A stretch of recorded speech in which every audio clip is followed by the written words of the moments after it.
did yesterday at 358 for 5 penny. Substantial lead, 154, I believe it is, if my math is correct. And double Centurions as well. Suna Lambris 120, and then Cavem Hodges 130, not out. It was a day where the batters of the Windward Island Volcanoes batted the combined college and campus out of the game thus far. A lead of 154 runs with, of course, two first wickets in hand. Indeed. So it's all to play for here. The Windwards have all the cards. What can the CCC muster? As we see the two umpires walking out. Two Christophers, two Jamaicans, one Wright, one Taylor. And Marlon Pinnock to tell us all about them. Two good umpires, of course, as you mentioned, Christopher Taylor, very talented, do cricket, do football, and He's of also course table tennis as well. It also seems he's talented at skipping stone because he sort of flung the marker, the bowling marker, a little further out there, and it twirled there as he's setting up at the northern end. Christopher Wright stands tall at the southern end, Penny, and this combined campuses and colleges team is walking out. They've not had the best tournament, Penny. This CCC they're rooted at the bottom of the table. 9.6 points, and while their opponents, the Windward Volcanoes, sitting pretty at the top of the mango tree with 42.4. And of course, after the end of this game, they should be sitting even higher than the mango tree top. Oh my, oh my. Up somewhere in the Blue Mountains where the lovely coffee grows.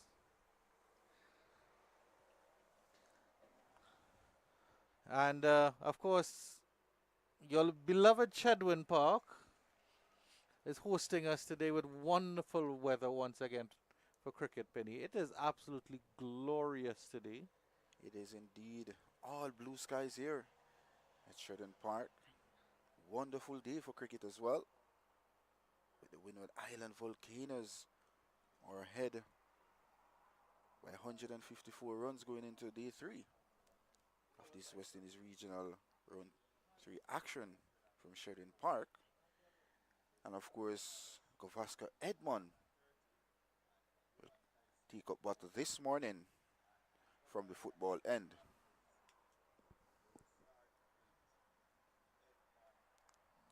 Yes, and it's actually your DJ friend at the ground here, Penny, who has nicknamed Geelong Tyson, who's on strike, the Batman. He said it's something about his jaw, a very manly and square jaw, that gives him that idea for the nickname. I, of course, have to hide my non-manly jaw with a lovely beard. You have a very manly jaw, Penny, and along with your lovely little mutton chops. No, it's Visham Lalman has the mutton chops. Yes, indeed. Good morning, Visham Lalman, our producer. And good morning to Kadir Mohammed. And I would actually like to say special condolences to the Mohammed family. Kadir lost his grandmother yesterday at the end of day's play. So our condolences are with our brother, cameraman Kadir Mohammed, and his family back in Trinidad and Tobago. Here's the first ball on day 3.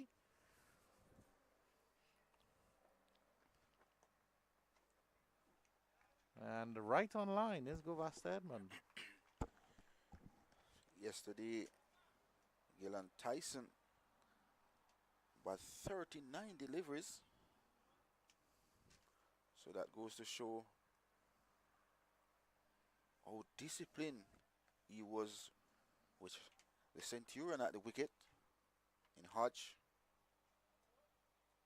And of course, so far, building a nice 9th wicket partnership for the Windward Island Volcanoes thus far. Adjustment in the field with a third slip and a gully in place. It's a very attacking field here, Penny. Why don't you go through this field that Jonathan Carter has decided to go with? I definitely will. There's 3 slips on a gully. There's a man at backward point. Also cover mid-off and a straightish mid-wicket. As you can see, A cameraman giving a sweep of this wonderful venue here at Sheridan Park.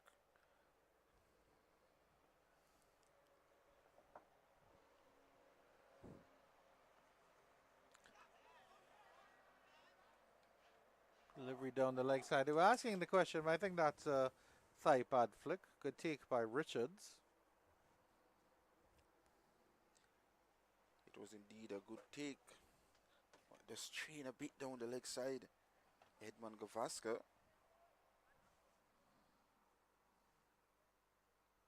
Started pretty well in the first round here at Sheridan Park. Picking up a prize wicket of a West Indies captain in Craig Brathwaite.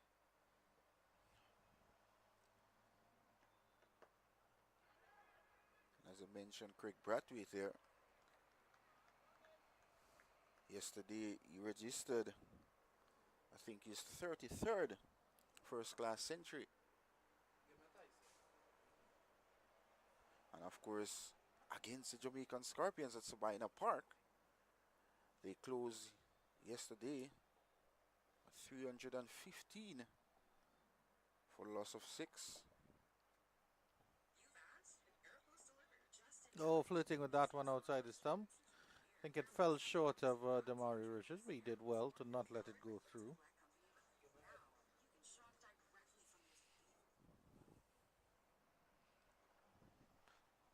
So that's Gavaska Edmond, formerly of Jamaica's play under 15, under 17 for the country, and also played under 19.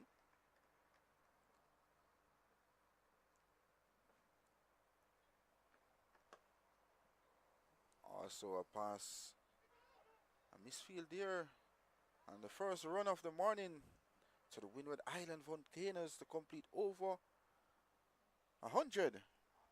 So the 100 over comes up for the combined college and campus with the Volcanoes 359 for the loss of 8. Yeah, the lead is 155, and that's I think that may be the first time for the tournament that a team has actually batted 100 overs. So congratulations to the Windward Islands Volcanoes, and they're showing exactly why they are the team to be watched. And say good morning once again to all our viewers, and of course we have viewers all around the world, Marlon Pinnock, even from Sri Lanka, all the way in Sri Lanka. So good day to you. I'm not sure what time it would be there. It might be good afternoon or good evening or good night, but a very pleasant day to you. And also good morning to the security guards. You're giving security to us as well. Jediah Blades from the northern end to Hodge, to Tyson actually. That was a good delivery. I think it was straight going down the leg side, but if he can get out a little bit straighter, Tyson, Blades, he would be in the money there. Get a little knock by Geelong Tyson, 5 of the 40 odd deliveries. He's been here for a while.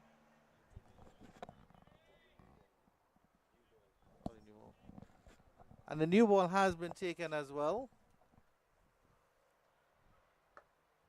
I was questioning that yesterday, Penny. We understood why, I mean, the spinners were in operation, but he could have still taken the new ball of the night and try to dismiss the Volcanoes last night instead of letting the tail wag.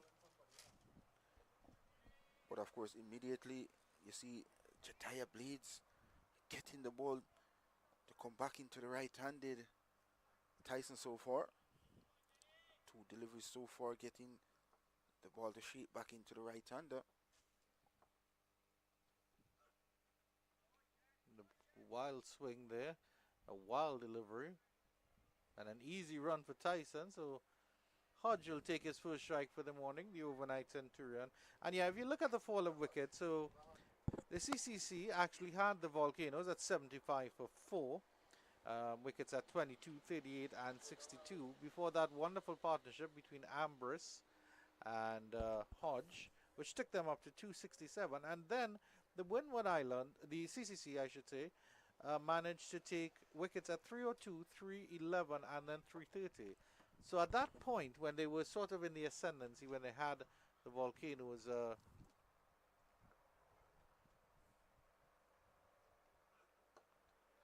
Beautiful flick by Hodge. You should get two for this quite easily. Yeah, in a situation where they had the Windwards, not exactly on the ropes, but in a situation where they could have dismissed them, and with play going very late yesterday as well, uh, they missed an opportunity to me, at least to use the new ball late, see if they get any swing, see if they get any lateral movement in the cool and the evening breeze.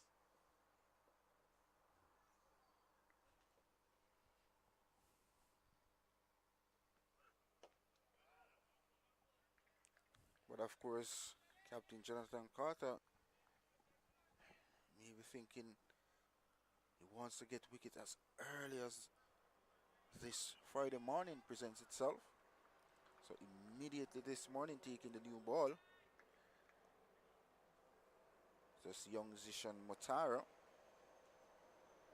haven't had one of the best games so far in this round 3 action.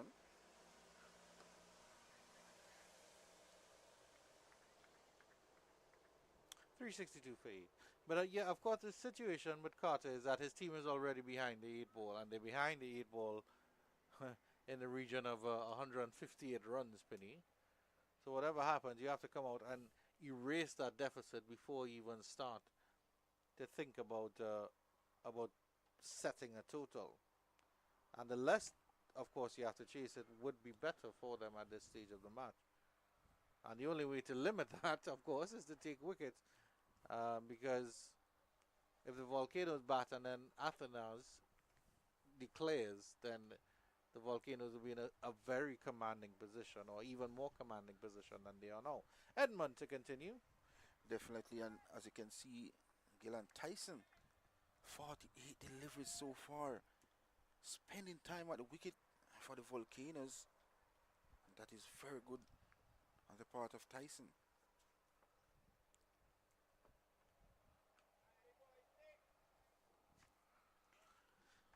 Bit of movement away, but it started too wide, did Gavasta Edmund.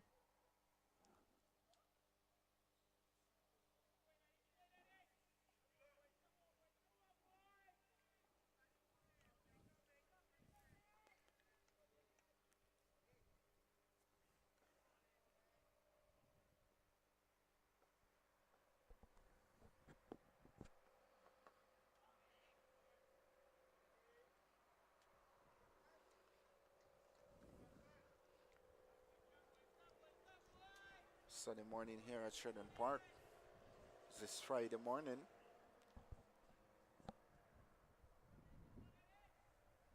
Of course, the combined college and campus team at the moment on the back foot and desperate for these last 2 wickets. They don't want the lead to extend over 200 runs.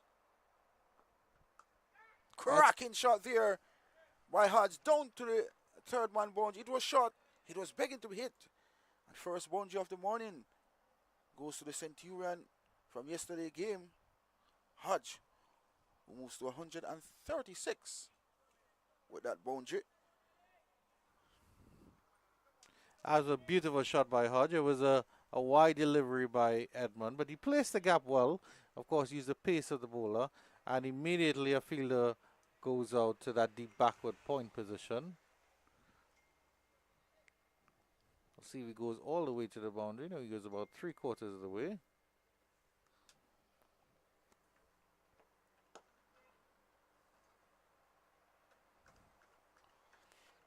As I realize with Hodge, any bad ball that presents itself, Hodge is quickly to pounce upon that, and that's good on the part of the Windward Island batting lineup. Shows the guts and the fight this one Windward Island team is putting in thus far. All 3 games so far have scored over 300 runs, and of course they are closing in on 400. in the third round. Yeah, of course. The one thing in the Windward volcanoes have is time. So even if they bat this entire morning session, maybe if Hodge gets close to his double hundred or so, and then they declared lunch. It's all up to these two batters in the middle how long they go for, and then of course Cyrus in the hutch to come. He should be pumped as well. Picked up 6 wickets.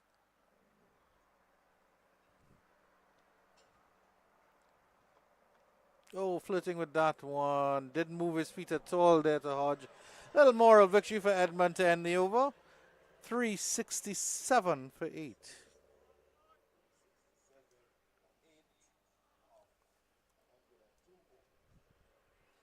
So, of course, if you're just joining us, this is a West Indies Regional Championship Round 3 action.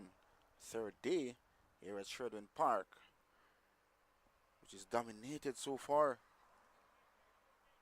by the Windward Island Volcanoes. A brilliant century yesterday. And belated 100 yesterday as well. For Kevin Hodge, his 5th regional century.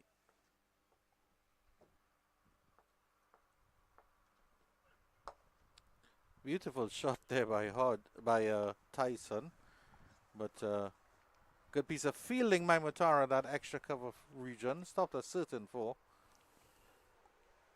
And I think I can see now why you're impressed with Tyson and his application at the crease here, Penny. And maybe he's feeling a little bit more comfortable enough to free his arms a little bit. I think that delivery was there for the drive.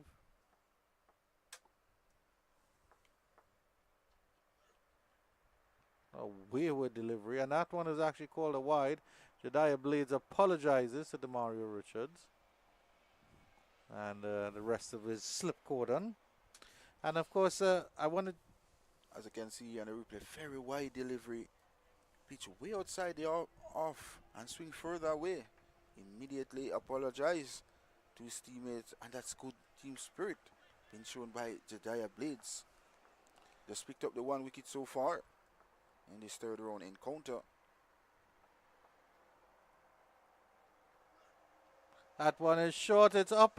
He gets a top edge, and that's the end of Tyson. It was a short delivery directed at him. Tried to hook it around, and Demario Richards takes an easy catch. That's the end of Tyson.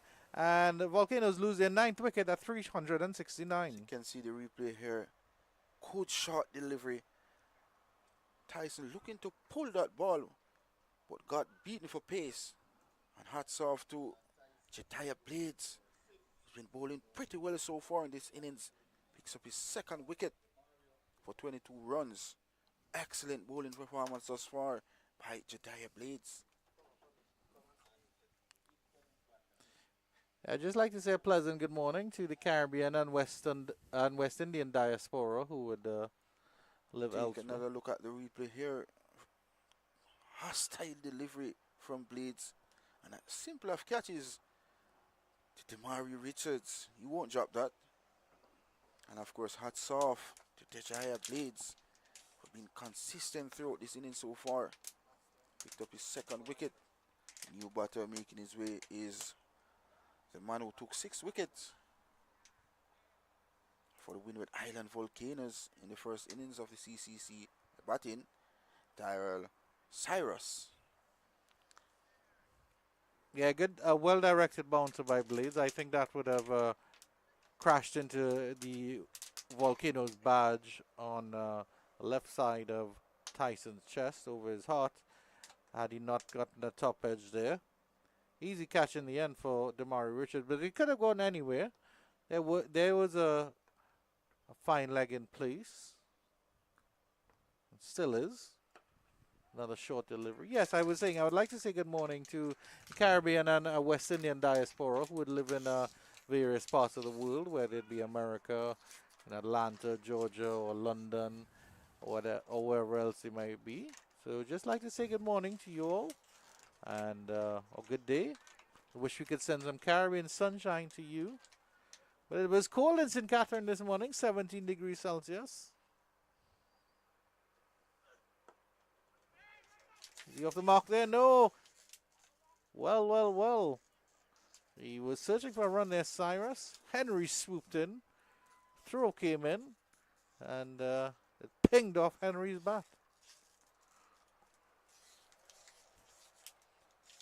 Actually, Cyrus is bat.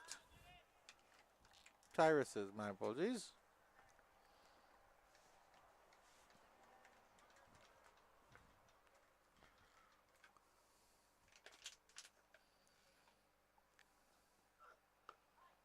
Odd delivery. Look very comfortable. Tyrus Cyrus. Look like a top order batter. Gets behind that ball very easy in the eye. Well, I think as a number 11 batter, you're expecting the short ball, so he would play it quite well. So I want to see Blade see if he can get that in-swinging Yorker just about off a middle stump. Maybe just wide of off stump, swinging in. That's beautiful. He appeals for that as an LBW. He's asking his Blades, and he can't believe it isn't. I think it was quite adjacent, but height was maybe an issue. Let's turn our attention to the replay here. Pretty close there. Benefit of the doubt goes to the umpire, but that was pretty close indeed. So the completion of another over 368 for the loss of 9. Yeah. If we can pull up that replay again, Mr. Director Lalman.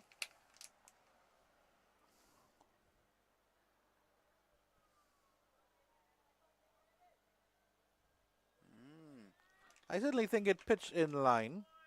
But I think maybe height was an issue. I think that would have hit, it looked like it hit the top of the pad.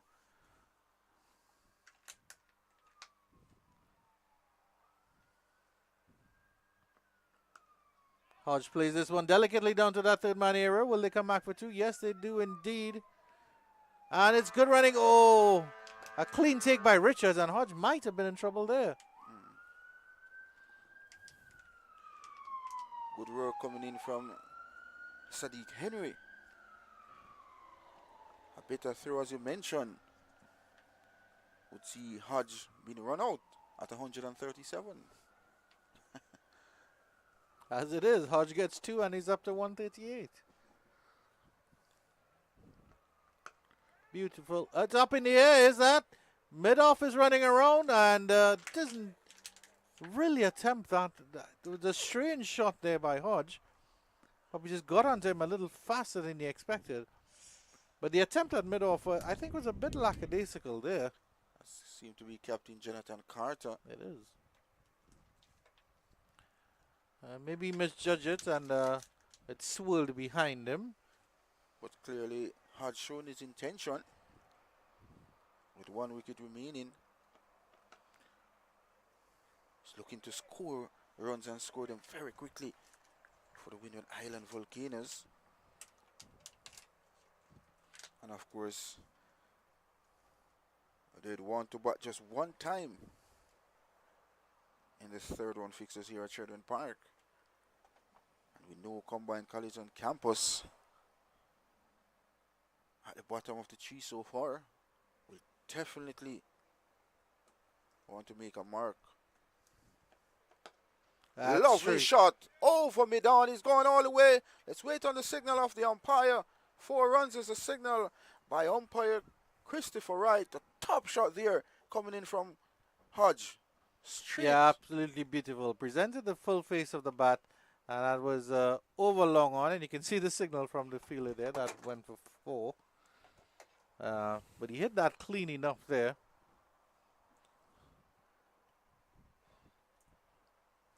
He's up to 144 now.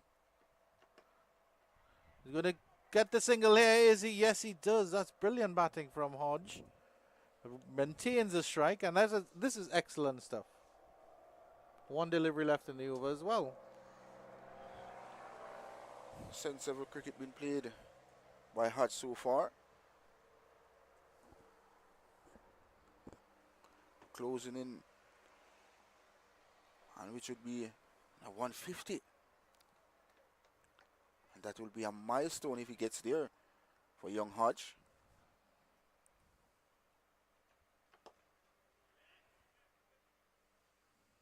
Immediately after Cyrus played that shot, immediately Hodge said wait at the completion of another over 377 for the loss of 9. In some news around the matches in the West Indies Championship, Trinidad and Tobago Red Force are 80 for 2 after being bowled out for 137. The Leeward Islands Hurricanes posting 318. So Trinidad and Tobago Red Force up against it at 70 or 80 for 2 in their second innings. And we'll pull up the other fixtures for you very shortly and give you the scores on those. Jediah Blades to continue.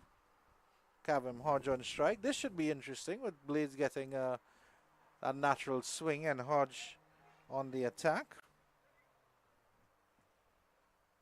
He's setting his field here. He has a deep backward square leg, a fine leg as well, a third man, and deep backward point. So a lot of fielders outside the circle, but they know that Hodge is going to hit out.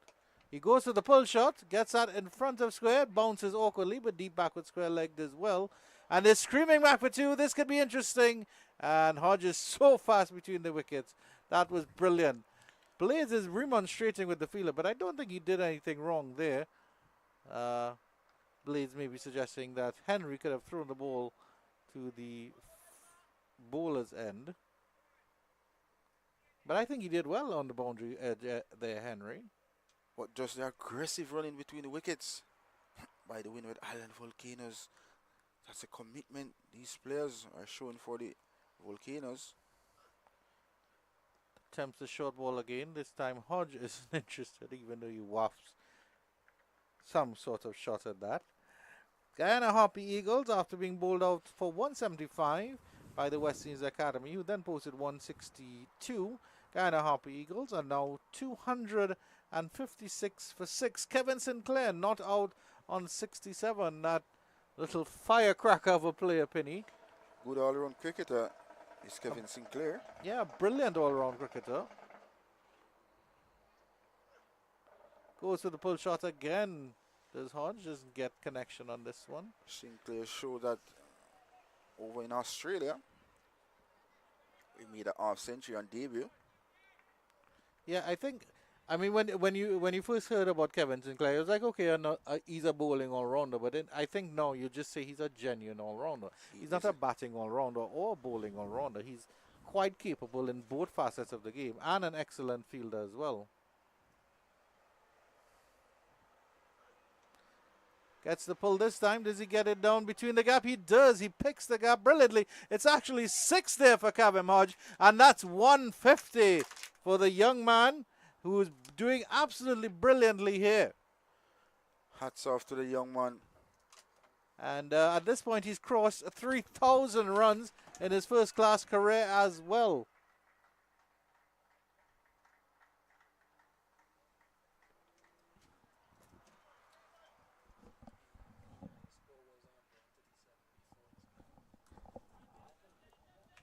And he's surpassed his highest first-class score as well. Thank you very much for the clarification of the stats. Visham Lalman, his highest score was 137.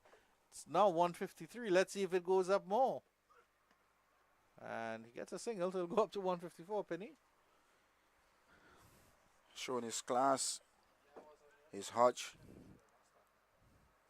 A very good batter. And of course doing just what the Windward Island Volcanoes want him to do this morning. Score runs and manipulate the strike as well. Just one delivery remain in this over from Jediah Blades. A pincher single off the 5th delivery. Just one delivery for Cyrus to survive.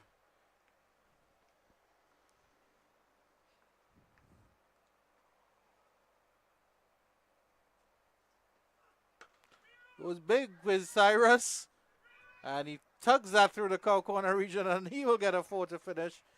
That ends the over 390 for 9. Whoa, big shot coming in from Cyrus. What a way to get off the mark. Through the cow corner era. That should do his confidence a whole lot after picking up 6 wickets in the first innings. As you can see, The Windward Island dugout. A happy bunch of players there. There's a whole lot of laughter been going on there. They are enjoying every minute or every bit of this Windward Island Volcanoes batting.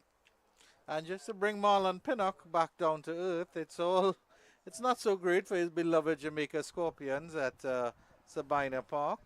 Barbados Pride have progressed to 347 for 6 after Jamaica Scorpions posted 269. Pride and West Indies captain Craig Braffett 140 not out of 306 deliveries. And another score here for Kevin Wickham as well, 63. He's been very, very consistent. Just unfortunately he didn't register his second century. But he's doing a fantastic job so far for the Barbados Pride. And it's good to see Captain Craig Brathwaite finally comes to the party for this West Indies Regional Championship 2024. And talk about batting yourself back into form. Goes for the pull shot again. There's Kevin Marge, and he gets this away for 4. Well, well, well. The little man is on a march, Penny, and he's marching proud and strong. Indeed. 4 boundaries so far this morning for Hodge. He's in no nonsense mood at the moment. As the Volcanoes lead by 190 runs. Ooh. Yeah. And of course, we still have a day and 3/4 to go. So the Windward Island taking command from the get-go. Goes to the pull again. It's awkward for Damari Richards. He hangs his head in shame. He's not happy with himself. The Wicketkeepers Union will deduct points and add a penalty for letting a go by. What is the penalty rate for a buy in the Wicketkeepers Union? Is it still $500 US per buy, Penny? It raised to 550 currently. Oh my, oh my. Is that why you can drive around in a Subaru and a Honda? Not at all. Hard working army, man. Edmund to continue. Oh, it's a short ball. It's up in the air. Is this the end of the innings? Yes, it is. Cyrus gets a top edge. The the umpire, I should say, Christopher Wright, finally raises the finger, and that's the end of the Windward Volcanoes innings at 395 all out. As you can see on the replay, hostile delivery caught Cyrus. Easy decision on the part of umpire Christopher Wright. So that's the completion of the Windward Island Volcanoes innings. Comes to an end. 395 all out. With 2 Centurion in that for the Windward Island Volcanoes. As you can see, the combined college and campus players all shaking the hand of Kevin Hodge, who played a magnificent innings for the Windward Island Volcanoes. Career best as well. Surpasses a 138. And of course, this time around, 158 not out. Career best for Kevin Hodge. Well done to the young man. Yeah, applause as he walks off the pitch there. 158 not out. An absolutely brilliant innings. He's also given his team a lead of over 190, I think, 191. So credit to him. And as the CCC walk off, they have a mountain to climb today. The innings ended a little bit earlier than we expected, I think, Penny. I suspect that Windward Island would have liked Kevin Hodge to get his double 100. And then when he got that, then they would have declared more than likely if the batting had gone on. But the CCC have a mountain to climb. We'll take a short break and we will be back to see how they get on in their second innings.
And we are live back at Chedwin Park as the action is about to resume here.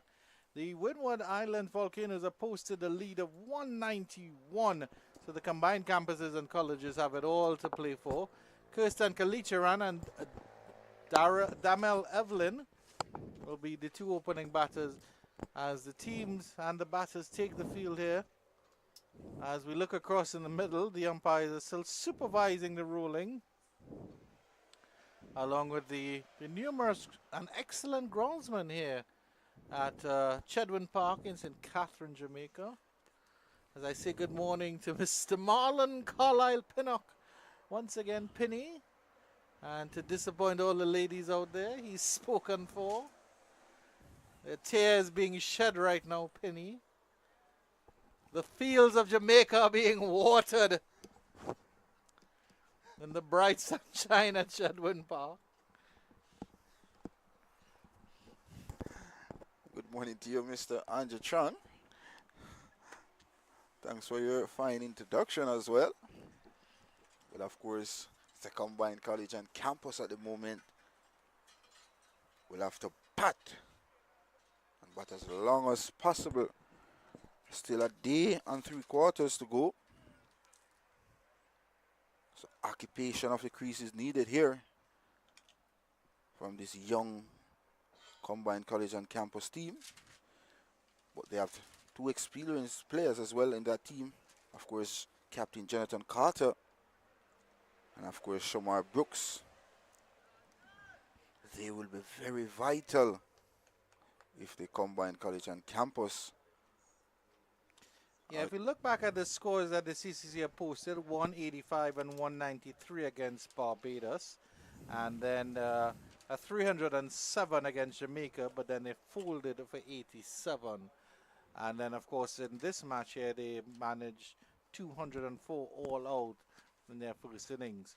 So they will really have to bat out of their skins here to make the CCC bat again, to make the Volcanoes bat again, I should say, first up. And it's going to be your man Ryan John who will start proceedings, and he will be bowling to Damel Evelyn. And if you realize, in their second innings, 2 times they haven't passed the 200 mark. So thus therefore means application and dedication is needed if they are to possible pass a total today. Oh, beautiful, beautiful Ryan John. That is where you want to be all day long. Had a good outing the last time he played here.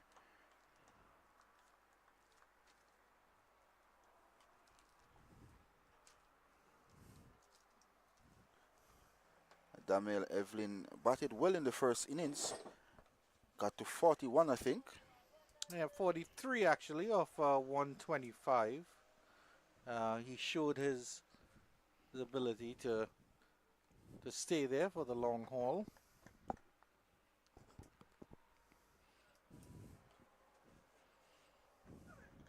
Edged, and does that fall just short? Yes, it does.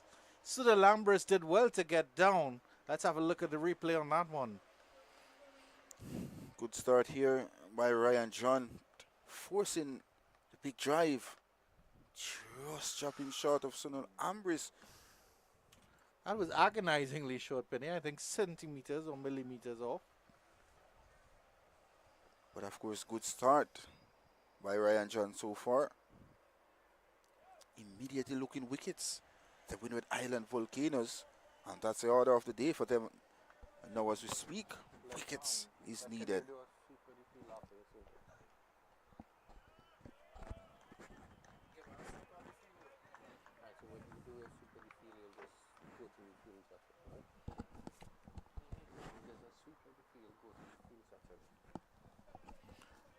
So as you can see, there's 3 slip, there's a gully, there's backward point, there's mid off, there's mid on, and also a man at square leg.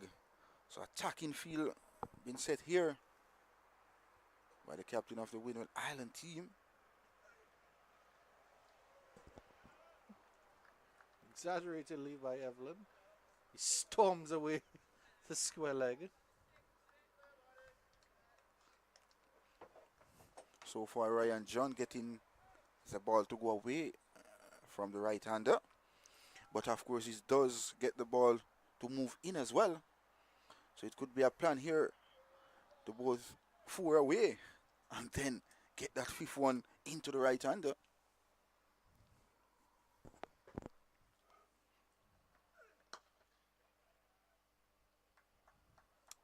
Seems your umpires, your pair of Chris's have switched ends, Penny.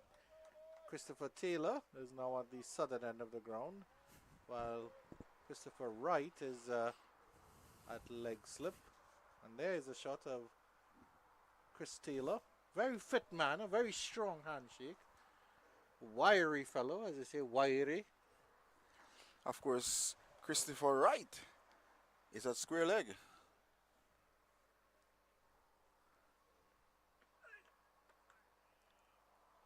Brilliant over by Ryan John. Starts with the maiden. CCC yet to get off the mark. And it'll be interesting because I'm certain Gilon Tyson will start from our commentary booth northern end.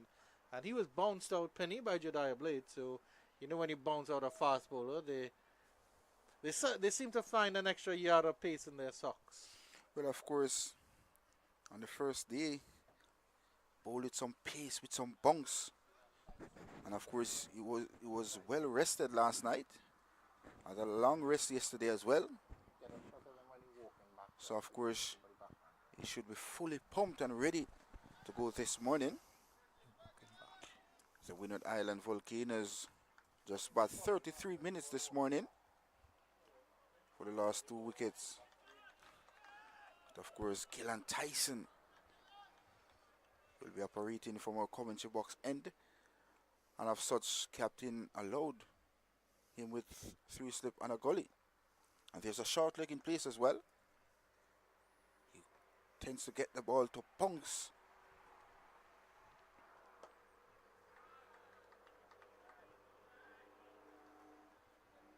And there's the man that your DJ friend calls Batman, Penny, because of that Joe. I can sort of see why now that he kind of mentions it. Big body build there, broad shoulders.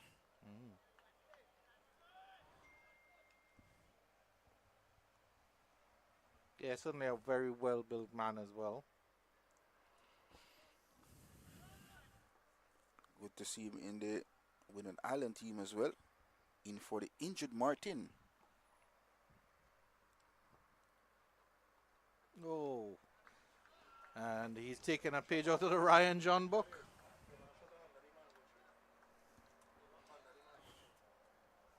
Kalitharan was bowled in the first innings by Gillan Tyson as well.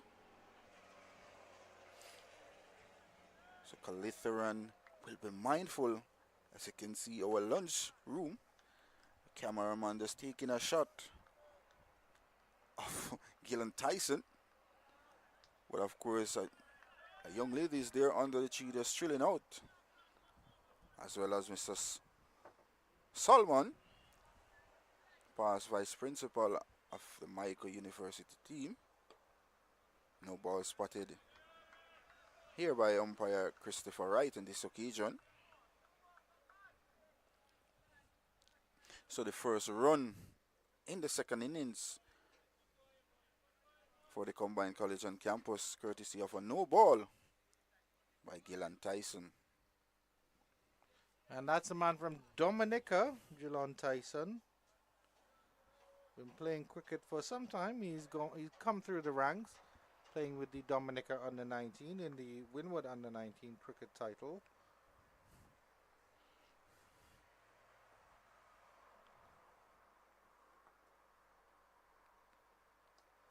Good delivery, hitting good areas from the get-go yesterday morning.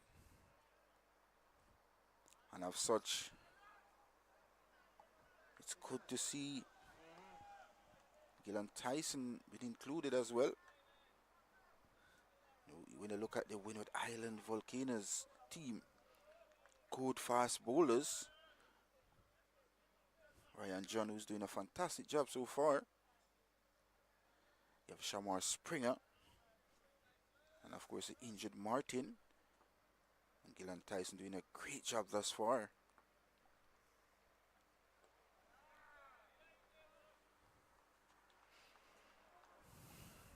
As I mentioned, a good line being maintained so far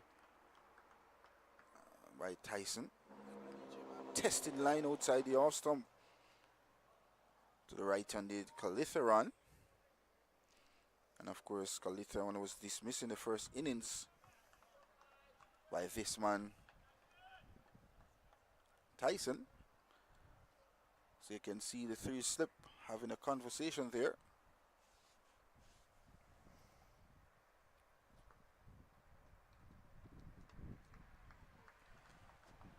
Good short delivery, well evaded by Kalicharan. Swayed out of the way of that one. I think he's been given a warning there. We get a shot of your DJ friend. Not sure who he's having conversations with, Penny. There's nobody near him. I don't know if he's chatting with the fielders. And the two scorers as well from Cricket West Indies. Good morning to you, gentlemen. They were neighbours at Kensington Park, at Kensington Cricket Club.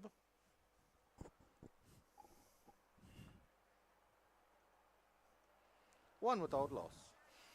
I think Ilan Tyson so far just been a bit too wide to Calitharan. Wants to be a bit closer, forcing him to play. But nonetheless, a good over completed by Tyson.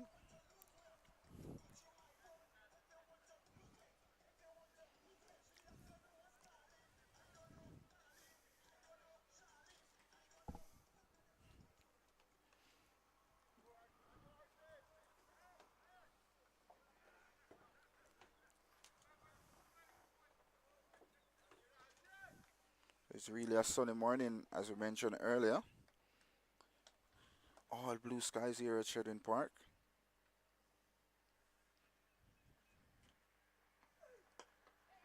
Pleasant looking drive from Evelyn through the cover region.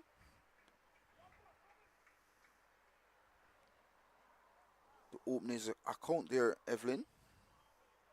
Full face of a bat presented on this occasion. First runs off the bat as well, Penny. Indeed. I think, of course, Ryan John had an edge off Evelyn that fell short of Ambrose at first slip. I think they've come up ever so slightly. I think I see that Walcott is, yes, he's taking a couple steps forward.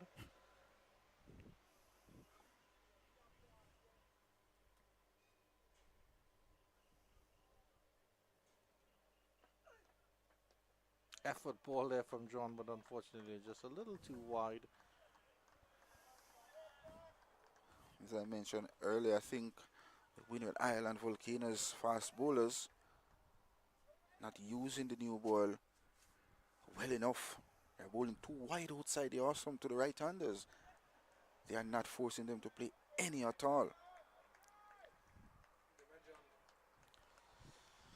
Yeah, a bit of an off game for Ryan John. He's had wickets throughout the tournament in the last two rounds.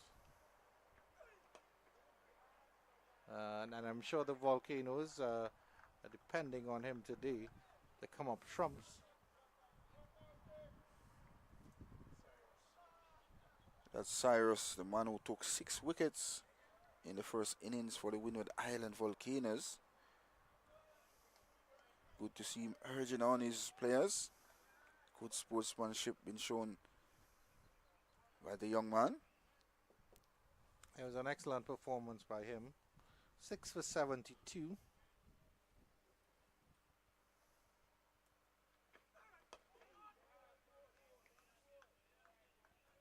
And you can hear the chatter from the slips of Volcanoes. They're very, very loud. They're very, very animated.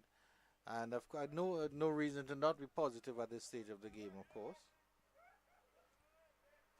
And that's the thing I like about the Windward Island Volcanoes. They're always in the game. That goes to show the commitment of this Windward Island Volcanoes squad. Each one for one.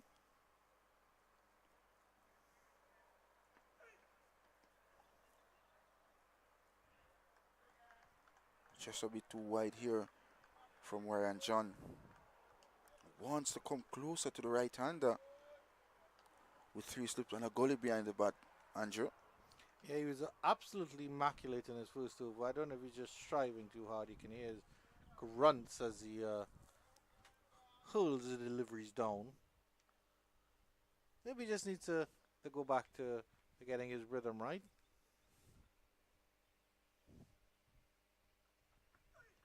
That's a bit better, but still too far away. 3 without loss. When you look at the situation of the game so far, the Windward Islands can allow themselves to bowl wicket-taking deliveries, attack the stump more. They are ahead of the game by 189 runs now. So you need to be bowling areas, looking wickets at current moment.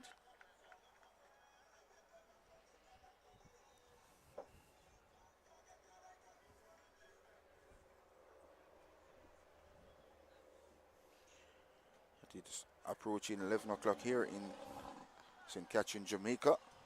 Just 2 minutes away from 11 o'clock here.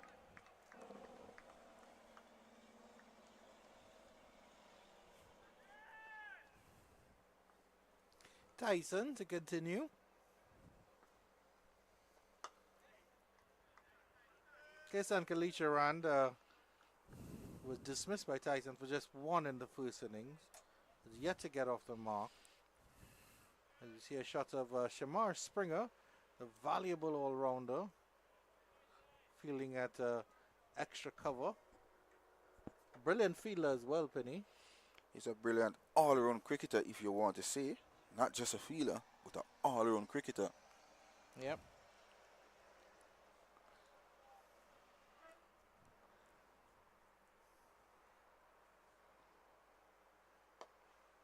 But of course, fielding is one thing that you can always be world class in. I mean, even we've seen teams that have entered on the international stage, and while they may not have the understanding of batting and bowling, fielding is certainly something that you can work on day in, day out, and become a professional at it. And in the modern era of the game, I don't think there are any bad fielders anymore. There's maybe suspects slightly, but it's hard work. I mean, anything you want to achieve in life, you got to work on it. So if you want to be a professional cricketer, as you want to, you got to work on it, Andrew. Yeah, but are there any particular fielding drills that you would advise some young cricketers to pick up on? Maybe something they can do by themselves, even if you don't have members around. Or Well, basically, you start them from the grassroots. The basic how to. wafts at this one, does Kalicharan. It sounded like a nick, but I think that was just bat on turf, yeah. So you want them to learn the basic, as in the long barrier. Show them how to set their hands. And then you can develop them into good fielders. And then we can move on to a next level once they grasp that as well. Yeah. One of the fundamentals as well is don't reach for the ball, let the ball come to you. Wonderful. And then the sort of sucking in method. Don't grab it. Let it come to you. Goes for the pull shot. It's a top edge. It bubbles out to cover. Kalicharan had no control over that one. Beaten for pace there was Kalitharan, as you can see here on the replay. That ball reached him before he could have pulled. This young man, Gillan Tyson, is generating some pace here. And it's flat wicket here at Shetland Park. Yeah, but he's lucky there. That could have easily gone to hand. Springer was steaming in from extra cover, but couldn't get around.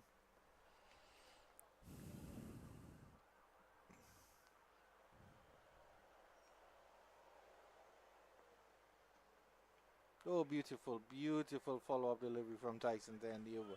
3 without loss, and that was a very, very good maiden from the burly Batman-like fast bowler. It was indeed. Good last 2 deliveries. So Kalitharan so far this season haven't shown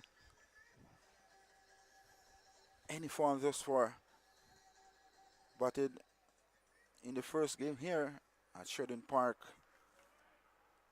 Batted some 40-yard deliveries in that first innings. And of course, if you remember, Hakeem Jordan bowled a brute of a delivery in that first round game.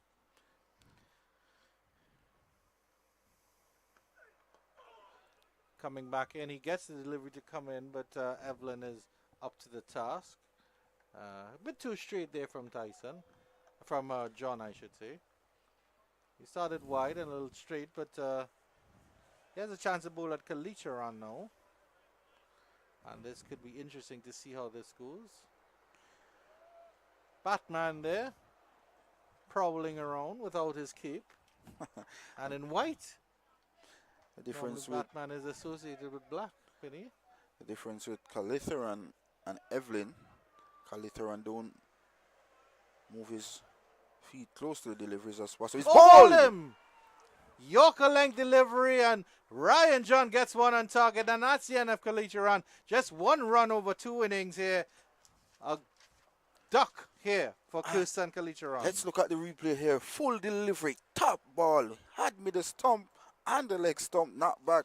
Absolutely brilliant on the part of Ryan John, and he gets into the hack in the second innings for the CCC team, and they are now 4 for 1. That's the second time that Kalicharan has been bowled in this innings. The first time, a pitch of a delivery by Geelong Tyson, and Ryan John matching that with a absolutely searing Yorker. I want to have a look at that one again. He finally got, you mentioned, Penny, of course, that he gets that ball to come in, and he got that ball to come in right at Kalicharan's toes. That was absolutely gorgeous. What is so special about that ball, he used up the angle of the crease. A top delivery by the top bowler so far in this West Indies Regional Championship. So one more wicket to his tally. Now moves to 14 wickets so far in this West Indies Regional Championship. And what a delivery. Brings Shamar Brooks to the wicket. The experienced Shamar Brooks. A Barbadian as well. But of course playing for the Combined College and Campus. What can he do? And of course, in the change between the innings, we were talking off here as to how this game is going to progress. Certain negative Nancys, I shall not call their name, feel this game can be done today. But I said no, I think Shamar Brooks is going to stand up today. And I certainly hope that he proves me right. And I want to see the CCC make a fist of this game, make a fight of it. But the Windward's Volcanoes all cock a hoop. 4 for 1. Early wicket gone. And as we've been saying, we haven't seen the Combined College and Campus team fighting so far this season. And Ryan John, this is his first wicket in the match, and what a wicket to get, of course. Top delivery coming in from Ryan John. 3 for 1 so far.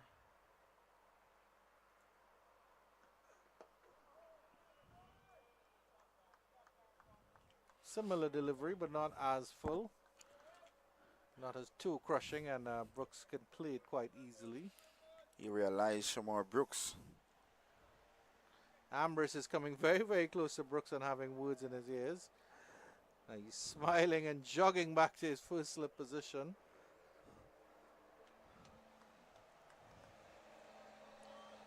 They're all good friends as well.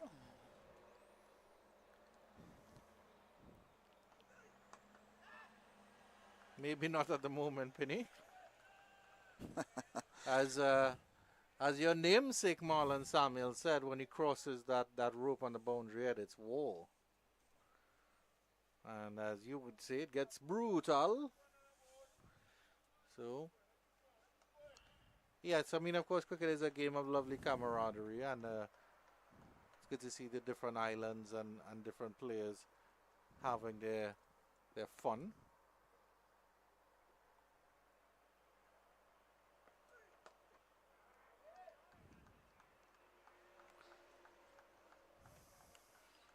Shamar Brooks was dismissed in the first innings.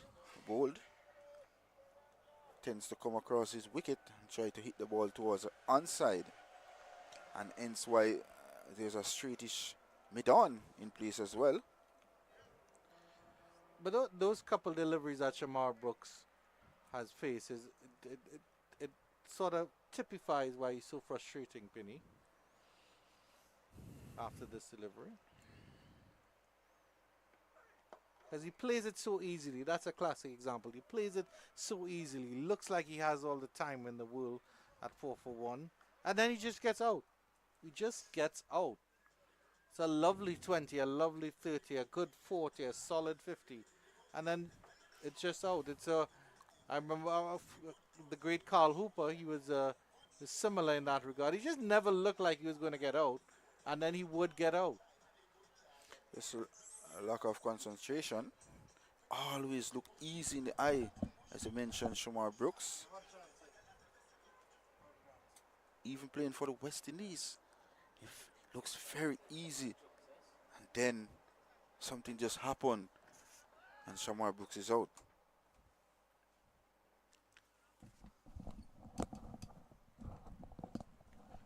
Tyson to resume from below our commentary box end.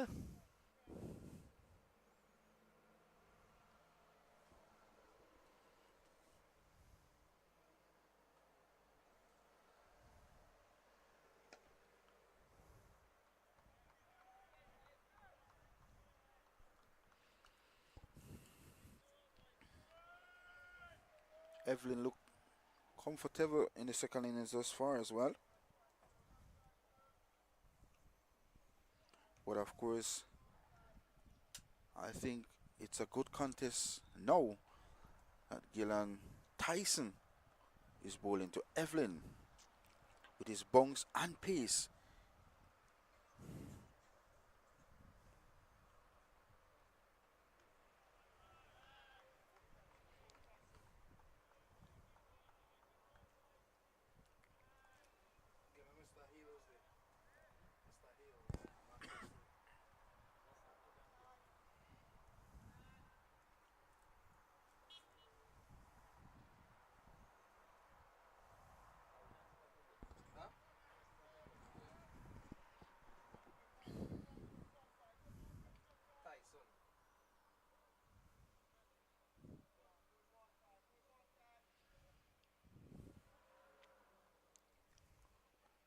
Talking about Shamar Brooks, 35 years of age as well.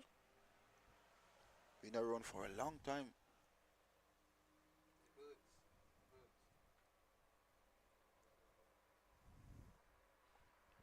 Made his test debut back in December 2022 versus Australia. But it was a very late, he's a late bloomer, Shamar Brooks, because I remember he played under 19 cricket for the West Indies as well.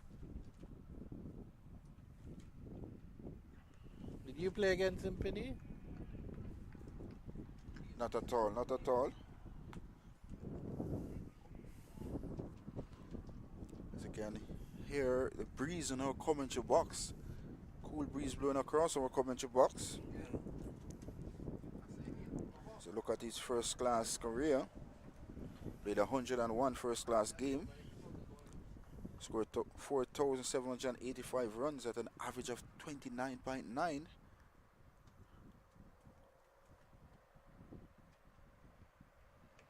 As a top order batsman, he'll want that average to be in the 30s or 40s. Indeed, indeed. After playing so much match, 101 match. It's a long amount, good amount of match that. Yeah, I'm not sure. It's something that seems to happen in the Caribbean. Players with the potential to go on. I don't know if they fall off of the game or they fall out of love with the game. Maybe they don't take it as seriously as they do. But then they end up being late bloomers. And Kruma Bonner, your fellow Jamaican, is another one. As he had a lot of potential when he was a youth player, but didn't graduate until the West Indies team until he was about 30, 31. And then unfortunately only had a couple of years. And then we see two high-ranking officials of the Cricket West Indies team, Mr. Andre Coley, of course the head coach of the West Indies senior team, and our hard-working match referee, Mr. Donovan Hales. Good morning to you, gentlemen. And good morning to all the hard-working people at Cricket West Indies who are making cricket happen and cricket stay alive in the Caribbean. 4 for 1. Maiden from Tyson. Maiden over, but not making Evelyn play any at all this over from Gillan Tyson, and that is not good on the part of the Windward Island Volcanoes. You want the batters to be playing after those deliveries, knowing that you're bowling the new ball. But of course, good length and good pace being shown here by Gillan Tyson.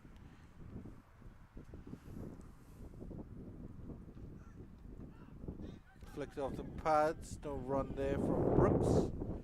Wow, and that really is a stiff breeze that's blowing across the ground now. And there's some shadows across the ground. So some protection from the searing sun. This might help a little bit of swing bowling as well if Ryan John can get it on mark. As you can see, the trees there blowing, so you can realize. I should have brought my jacket, Penny. It's decidedly chilly now. Very chilly here at Sheridan Park. Full toss, and that's flicked down to the leg. And there's a field at deep backward square leg. And Brooks gets off the mark with a freebie. This time a body line delivery by Ryan John. Allow Shamar Brooks to get off the mark. But of course, the combined colleges and campus still thrilled by 186 runs as it approached 11:15 here in St. Catherine, Jamaica.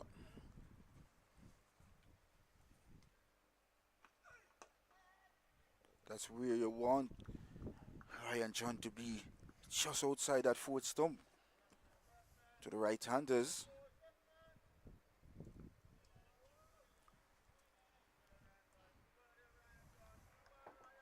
It's good to see Captain Atenes looking wickets.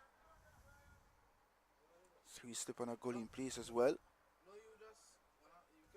So once Ryan John consistently hitting that fourth stump area, there are possibilities that wicket will come into play.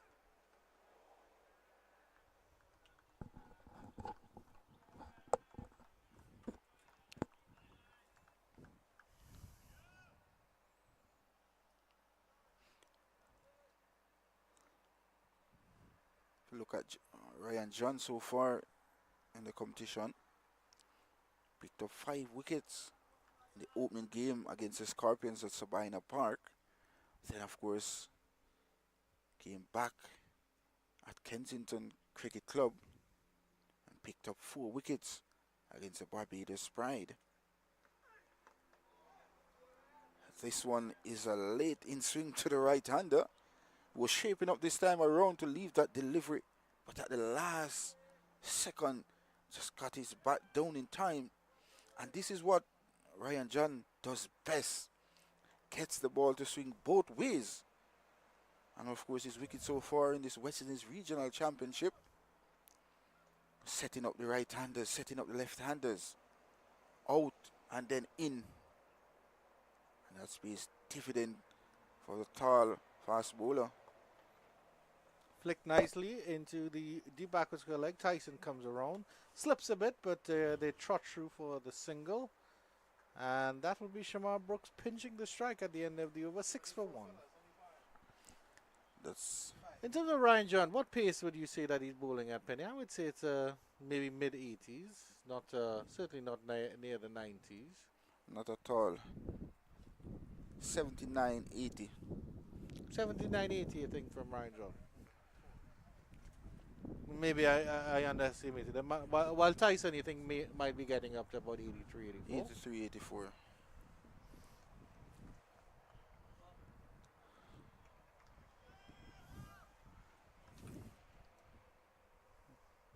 One wicket to fall for the combined college on campus this morning. Partly line delivery this time, straight on the leg stump.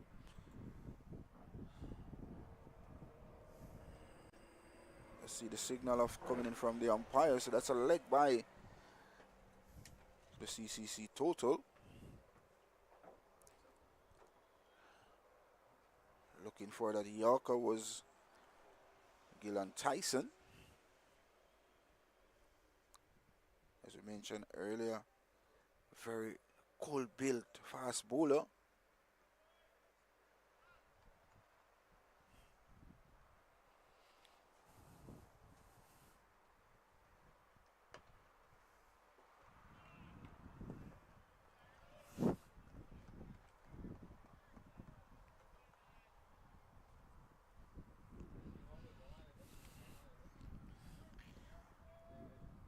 Shamar Springer, the next fast bowler in this team. You can see him doing some warm-up. So, seem to me you're going to see Shamar Springer introduced into the attack very shortly.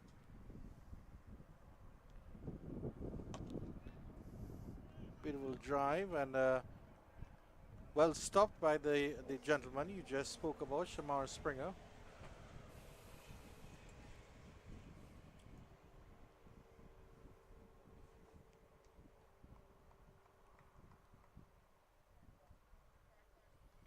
Coming to you live from Chedwin Park in St. Catherine, Jamaica, Penny. Your neck of the woods. You say you live just 5 minutes away from here.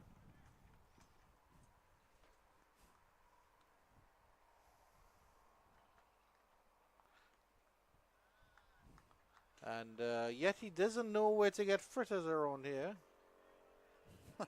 Clearly your food needs are taken care of at home. Well, necessarily, I don't eat on the road. Oh. I eat at home. Ah, indeed.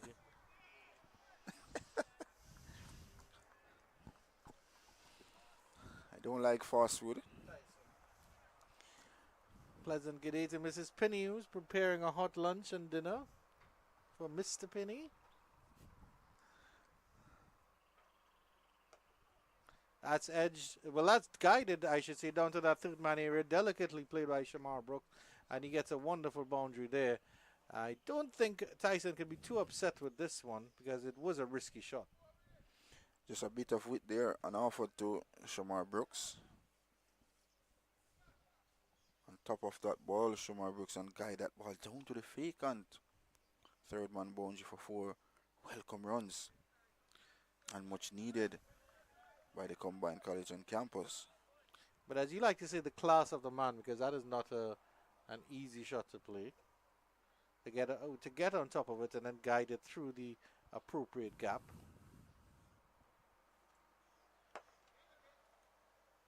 But good connection on this one as he flicked it to mid-wicket, but only to get the fielder. It's a Nelson on the board, 11 for 1 after 8. That last delivery there, Shamar Brooks came inside his stump looking to whip that ball. He realized after playing that shot, didn't see any stumps behind him. That simply means he's covering all 3 stumps. That's a risky bit of batting technique by Shamar Brooks. And that's how he was bowled in the last innings by the same bowler, Gillan Tyson. Ryan John will resume.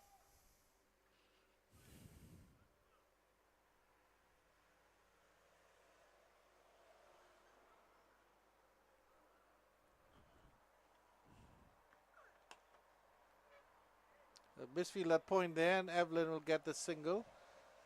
I think that's Demba, if I'm not mistaken. Cyrus. Well, that's actually Cyrus. Thank you. Thank you for the correction, Penny. You don't expect at this level to be misfeeling those ball as well. He should be on a high after getting 6 wickets in that first innings. And enjoying a long rest as well.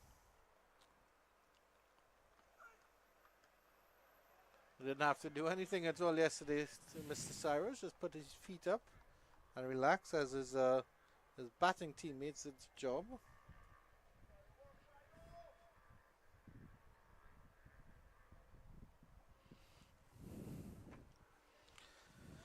Windward Island Volcanoes coach having a chat there with the third official, as I think more than likely they might have a drinks break just after this over. Have a look and see as it approaches the, that's about 11:22 in Jamaica. This one is up in the air. Christopher Wright had to do some fancy footwork to get that one avoided him, to make sure that one avoided him, but he got away for 4 there, did Shamar Brooks. Good shot there coming in from Shamar Brooks. Loves to use his wrist, as you can see on the replay. A touch player is Brooks. Easy pickings for the man of his class, Shamar Brooks. Yeah, he was still upper sleeve, but he managed to pick the gap there. There was a fielder deep backward square leg, I should say. Wasn't far from the umpire at all. Mr. Wright did well to avoid it.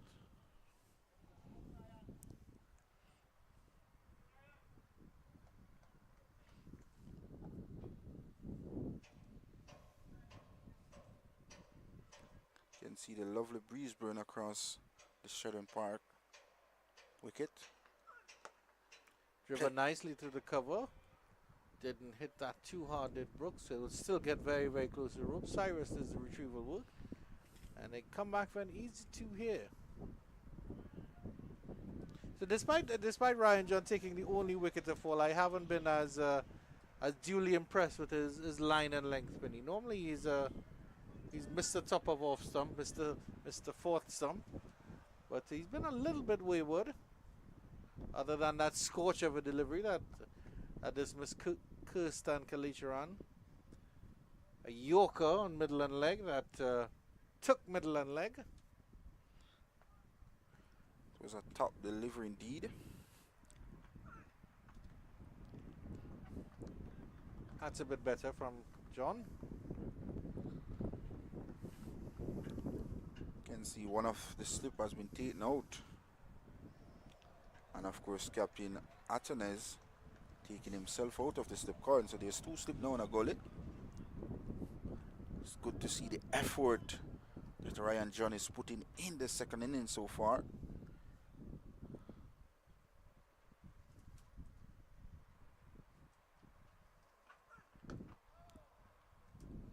That's the 9th over completed, and it's 18 for 1, and it's drinks here at Chedwin Park in the Cricket West Indies Regional 4-Day Championships.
Action resumes here at Chedwin Park in St. Catherine, Jamaica, with the combined campuses and colleges 191 behind to start their innings, and they progress to 18 for 1. Ryan John taking the only wicket to fall. Kirsten Kalicharan castled by the big fast bowler. Another big fast bowler will resume action here, as will Marlon Pinnock alongside me. Penny, how did you enjoy that quick banana? I really enjoyed quick and spicy. Tyson to bowl to Evelyn. Turned nicely into the leg side, and he will get a single. It's just approaching about 11:30 in Jamaica. Very, very chilly this morning, Penny, in your neck of the woods here in St. Catherine. I think it was about 17 degrees Celsius, something like that. It is indeed 3 wickets of fall this morning. Of course. I didn't expect Jamaica to be that cold, Penny. When you think Caribbean. Oh, wafted that one.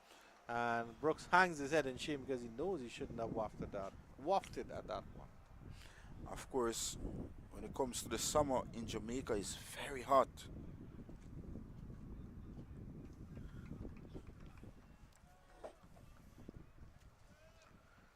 Of course, summertime is good for the Trinidadians to be here in Jamaica as well. Indeed. A lot of beaches are here in Jamaica. Yes. Very cold indeed as well. Refreshing water. Absolutely blue as well, Penny. Visham Lalman dropped his glasses in Doctor's Cave Beach, and he's absolutely blind without them, and was able to see 6 feet down to get them. Of course, I had to retrieve them because Visham Lalman is at best a casual floater. He's not really a swimmer by any means. So I guess you're the lifeguard that travel with this team as well. Yes, indeed, indeed. And you're also a firefighter as well. Multi-talented. I would argue I'm more of a fire starter than anything else. Not that I'm an arsonist, Penny. Please don't report me to your good friends at the Jamaica Constabulary Force. I think I did see your good friend lurking around this morning. He actually is here. See, he didn't miss a ball yesterday once I was doing commentary.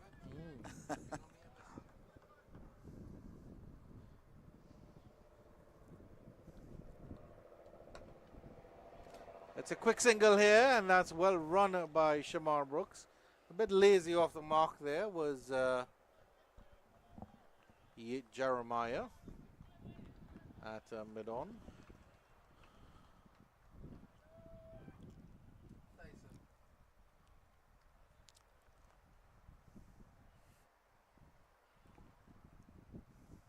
But of course, it's good to see Shamar Brooks getting some sharp singles in as well. Ooh, short delivery, well played. Got very low there, did Evelyn. Ended the over. 20 for 1 after 10. Easy run rate of 2.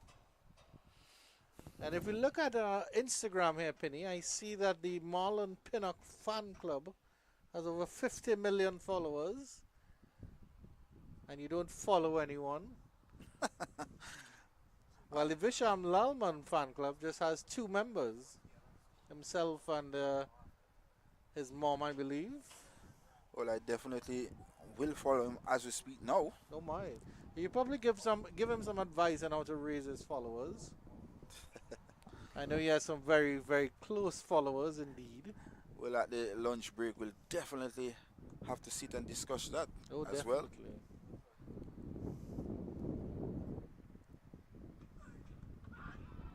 Appeal for a leg before. Chris Taylor is not interested. It was a very good cutback delivery in by John. You mentioned, of course, that he brings the ball back into the right-hander. Probably just a bit too high. It was a bit high as well, but still heading down the leg side. It's a good decision here by umpire Christopher Taylor. Both Jamaican umpires.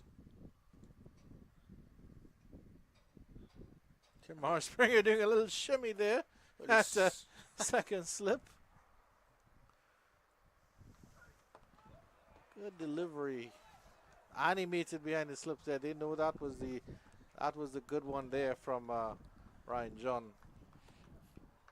but the plan from Ryan John, as you can see him executing it very well, is to bowl wicket to Shamar Brooks. I realize Shamar Brooks tend to go across the stump and try to hit the ball towards the onside. So this is good on the part of Ryan John so far. Look very special this time around in the second innings for the Windward Island Volcanoes.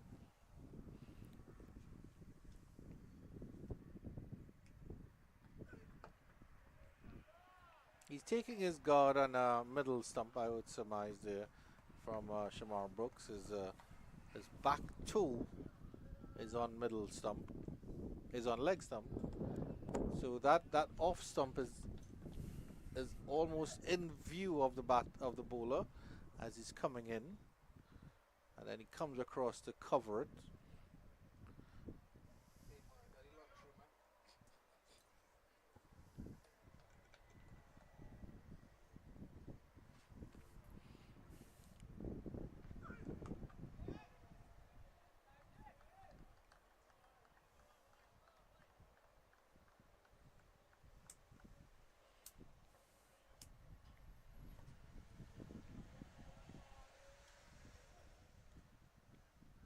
It's a war of attrition here for the CCC. They're facing 2 defeats on the trot. They're staring defeat in the face here in this third match. It's up to them how deep they want to dig and prove themselves and prove their mettle.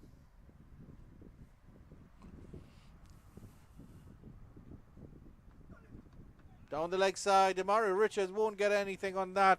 Does it run to the ropes? It does indeed. We'll wait for the signal from the umpire. It's leg buys from Chris Taylor. And 4 runs to the CCC. Boy, do they need a couple more of those. Definitely strain this time. Ryan John trying to hit that area where Shamar Brooks is very tentative on the Midland leg stump return there. Saw him out a number of times, popping the ball to the mid wicket area, and Captain Alec Artenis placed himself just beside the umpire to his left.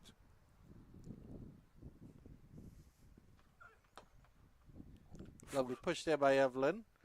Just met it with the full face of the bat. Will come back for 2. Ryan John Mime stepping in front of him, but or Brooks, I should say. So the completion of another over, combined college and campus progresses to 24 for the loss of 1. 26, there's a correction on the scoreboard. 26 for the loss of 1 after 11 overs.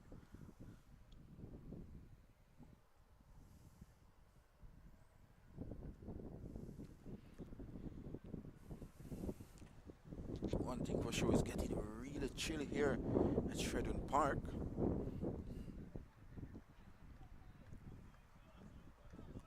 My good friend Andrew Chang hugging up himself here in the commentary box. See, it's a bit cold here. So he left his sweater this morning.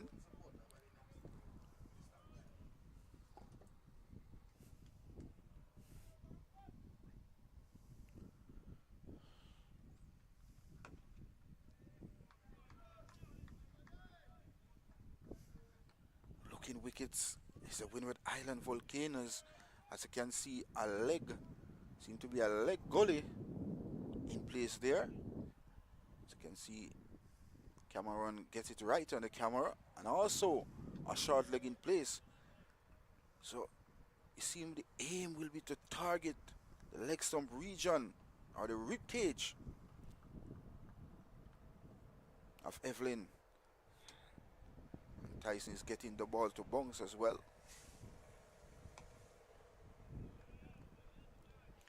Captain Atenez places himself in that position as well.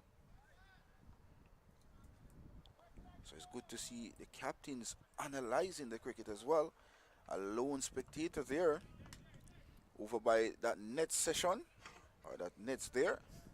Just having a look, watching what is happening here at Sheridan Park.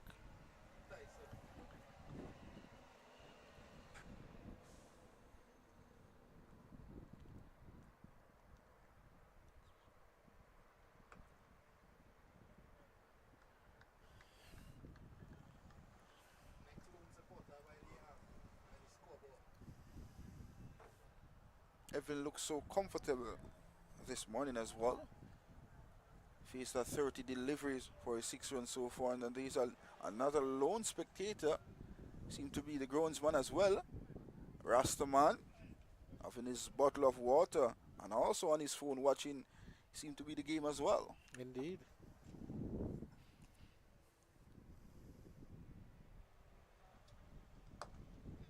Lovely push there by Evelyn. This will get very, very close to the ropes, but Springer will pull it up just in front. Are they coming back for 3? They do come back for 3. Throw comes in, and Evelyn runs all the way into the commentary box and up the stairs here. Certainly he's a player with a strong character, Penny. A lot of heart, a lot of fight from this young man, Evelyn. He was quickly to turn back for the 3rd run. And of course, Shamar Brooks accept the call as well. And this is what we never got in the first innings from the combined college and campus team.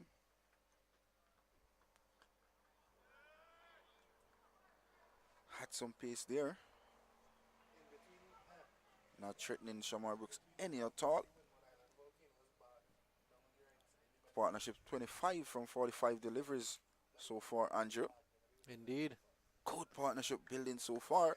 Something that we haven't seen. All 3 runs from the combined college and campus. Haven't seen a big partnership thus far.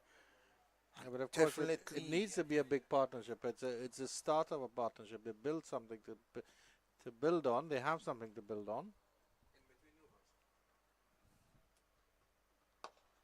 Flicked up in the air, and well, that is the end of Shamar Brooks. He throws it away.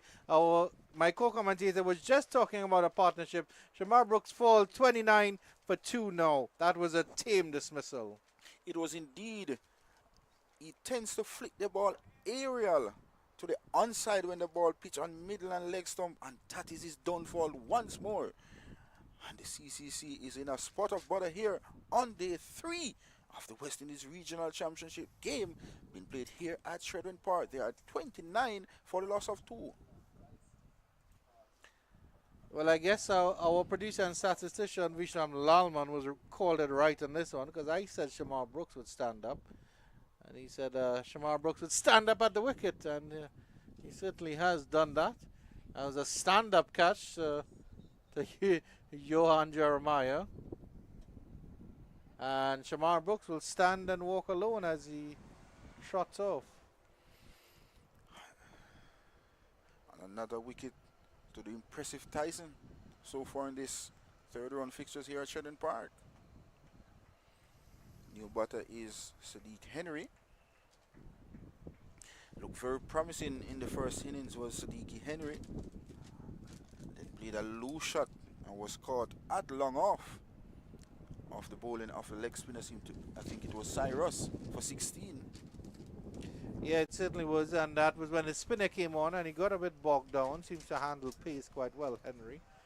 And we'll certainly see how it goes today, Penny. Still behind by quite a lot, 162 to be exact. And of course with 8 second innings wickets in hand.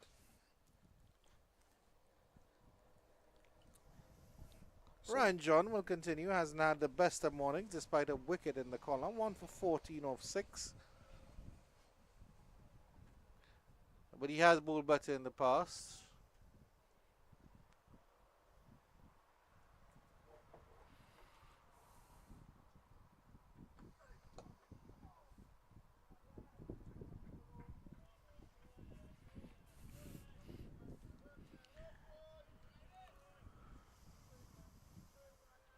Sadiki Henry made his list day debut back in November 2019.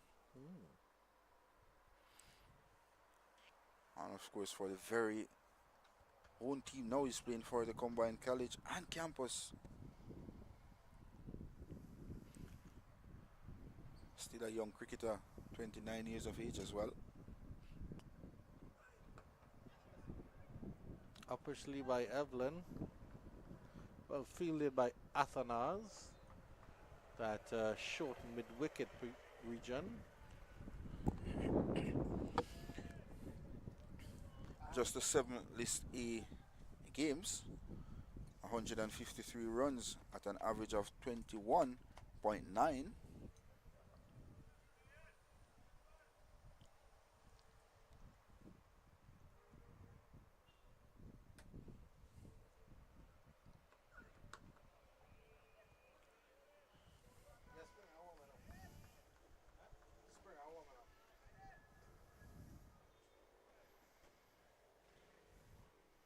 Jamar Springer stretching the muscles as Sunil Amrit has a word with him. More than likely, Springer, we'll see the appearance of Springer soon. Close conversation there, and it ends with all giggles and laughs.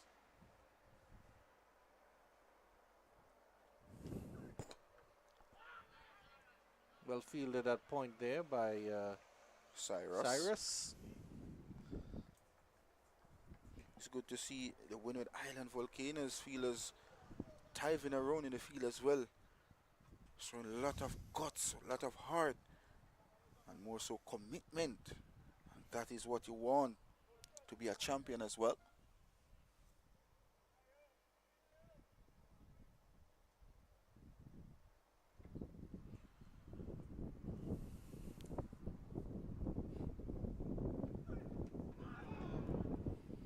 Inside edge. I think that's what saves Cyrus. But it was all happening there for Ryan John. Let's see what happens on the replay here. Yeah, some inside edge there. Save Evelyn. But as I mentioned, Ryan John getting the ball in swing to the right-handers. And of course that odd one that left the right-handers. So he's mixing up the delivery so far in this second innings, Ryan John. That one could have ricocheted onto the stumps after the pad.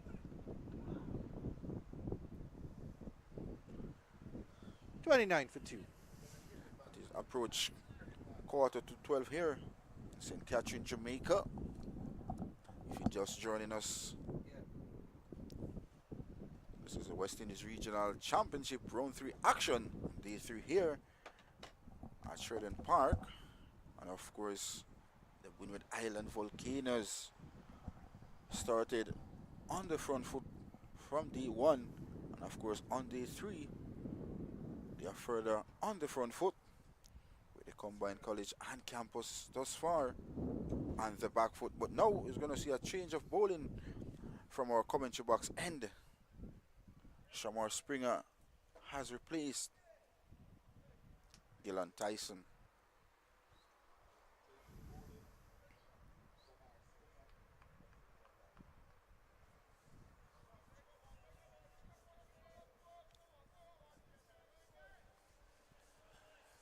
So Sadiq Henry has a task on his hands here. Certainly an opportunity to make a name for yourself in regional cricket as he's up against Springer. And immediately gets off the mark with a flick down to deep backward square leg. He's a busy young cricketer. He's Sadiq Henry. Likes width on the ball as well. Likes to be scoring freely. But of course, at this stage of the game, you need positive cricket to be played by the combined college and campus. And batting time. They haven't bat any times thus far in round 3 of the West Indies Regional Championship.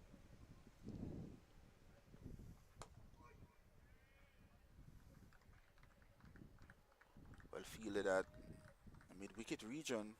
Seem to be the Centurion, Covin Hodge. In some news in other games, Trinidad and Tobago Red Force have progressed to 103 for 2 in reply to in their second innings after the Leeward Islands Hurricanes posted 318 and the Red Force were dismissed for 137. Appeal for leg before, but I was definitely drifting down the leg side. A rather stifled appeal from the Volcanoes. It's good to see Shamar Springer being introduced into the attack. He bowled a few overs before the lunch break interval.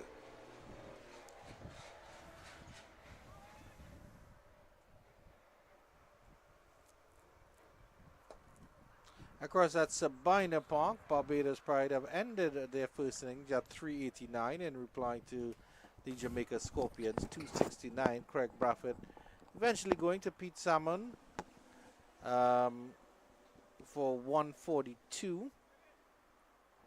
Kevin Wickham also with 63. Pick up the bowlers, Derval Green with 4 for 78. Pete Salmon also with 3 for 94.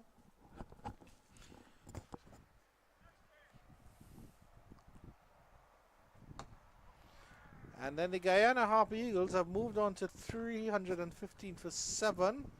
Kevin Sinclair is not out on 96, Penny.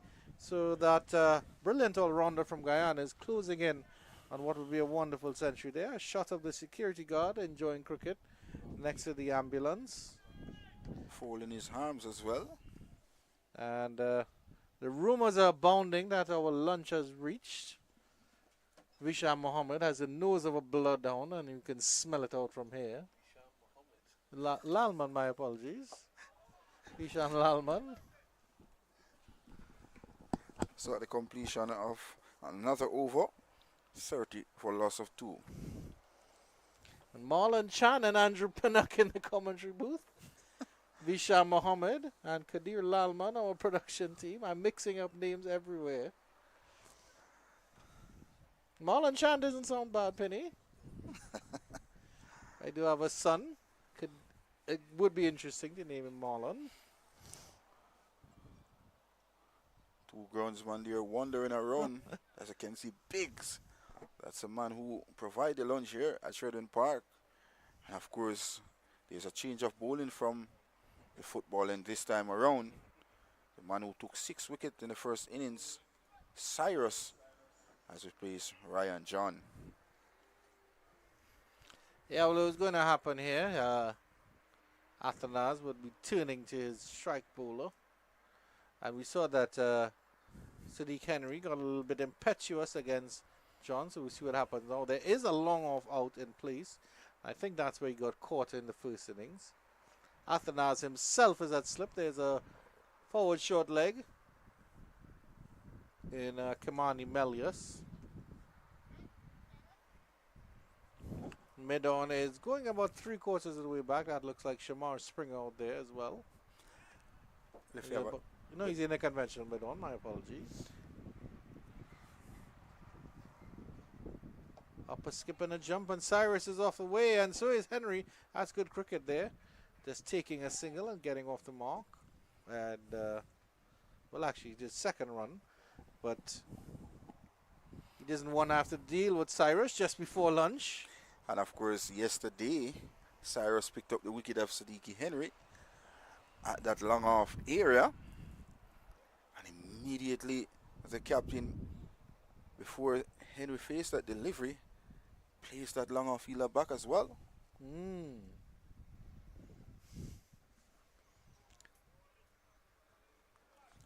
I like the field placement here of the Windward Island Volcanoes. There's a slip, there's a forward short leg, and there's a man in Sinal Ambris just on the second wicket there on the offside. Actually moved a silly mid-off position now. Kimani Melius, he was formerly at forward short leg. I think they do actually want to bring in a second close-in fielder. Johan Jeremiah had gotten some equipment from off the field.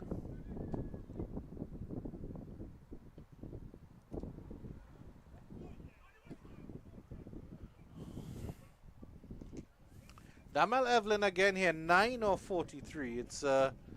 He's clearly a batter that likes to occupy the crease and will stay there and puts a price on his wicket, Penny. He's certainly shown that as well. With 5 minutes to 12 o'clock here, St. Catherine, Jamaica, the Combined College on campus, lost 2 wickets so far in their second innings. As you can see, the waiters transporting the food towards the dining area, and that's Biggs, the great man indeed, and the security giving cover as well for the food. Going for you, winding up for the big shot there was Evelyn, but decided to pull out of it at the last minute. 31 for 2. Good first over there, Darrell Cyrus, picking up from where we left off in that first innings. We destroyed the CCC batting lineup, picked up 6 wickets. And of course, the off spinner, Demario Greaves of the CCC, picked up 5 wickets as well. So runs have been scored in this game as well as wicket has been taken as well. So it's good to see good performance so far for this season in the West Indies Regional Championship. And of course, 5 minutes to the hour here of lunchtime here in St. Catherine, Jamaica.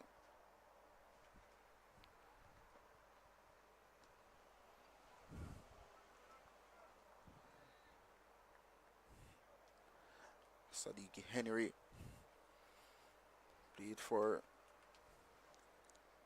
Wilmer's Boys School. Quite a few centuries as well for the Wilmer's Boys. Then of course he went to Melbourne Cricket Club, Kingston. Played a lot of cricket there. Remember the last innings Sadiq Henry played for Melbourne. It was a final against the Jamaica Defence Force at Sabina Park. Got a brute of a delivery from Leighton Leslie. The Jamaica Defence Force go on to win that finals.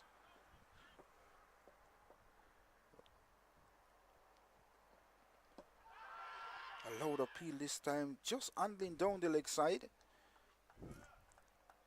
Handle, which took that away, as we can see coming up here on the replay.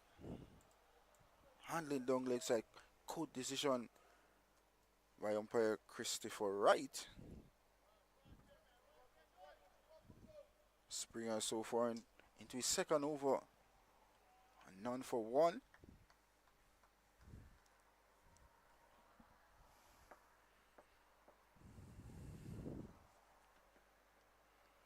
As Mr. Andrew Chung just keep looking across to that dining hall area.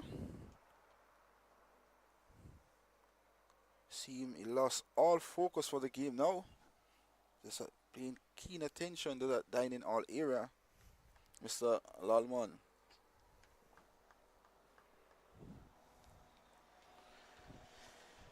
It's on everybody's mind, Penny. It's been on Visham Lalman's mind since we got here at 7 o'clock this morning. Edged, and that is the end of Sadiq Henry. Flashed at a wide one, and it was a good catch taken by the keeper, Demario Richards. Let's have a look at the replay here again. Poor cricket being played here by Sadiq Henry. 3 minutes before the lunch break interval, Sadiq Henry. And it's now lunch on day 3 of the West Indies Regional Championship. The CCC go to lunch at 31 for the loss of 3.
Welcome back to the West Indies Regional Championship Round 3 action.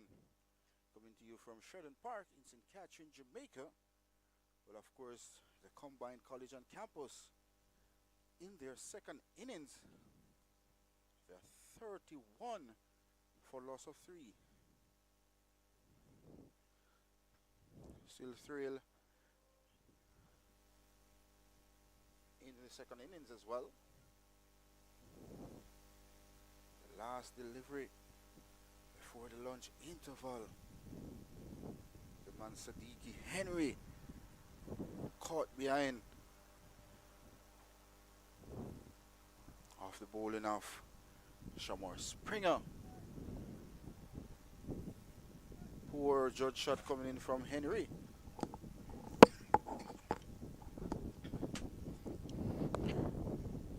But of course, the combined college and campus start on the back foot from the first day of this Round 3 West Indies Regional Championship game. And of course, 2 centuries were scored in the Windward Island innings. Kevin Hodge scoring his 5th first-class century. It's going to be Samar Springer, the captain of the CCC team, Jonathan Carter. So at the end of over number 16, the combined college and campus, they're 31 for the loss of 3.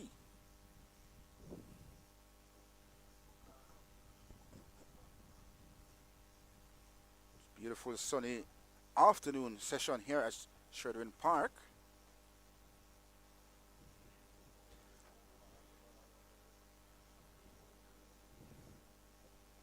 It's my good friend Andrew Chung. It's right beside me here in the commentary box. Has a healthy lunch this afternoon. So I'm under that mango cheese having his wonderful lunch, Andrew. Yes, it was a lovely lunch indeed, Mr. Pinnock. Time flies when you're eating good food. Well, of course, I couldn't make it to the lunch room to eat my lunch today. I ate it the same place I got it. It was awesome.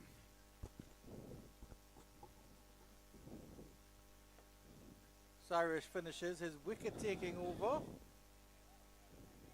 I don't know, there might be one delivery left.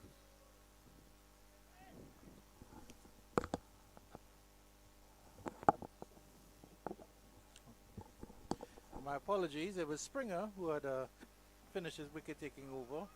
Cyrus has resumed action from the southern end.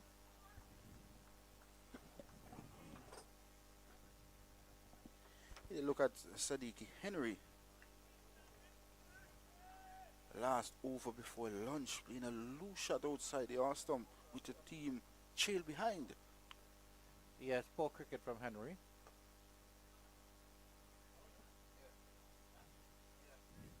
And of course, it was a wide delivery outside the off stump as a top order batter. Just a minute or two before lunch. You don't want to be playing after those deliveries.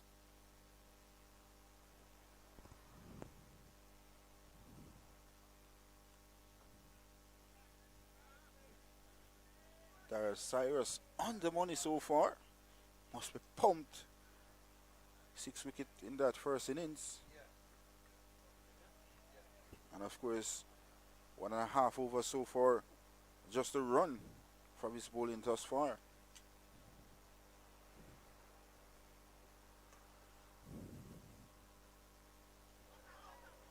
Appeal for leg before, drifting down leg side. And bit of the glove as well, maybe, yeah.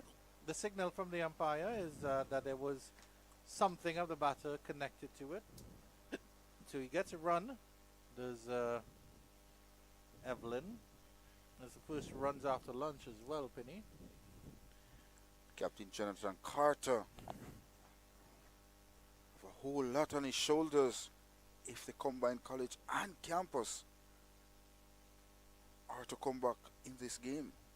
And so far, the Windward Island Volcanoes have dominated procedures here at Sheridan Park.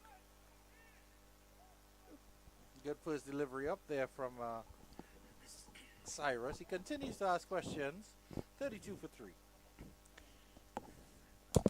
When you look at the combined college and campus batting lineup, very inexperienced batting lineup as well. You look at the all-rounders as well.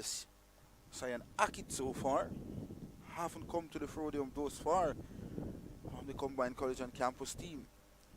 An early demise for the CCC team, lost 3 wickets inside a hour of play this morning. Yeah, it's been tough going for the CCC in this year's edition of the Cricket West Indies Regional 4-Day Championships. Shamar Springer to continue. The Yorker length delivery, well dug out. And from the get-go this morning, Shamar Springer bowling wicket to wicket to the right-handed batters thus far. So as I mentioned, this wicket, not a wicket where you can bully out the batters. You just got to be consistently hitting the good areas, forcing the batters to play wrong shots here. Up in the air. There's a streaky little turn around the corner by Evelyn. He gets it down to square leg. No, fine leg, I should say. That field that square leg Athanaze is still on his haunches because it was in the air, Penny. Picked the gap well, but it was uppishly. And that field placement from Athanaze is really one to look for as well. He's a man who's placed himself at a square leg, a short square leg there that's in the pocket of Evelyn. Another Yorker length delivery, well dug out again. And what Shamar Springer is doing is bowling middle and leg stump, forcing the right-handers to turn the ball towards the onside. So for a wicket for him as well, just the 3 runs and into the 3rd over. It's an all-Bajan contingent out there in the middle. Shamar Springer the bowler, Jamal Evelyn the batter, and Jonathan Carter the non-striker.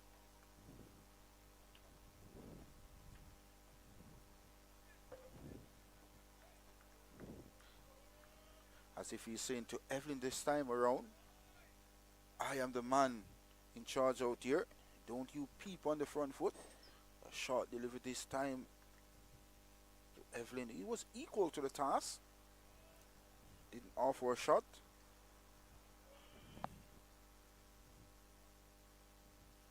So as a look, a commanding Windward Island Volcanoes team thus far on all 3 days.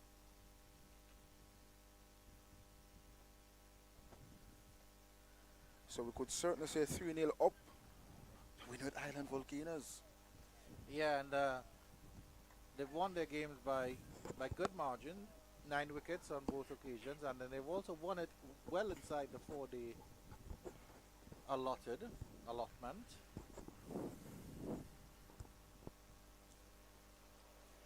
And of course, they're heading towards another defeat inside 3 days here at Sheridan Park.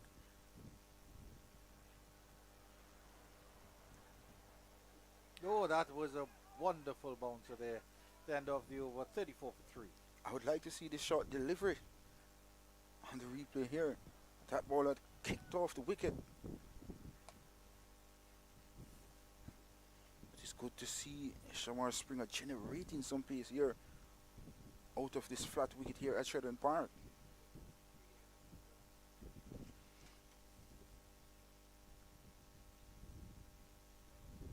Shows how fit he is as well, Shamar Springer, because he doesn't have a... That was the last delivery, very quick. And of course, Evelyn just managed to get himself out of the way in time. Top class. More importantly, get the bat out of the way.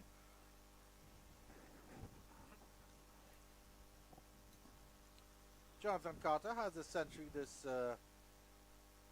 these championships from against the Jamaica Scorpions. That was in a losing cause. Good attacking field been set here by Alit Atenes. Also a leg slip in place as well. There's a short leg in place.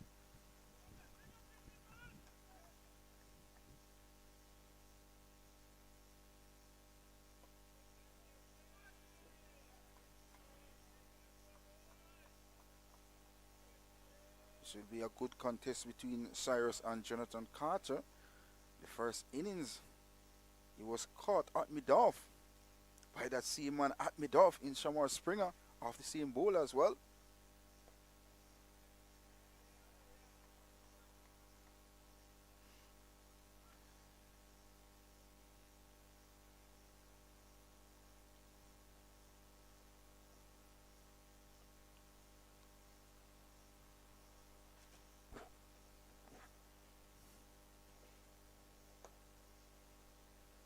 This time he's stroking this ball easy and elegantly down to long on for his first run of this innings. Is Jonathan Carter.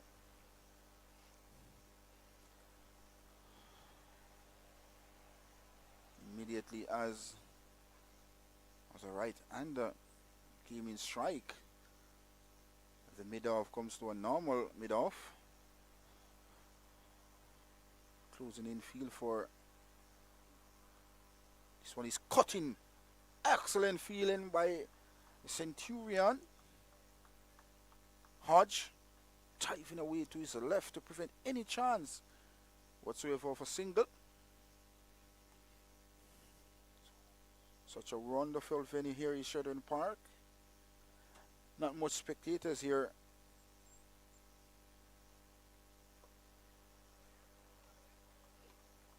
At the completion of the 19th, 35 for loss of 3.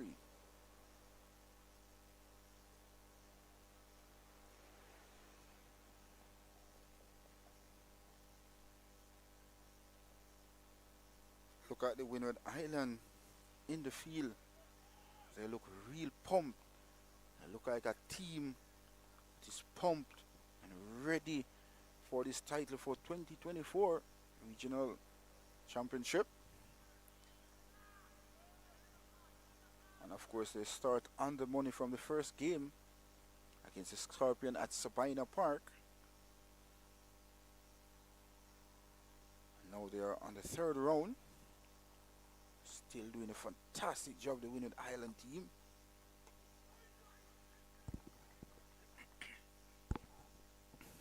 Hands on head there from Shamar Springer.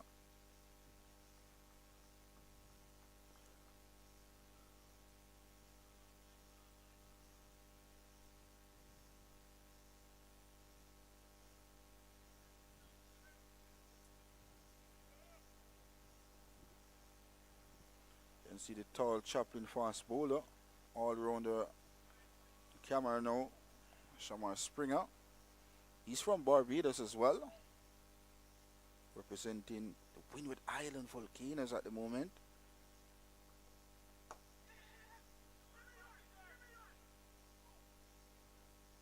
Quick single there coming in from Evelyn immediately as he threw that ball to mid-on, a wideish mid-on. Call his captain Jonathan Carter through.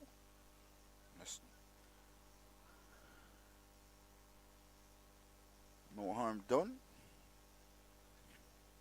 We haven't seen that in the first innings from the CCC team, but of course now in the second innings we see the urgency by the batters thus far.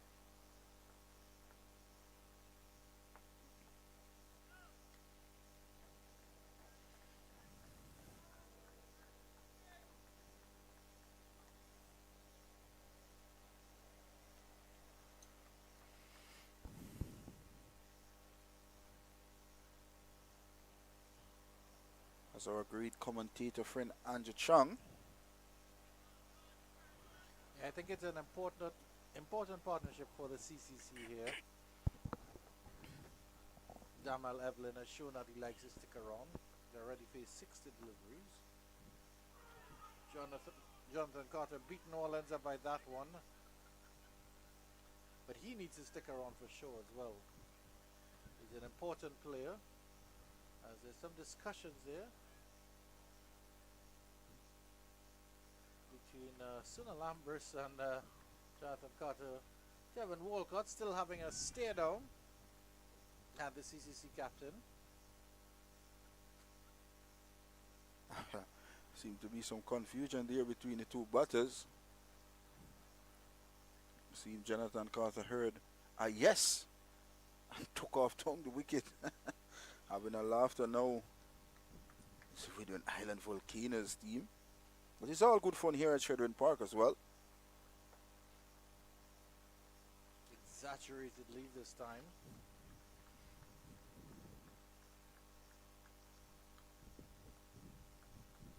But I think it's up to Carter now to lead from the front. His younger batters have not come to the party. Neither have his senior men to that regard, in terms of Shamar Brooks.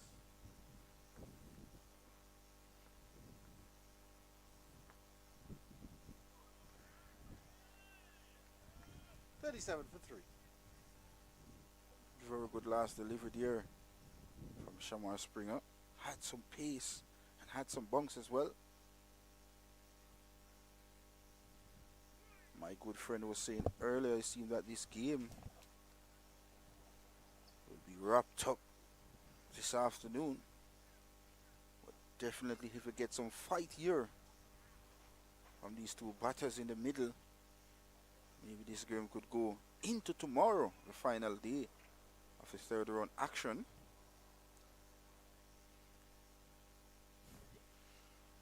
But of course, Cyrus will be thinking differently here.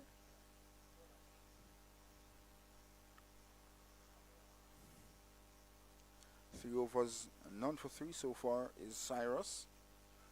Backing up a 6-wicket haul in the first innings. Picked up from valuable wickets, some valuable time as well. He will be a chump this second innings for the Windward Island Volcanoes as well. It's good to see the Volcanoes looking wickets.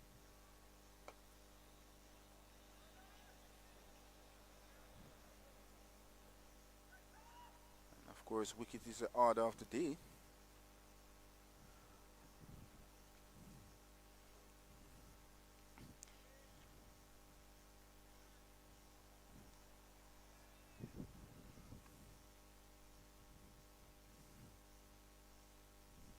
Still attacking is Atanis.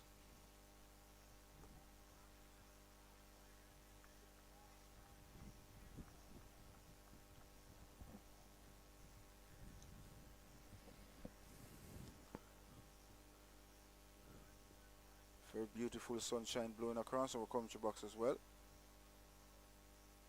I should say shining across our commentary box. As it's a special welcome to Vishal Lalman in our commentary box. Good afternoon to you, sir. Good afternoon, Pinny. Good afternoon to everyone who is tuned in. And certainly the Windward Island Volcanoes, they're up and ready. And that one down the leg side there by Cyrus. Darrell Cyrus, the 6-wicket man in the first innings. Definitely a man with a mission here for the Windward Island Volcanoes. And of course, he should be pumped as well. I think he would be after that performance in the first innings. A shortish delivery there from him, and Evelyn is back at the end of 21:39 for the loss of 3. And Penny, how was lunch today? It was awesome than even yesterday as well. When I got my lunch, I couldn't make my way towards the lunchroom. I sat same place and had my lunch in the bar. I saw you, Penny. I saw you getting in and around. Was it curry goat? No, barbecue chicken as Barbecue chicken, man. Had myself some of that as well. Was great. It was very good, I must say. Sat with my good friend, namesake Mrs. Pinnock as well. Oh. Not my Springer. wife on this occasion though. Not your wife. So just clearing that up, Penny. Definitely. Springer is back looking to clear away some of those stumps and make way for Windward Island's victory. And if they can muster that today or maybe early tomorrow. The CCC still trail by 152. Carter is driving exquisitely through the offside. He'll earn one. Atten is there at cover, just misfield, allowing Jonathan Carter to get an easy single.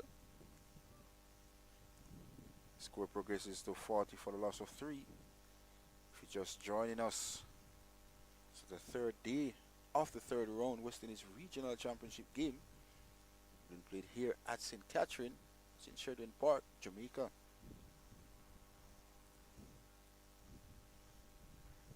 The man Springer so far. I think we've noticed something there now, Penny. The ball keeping a bit low on the southern end of the ground. When it pitched, 2 deliveries in the last over to Carter, keeping very low. He had some difficulty playing back to one that went through into the gloves of wicketkeeper Walcott. Now this delivery to Evelyn we saw here, keeping very low. Definitely, and it goes to show team that batting last on this wicket, it won't be easy for them. So the Windward Island Volcanoes put themselves in a commanding position to dictate the game from now on. Well, if they don't want to bat again in this match, of course they would need to dismiss the CCC team before they get those 151 more runs.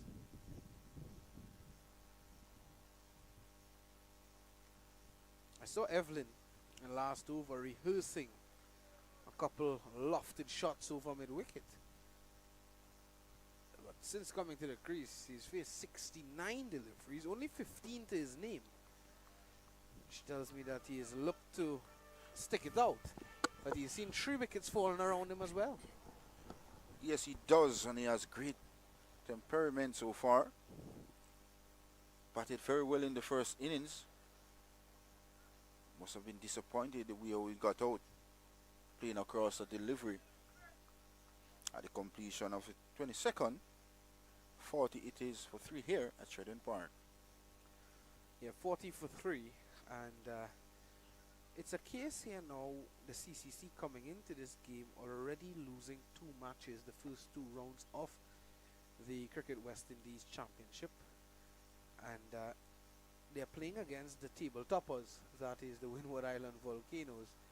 And you know, coming into this game, it was always going to be a tough contest, and of course the Windward Island Volcanoes would have fancied themselves, you know, to come out of this game and run away victors. But if they are to do so again, they are to dismiss the CCC team before those 150 runs, or bat again. Well, of course, even if they do bat again, try to ensure that the lead is a bit small, and of course they have 1 full day to get that runs as well, if the CCC bat out this day. Carter is driving sweetly, but the long-legged Shamar Springer skips away to his right at mid-off. It's very wide at mid-off there, Shamar Springer. What I like about Darrell Cyrus, he's not afraid to give the cricket ball some here, slow it up. Good variation being shown here by Cyrus. Yeah, he's just continuing where he left off from in the first innings. 6 for 42, was it?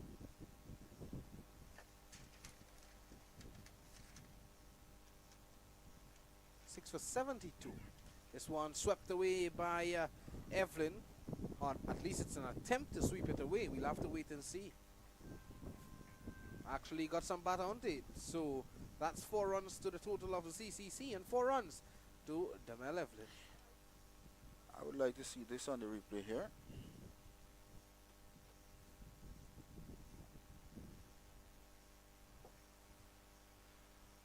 A rear boundary coming in by Evelyn.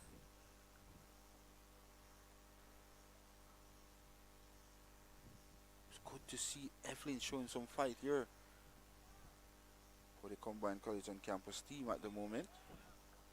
Saw 3 wickets fall around him. Badly line delivery this time. It was from Cyrus and got the treatment he deserved. A load of peel coming in there. He was muscling up there. Was Evelyn to hit that ball. He was aiming to hit that ball over the cover region, but in the end got that ball straight. That it even took out the middle stump at the non-striker's end. Yeah, and you know, normally when the bowler gets a hand onto it and onto the stumps, there's always a heart in a mouth situation for the non-striker. And I'm not sure what's going on here. Has the stump been broken? It looks as though the stump has been broken there, Penny. Yes, it has been broken, as the third umpire coming out with 2 stumps. We're not seeing the third umpire on camera, but of course he's coming out with 2 new brand stumps. So that's the delay here at Sheridan Park. So, Windward Island Volcanoes, of course, they won the toss on the first day and asked the Combined College on Campus to take first strike. They were blown away for 204 runs on the first day. And of course, the Windward Island turned to bat. They lost 3 quick wickets very early. And then a middle order partnership between Sunil Ambris and Calvin Hodge. 192 partnership carried the Windward Island Volcanoes up to a massive score of 395 all out, and have a lead of 191 runs. Then the Combined College and Campus, they lost 3 quick wickets here today, just an hour before lunch on day 3. Still trailed by 146 runs. Yeah, well, the good news is as well, Penny, is that the stump has been replaced and we're all set for action to resume here.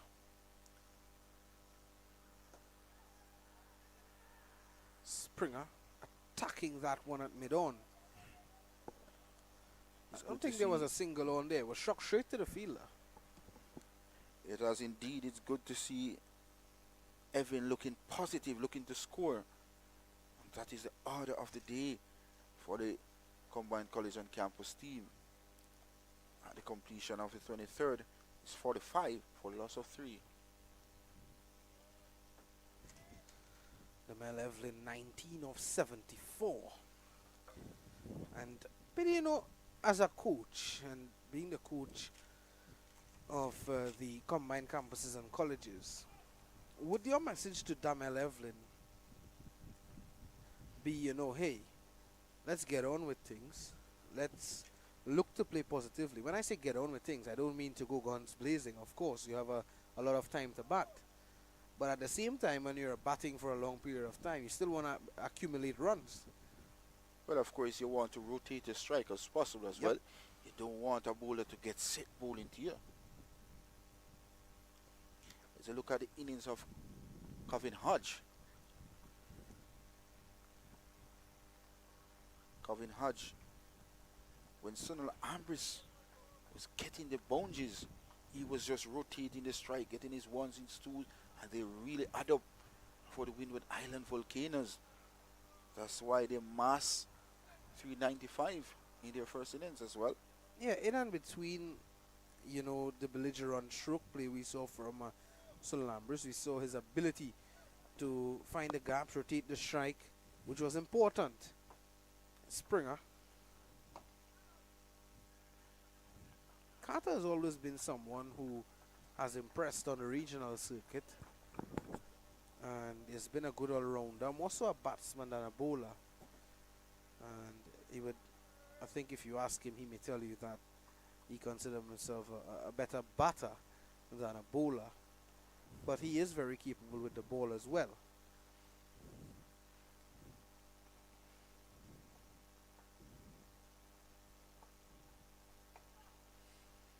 As a look at the Combined College on campus in their second innings, they lost their first wicket on 4. Also, the second was on 29, and the third was on 31. So not any partnership so far been building for the Combined College on campus team.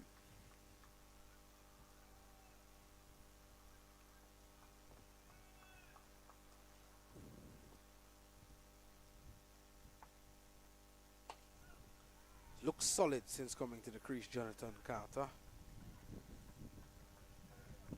Springer, though, since he's been given the ball, he's just been able to hit just on about a good length, just outside the off stump at times, on about the off stump on other occasions.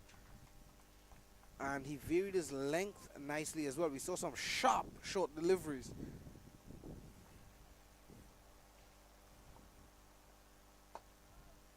One driven out to mid-off.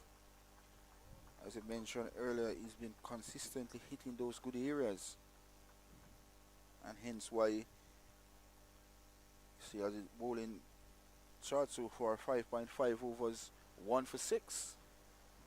Well, this is what has, fueled the Windward Island Volcanoes' success thus far.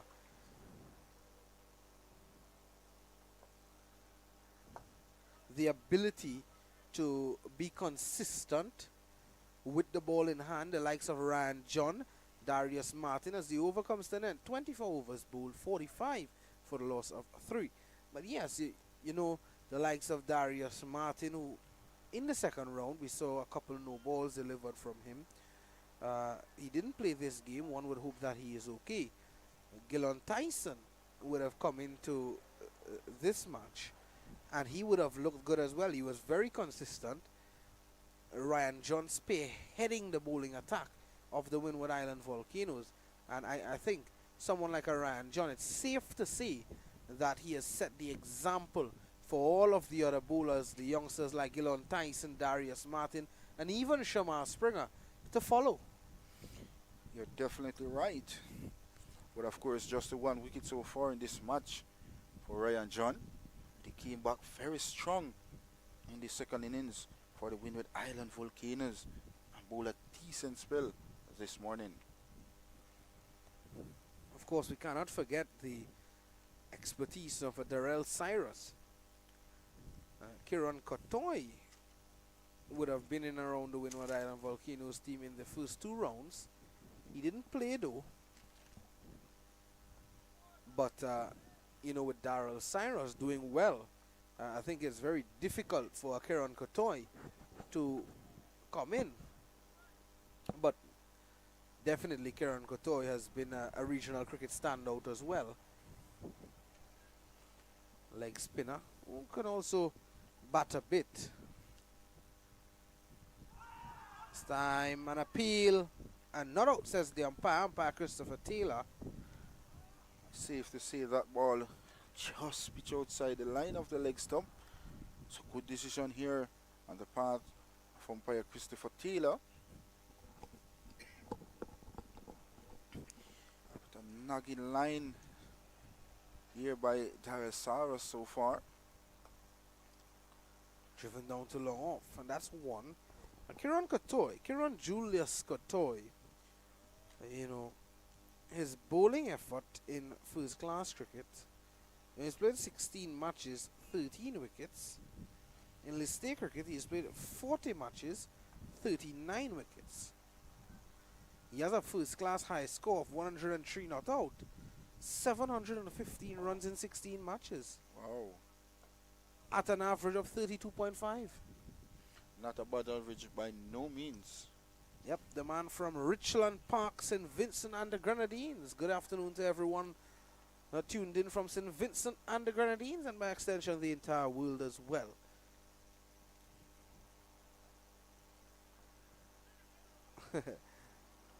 So Carter just offering his pad to that delivery. Someone who we saw did that quite a lot was Shivnarine Chandapol. The Guyanese left-handed sensation. This time it's turned away by Carter for 1. So they're ticking things along here, Penny. Just ticking things along nicely. At the end of 25, it is 47 for the loss of 3. Left-hand batter Jonathan Carter of the Combined College and Campus team played 95 first-class games so far, scoring 4,590 runs at an average of 31.6. So not a bad average by no means, Jonathan Carter. But if you look at his list A games, 139 list A games, when 3,652 runs at an average of 32.0. It's a fantastic average in all formats, Jonathan Carter. But of course, the Windward Island Volcanoes are doing a fantastic job with ball in hand. Springer is back. This one slashed away behind point, and that races along the carpet like a tracer bullet to the boundary for 4. Lovely shot. Backward of point there by Carter. It was indeed short, wide, begging to be hit. And Jonathan Carter, with his form and stroke making all season long, he won't miss out on that top shot by a top player, Jonathan Carter. A regional cricket stalwart, Jonathan Carter.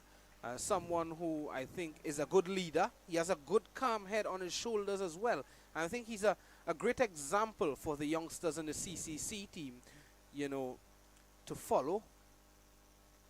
As the 50 comes up for the Combined College and Campus. It's a good comeback by Springer. Just pushing that one up a bit more on about that middle and off stump line, and it drew Carter forward. It's one of those deliveries, Penny, where, you know, the batsman is put in two minds. That period or that area of uncertainty, the corridor of uncertainty, Penny. That's a testing line. Testing line. That's what they call a nagging lengthen line. Definitely. There's a fielder in close at a There's short a quick cover. signal. There's a chance. This is going to run away. That's going to be 4 over throws. And yes, it is. So Lozano just messing up that throw. 5 more runs to the college, Combined College and Campus team, which is up to, should be 56.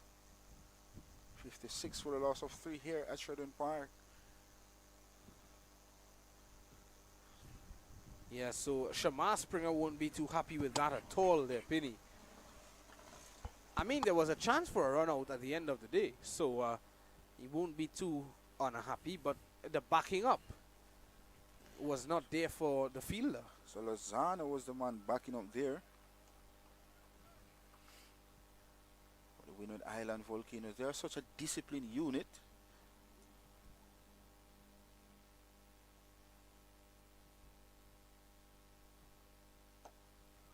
First mishaps we've seen all 3 days from the Volcanoes. On the other hand, Damiel Evelyn, 20 runs from 77 deliveries, batting very well, being smart. I would hope Evelyn can register a century on day 3 of this West Indies Regional Championship game for the Combined College and Campus team. So ball is whipped through the onside. Excellent work by that man at the mid-on area. Saved 3 runs there. hear the urge of the Windward Island Volcanoes feelers. They need a breakthrough here. 26 partnerships so far between these two. 26 from 60 delivers. Well, they need a big one from these two. This one turned away. This could run away for 4. Gillon Tyson. The big man gets in the way of it. So just a 1 to Jonathan Carter. The over comes to an end. 26 overs have been bowled. It's 57 for the loss of 3 here at the ever-pleasant Chedwin Park. It has indeed a lovely sunshine here at Chedwin Park as well. No signs of any showers here at Chedwin Park. Blue skies. It's a wonderful venue. Mango trees all around Chedwin Park as well. Have a look at that wonderful picture. Wow. Chedwin Park. Pleasant view here. As you can see, some vehicles passing on the highway as well.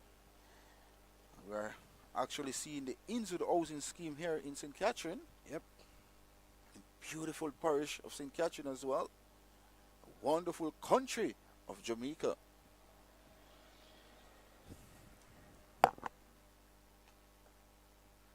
Well forward there is Carter. It's getting bat and pad close together, not allowing that delivery to sneak through. It's good to see Atenes attacking, looking wickets. And that's the order of the day for the Volcanoes, who's in command of this game so far. Yeah, I don't think they would want to let this game prolong into the 4th day. They would want to look as though, or look to finish this game today with the opportunity to do so. This one sweetly timed, sweetly driven as well, out to the cover boundary, and that's 4 more to Jonathan Carter. Over pitch delivery there by Daryl Cyrus and Jonathan Carter. He won't miss out on that. Big booming drive. Didn't try to overhit it. Just caressed that ball through the covers for 4. Welcome runs to the combined college and campus team. It is up to 62 for the loss of 3. Just a bit too over pitch there from Daryl Cyrus. So 31 partnerships so far from 64 deliveries between Jonathan Carter and of course Damel Evelyn.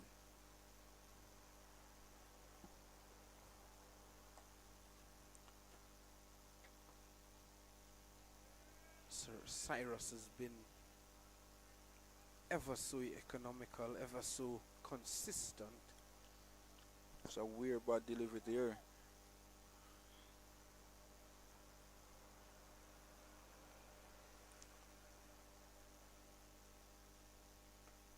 Again, he's driving, and this is 4 more. Carter enjoying Cyrus at the moment.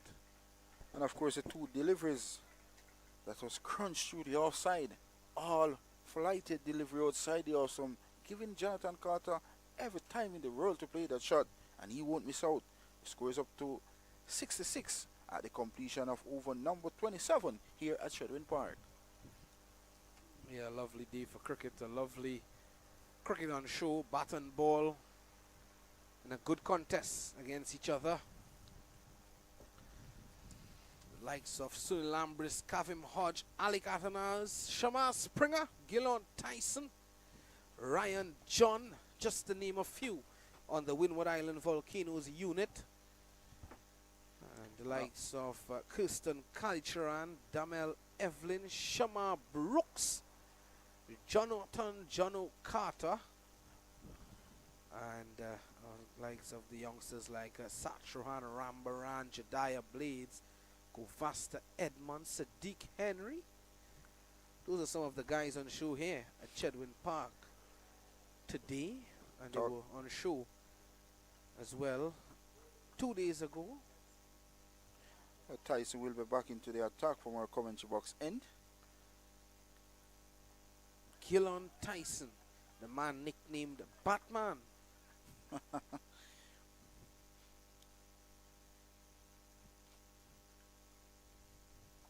edged and through the slip cordon.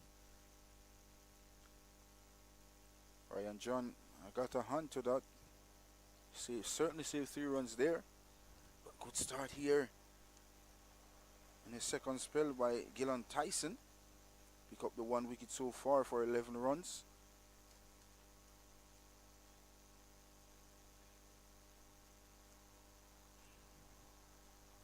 Jonathan Carter in this second inning so far, putting together a start. 23 runs so far. Yeah, that has come in quick time. He's now surpassed the Mel Evelyn, who's been there for 80 deliveries now. Carter has come in and just changed the complexion of the innings just a tad bit. Oh, this could be runs here for Carter. Looking for 2, and he'll get it easily. A delightful looking shot there coming in from the Combined College and Campus captain Jonathan Carter. He's looking to break loose here is Carter. As the Combined College and Campus team still trailed by 122 runs.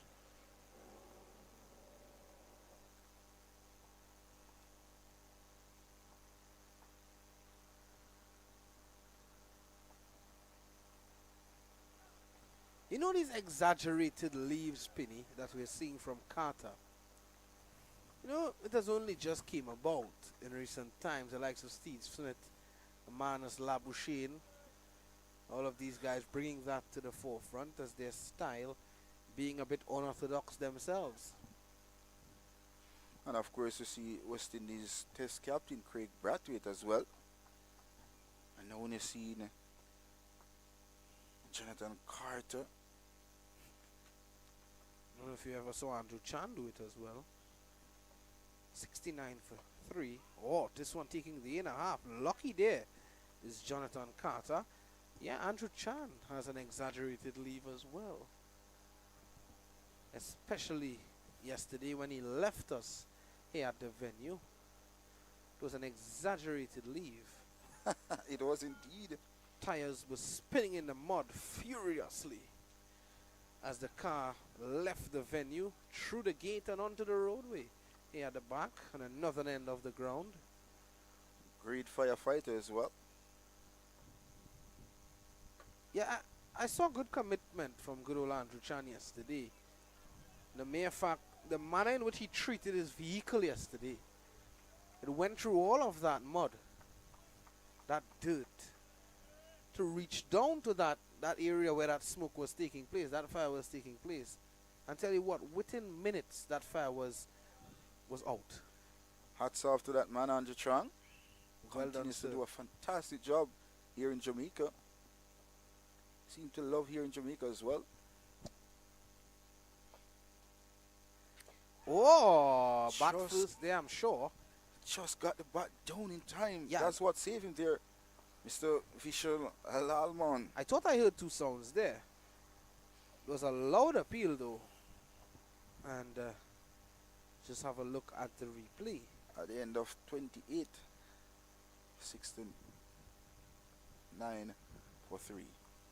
Just got some butter on it. Just in time as well. Yeah, that's why immediately I said bat first, I'm sure. Because initially you heard 2 sounds. On the replay there you could have seen the inside edge onto the pad. And Penny, you called it as well. And if you see how the wicket is playing now, Mr. Vishan Lalman, After this over, you'll be hearing the voice of the ever so heroic Andrew Chan, Marlon Pinnock. That's the man. And then following his stint, I'll be joining Andrew.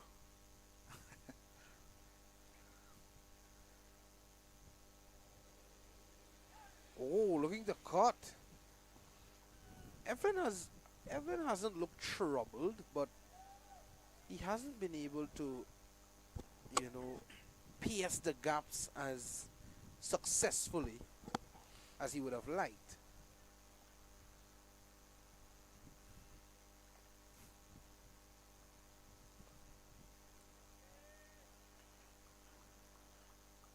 Evelyn batting time as well. 82. 82 deliveries for his 22 runs so far.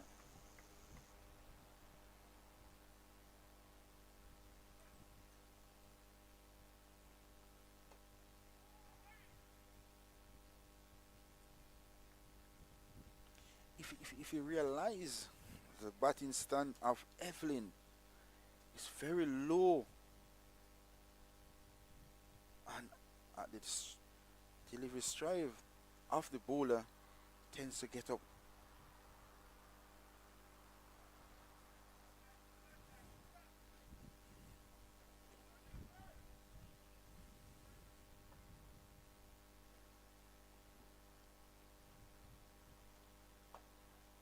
Turned away down to long on. A wide long on. And the long on is not quite all the way on the fence. It's actually just 3/4 way to the fence there, the man in Jeremy Solazano.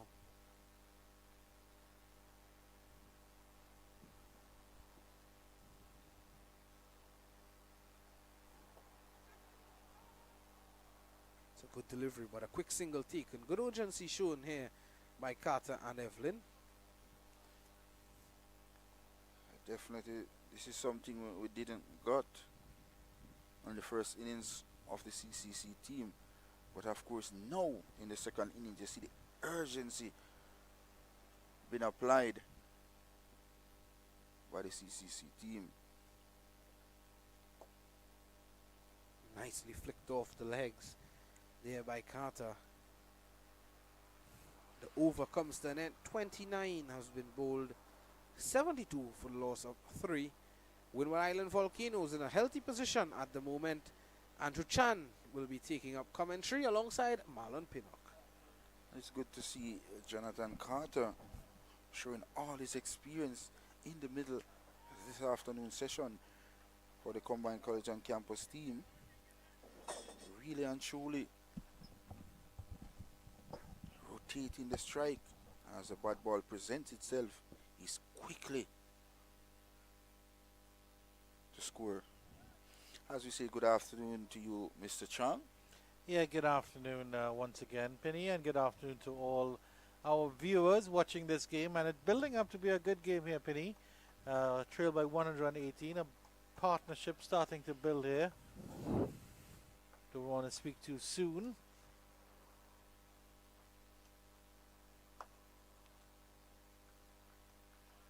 And of course, Jonathan Carter, at the other hand, looked very positive thus far from an entry towards the wicket. Damiel Evelyn just batting some deliveries that is good on the part of the Combined College and Campus team at the moment. Spending time at the wicket. We didn't got that in the first innings from the CCC team.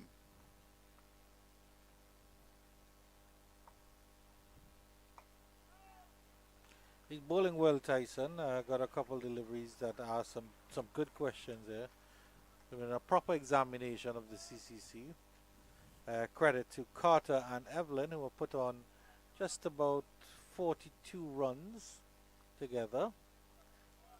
Evelyn still batting very, very slowly. We haven't seen him open up at all, Penny. He's more of a busy little collector, like an ant running around to find a morsel.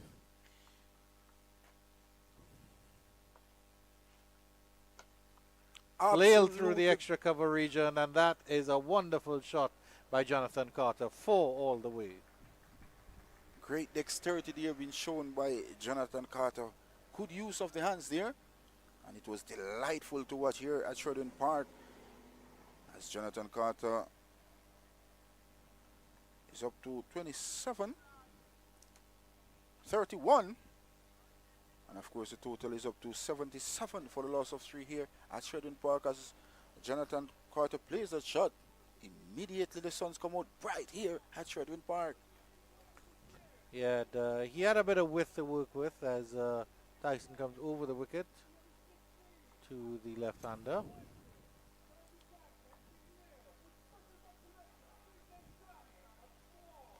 And there's your loudspeaker going on, Penny. They're talking about the Penny Esther and specials at the Penny party.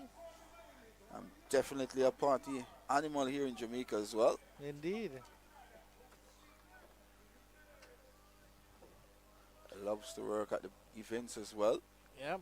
I've heard Visham Lalman is on the VIP list. Very important producers.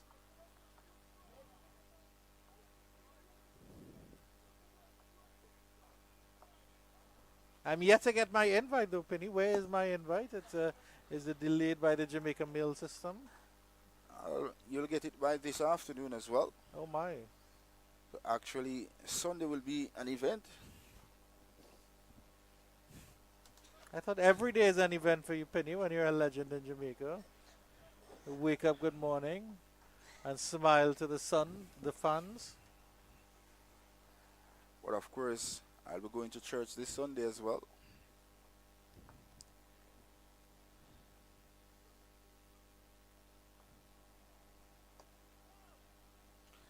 So when you decided to leave our dining room and have your lunch at the bar, Penny, were you able to abscond with a little cold red stripe? Well, actually, a gentleman at the completion of the 30th over, the combined college on campus, they are 77 for a loss of 3. Well, my good friend, a part of the medical team, also an ex-soldier, he bought me a hot jogging, very hot jogging. Didn't drink it as yet though. Oh dear. Oh no. Hot Dragon is for Friday evenings. Or Friday afternoon, not Friday midday. So after the game is But finished, do you drink a Hot Dragon hot or cold? I prefer it cold though. Okay. But of course, I'd rather wait until the game is finished this afternoon. Indeed, of course. Consummate professional, Penny. Cyrus continues. Gets a little bit of a tickle on that one on the leg side. There's Evelyn, but he doesn't get it past Athanas at that leg slip position. And your thoughts on Cyrus today? I mean, of course, he's this Mr. Six-wicket man. Well, of course, the combined college and campus batters batting him very, very patiently at the moment. But it's good to see the Windward Island Volcanoes still on the attack, still on the hunt. They are still looking wickets here.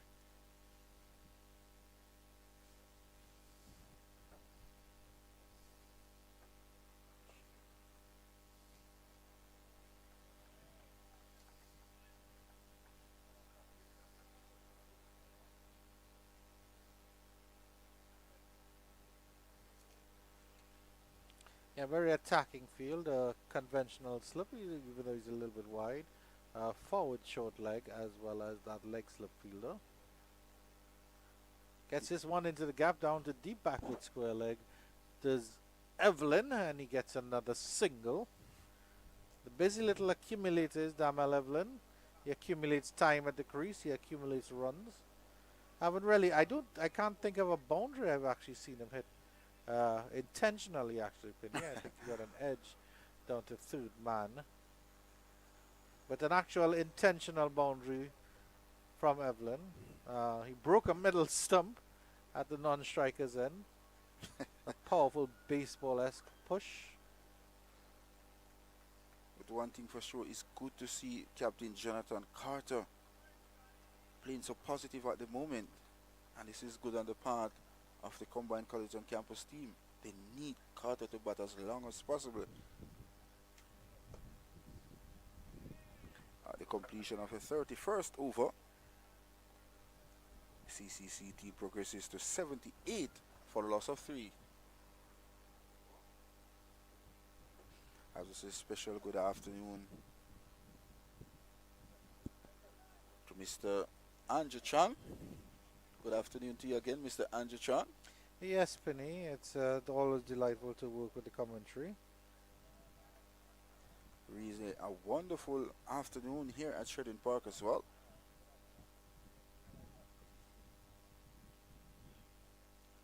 You can see the beautiful breeze blowing across the Sheridan Park complex here.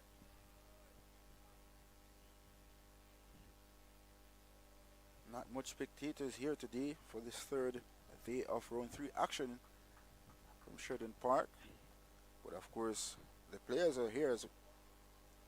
They're definitely They want to make why the sunshine here at Sheridan Park.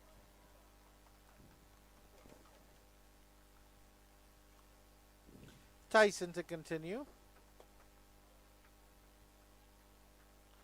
Evelyn is continuing with the strike here.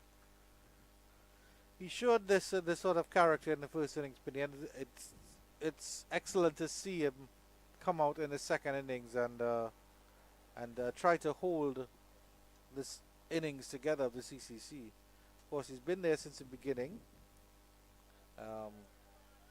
Carter might be the catalyst that pushed the CC onto competition, but you have to think that Evelyn is a glue that holds this innings together.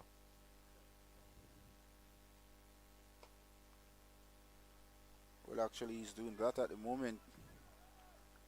Alongside him is Captain Jonathan Carter. They are building a nice little partnership so far, and of course, a very vital and crucial partnership. This for the combined college and campus team. They definitely need to take a page out of Kevin Hodge book as well.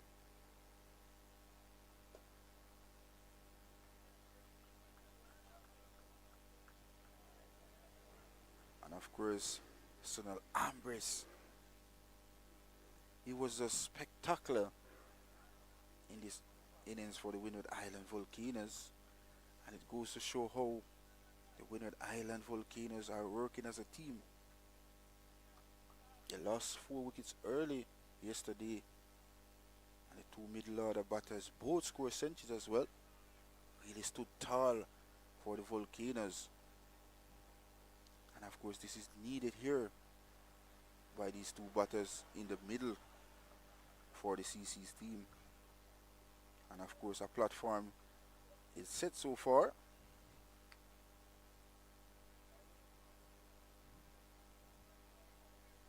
Run rate just a 2.46 at the moment. Damlin Evelyn ever present at the wicket. See the combined college and campus, they still trailed by 113 runs.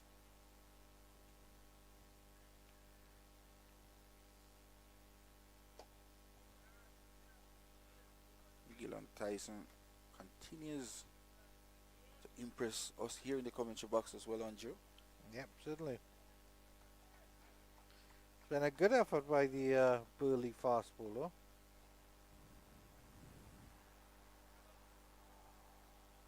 Certainly after this delivery with a water break interval here at Sheridan Park,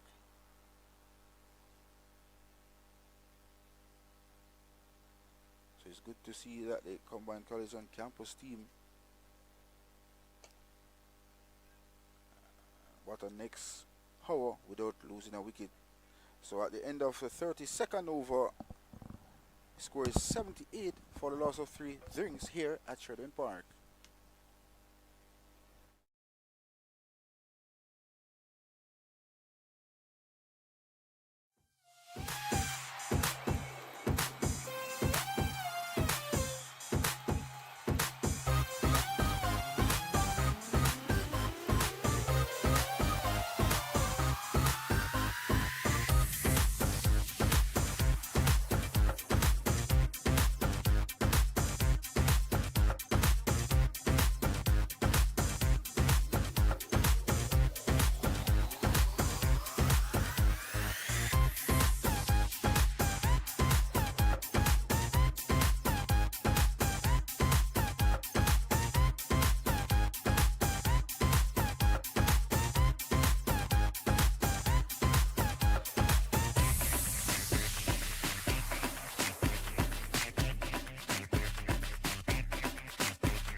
Action resumes live here at Chedwin Park, and Christopher Wright had to clap his hands at the Windward Volcanoes team to get them back in position. It was a slightly elongated drinks break, not that Marlon Pinnock and myself did not appreciate it. Good afternoon once again, Marlon.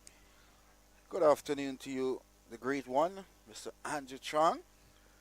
Happy to have you in the commentary box as well. Well, Really the only enjoy- one Penny refers to you as a great one. It's a blessing indeed. Happy to have you guys in the commentary box as well. Yeah, Lord Pinnock of Jamaica. Wonderful parish St. Catherine, wonderful ground Chedwin Park. Wonderful game we have on our hands as Darrell Cyrus resumes to Jonathan Carter, the CCC captain. And of course, a wonderful country. It is Jamaica. A less attacking field for Jonathan Carter. Just a slip and a short leg in place. In terms of the close-in fielders, he pushes that nicely. That's straight down the ground. Mid-on will come around, and Carter gets the first run after the drinks break. So just before the drinks break, Athens had a leg slip for Jonathan Carter. Immediately after the drinks break interval, the leg slip has been taken out. But there's a leg slip in place for the right-handed Evelyn. As we welcome back Kadir Mohammed to his camera duties. Of course, he had a personal matter to deal with, and we offer him all the support that he can and that we can give him. And it's good to see him have a drink as well. This one is whipped over mid-on for sex. Top class shot here. Coming in from Evelyn. The ever-present Evelyn goes over long on this time, as you can see on the replay. Full delivery. Easy pickings. That was in the arc, Andrew. Dealt with severely by Evelyn. Yeah, let me just pull up that replay on that once again, because it was so much bottom hand there, Penny. That was a short arm jab for six, really, from Evelyn. It's the first shot we've seen in terms of a boundary from him, and a 50-run partnership as well for this pair. Excellent work from them. I don't think the Windward Volcanoes had, or the CCC I should say, had a 50-run partnership in their first innings. Not at all. Penny works out the math quicker than me. I have to refer to my notes. But I'm liking that from Evelyn. I just want to see him open up a little bit now. In the first innings, he faced 123 deliveries. He's closing in on another 100 here in terms of deliveries faced. So, well, he's just 2 deliveries away from a century of deliveries in the second innings as well. a double century, as it were. And they need a double century of runs from these two to emulate Sunil Ambris and Kavem Hodge, who put the Windward Volcanoes in such a strong position. 86 for 3 at the end of 33. It's a change in bowling now, and Visham Lalman has to point at me and shake at my shoulders and say, please announce that Alec Athanas is taking the ball. He's standing up now. He wants to see every delivery close up, adjusting his laptop and everything to make sure that he produces this properly. Can you see the love Visham Lalman have for this man, Athanas? Athanas. Yes, he says his name with such emotion in his voice. He says, Athanas is on, Athanas is on. You remember yesterday? And he's blushing, Visham Lalman. I think he's following Athanas on Instagram very closely. But it is Athanas to Evelyn.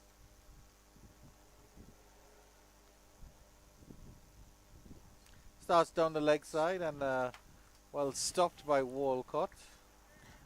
Of course, it's good to see Athanas introduce himself into the attack as well.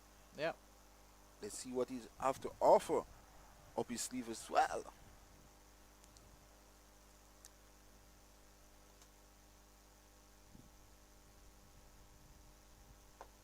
Full toss, driven. Oh, misfield there. And Evelyn gets a little run, but he hit that quite hard to Cyrus. Cyrus has been a little bit flat. He hasn't been the dangerous bowler that we saw in the first innings. He took a big 6 for.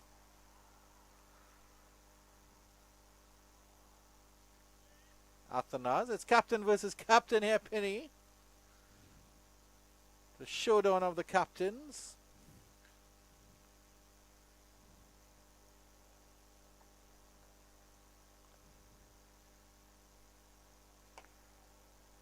Excellent fielding by the big man. I think that's Ryan John there. Got down well, the big man. See 4 runs there, Ryan John. It's good to see the big fast bowler diving away in the field. That shows the commitment of the Windward Island Volcanoes fielders.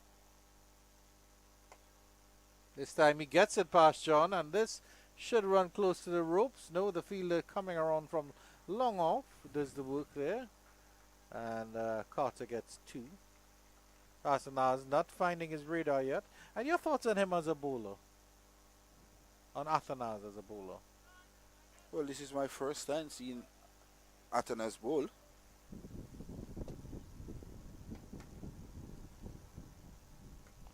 Yeah, he's certainly part-time. But he does have the knack of taking wickets, as the occasional part-time bowlers do. Maybe a lapse in concentration. Bit too full again. That's excellent by Cyrus at the cover region. But they still get a single. And that is the end of Athanaz's first over. Let's take a look at his bowling career, as Visham Lalman, of course, has the stats on hand, as he's a fan. In his first class career, he's bowled 676 deliveries and taken 8 wickets. His best bowling is 3 for 37. In list A cricket, he's actually taken 19 wickets and has a 5 for. In test, he's also taken 1 wicket as well. My goodness, 1 for 53. So his right arm off break is not unuseful. But it's Cyrus, the specialist, to continue, and this one is flick past short leg. There's no single on the board for Carter.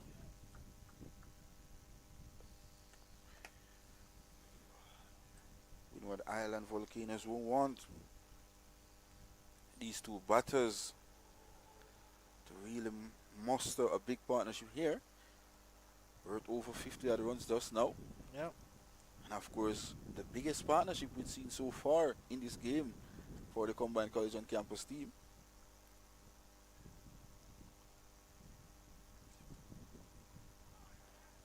And of course, they trail by 101 runs.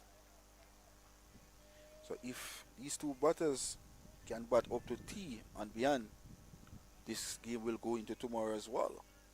Indeed.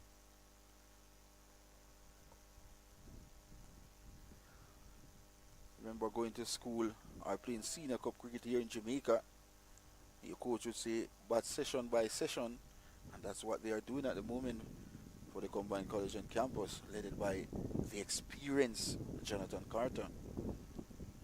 Yes, certainly. You can see the first session to the Windward Island Volcanoes. They put a total on the board and then got 3 wickets. That's lovely through the mid-wicket region.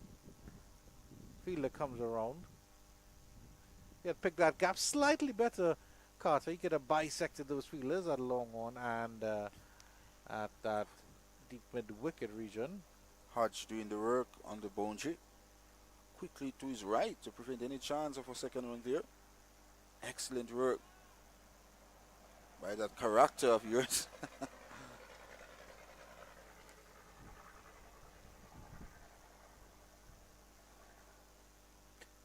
And a decent over there from Cyrus. 90 for 3.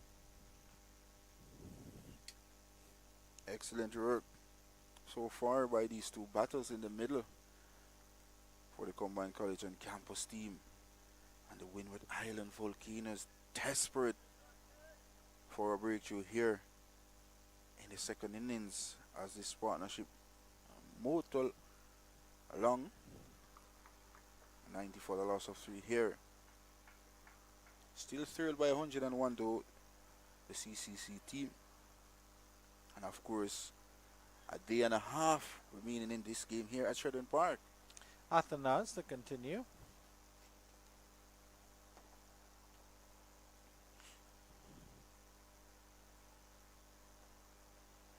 Athenas does target outside the off stump to the left-handed Jonathan Carter as well.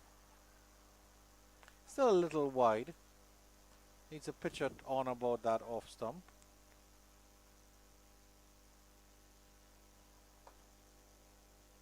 This time Jonathan Carter is square driving that ball out to the man at deep extra cover. Excellent bit of feeling there coming from Hodge. It's an excellent cricketer indeed. He's covering Hodge. Yeah.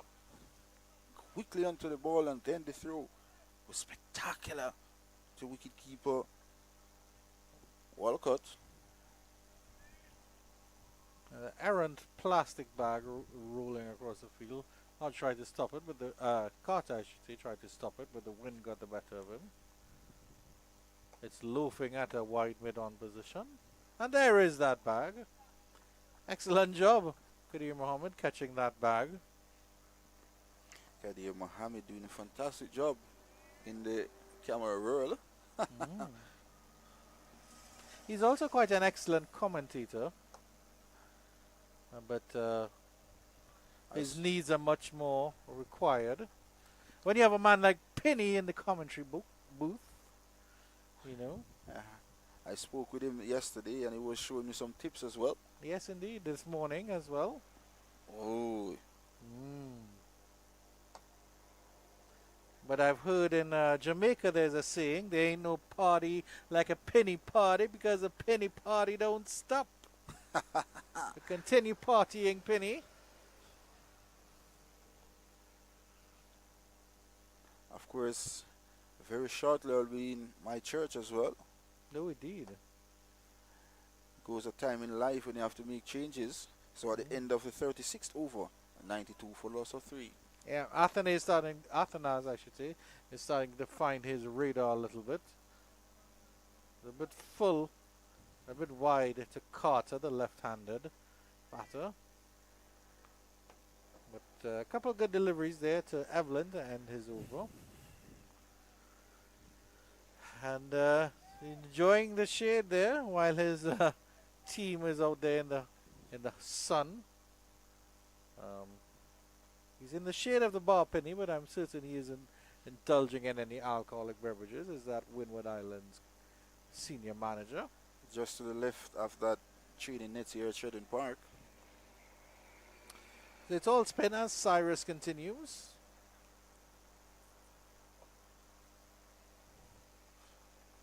Jonathan Carter playing a responsible knock so far for the college team.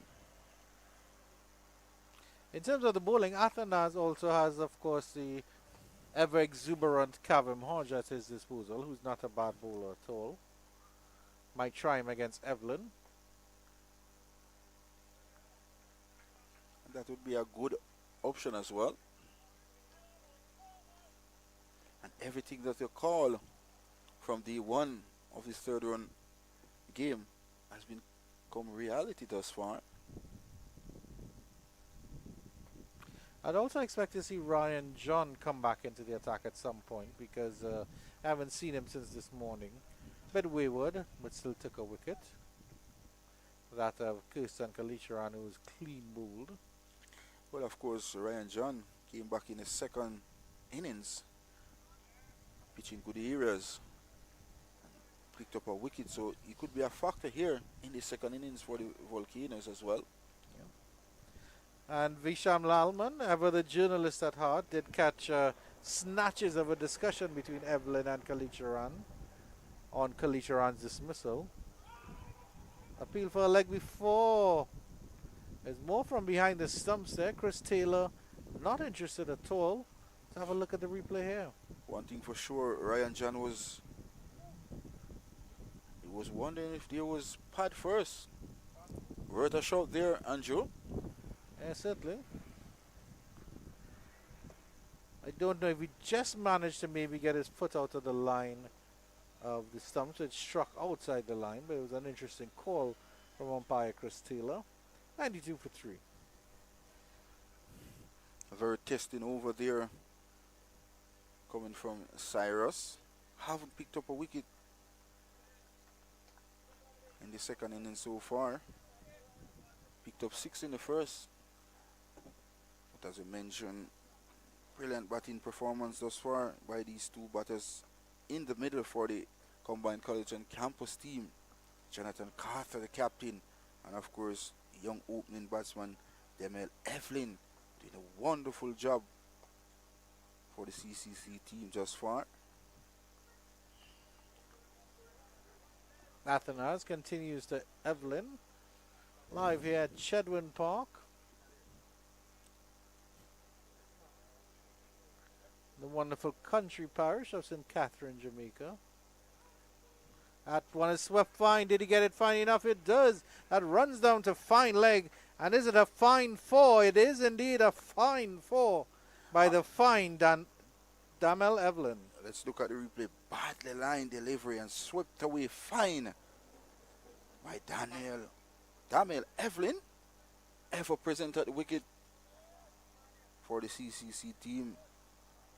The combined colours team trailed by 95 runs now. Partnership building here between Captain Jonathan Carter and the young opening batsman who's putting up a fight here. Evelyn getting his shoelace tied by Sunil Ambrose. Got to 43 in the first innings, and of course here now he's up to 37, and both innings so far but over 100 deliveries. That goes to show the fight that this young man is putting in for the CCC team.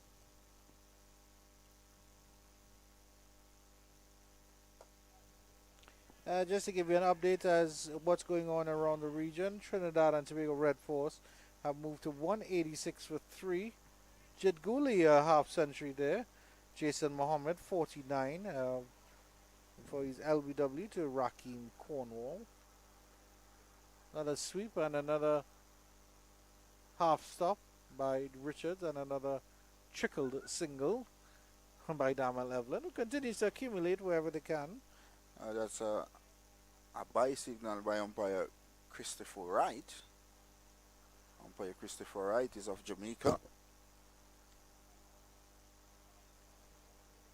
And over in Coolidge, Antigua, the West Indies Academy in a spot of border, 22 for 3. In reply to Guyana's 175 and 415 for 7. Kevin Sinclair, we're talking about him as a genuine all-rounder. 165 not out of 182 deliveries. Complete all-rounder is Kevin Sinclair. Yeah, absolutely fantastic innings. And then he's taken wickets as well in the West Indies Academy's second innings. And that completes over number 38. 97 for a loss of 3. Yeah, 26 fours, no sixes, and a strike rate of 91 from Kevin Sinclair. That is brilliant batting. And across in Sabina Park, Carlos Brown not out. Leroy Lugg is the new batter in as Mackenzie fell for 39. Jamaica Scorpions 77 for 2. That's after Barbados Pride posted 389 in their solitary innings, and Jamaica posting 269 in their first innings. Live here at Chedwin Park, and Cyrus will bowl to Evelyn.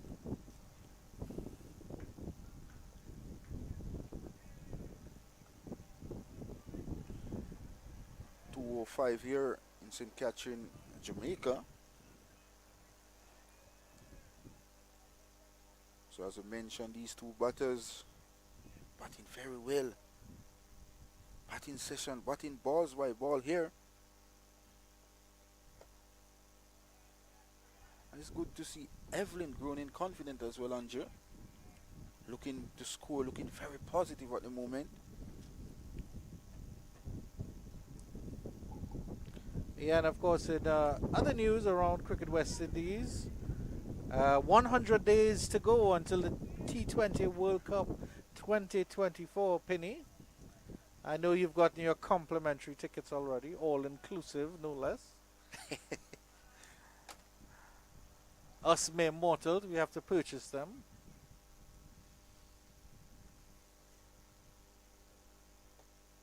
A pleasant good afternoon to Cricket West Indies and their officials. And we certainly hope that you have a wonderful tournament. Both batters are locked on 37 apiece. Quick single there, bounce weirdly. The throw comes in from Shamar Springer, and I think a direct hit, and Evelyn would have been in serious trouble there. Everybody is almost standing still there, as if they can't believe Evelyn got away with that one. Let's turn our attention to the replay here. Immediately after stroking that ball, he calls Jonathan Carter through for a single. It was a good take by Shamar Springer because the ball bounced awkwardly. I think that's what sort of threw him off. But he took it cleanly in the end. Full toss, whipped into the mid-wicket region.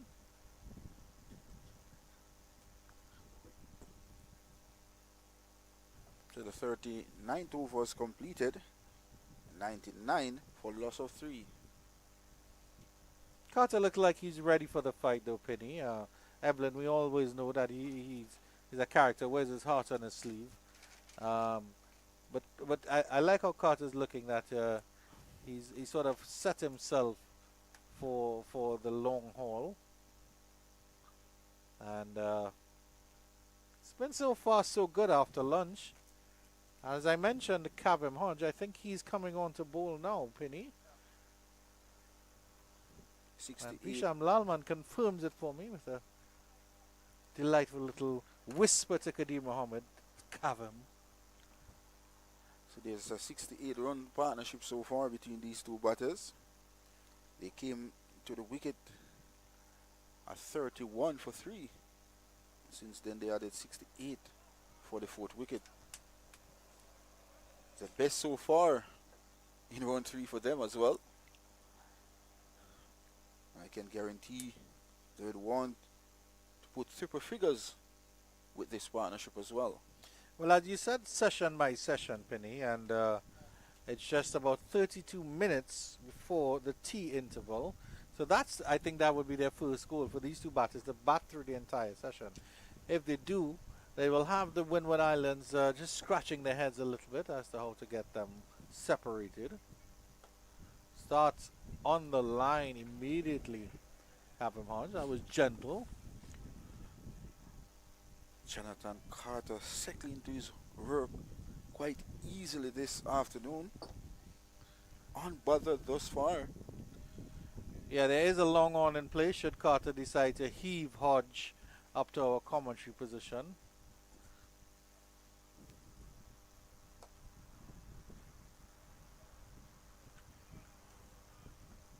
Three-dot delivery so far by Centurion Kavem Hodge. Oh, a little faster one there. I think he got a thick outside edge there, did Hodge. And it's immediately applauded by the Windward Volcanoes. They're searching for a wicket and they're supporting their bowler here. Goes for the big swipe. Does he get it through the gap? He does not. Deep square leg comes around, but that is the 100 up for the CCC.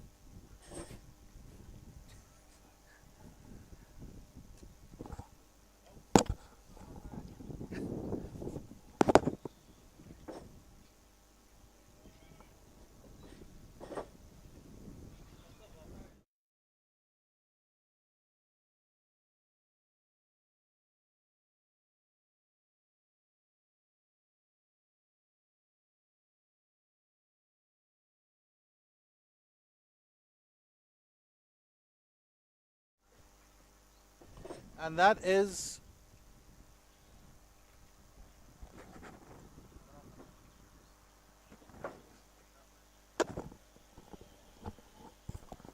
That is a completion of over number 40.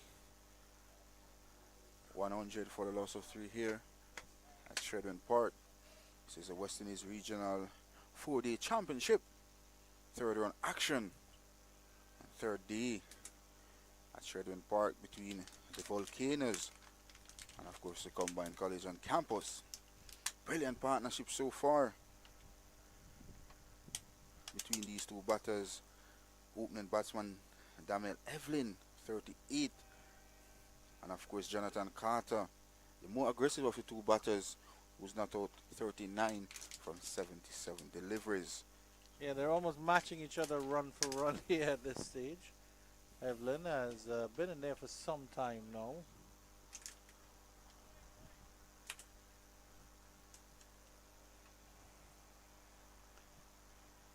I'd actually estimate he's been in there for about 2 hours, Penny, maybe longer.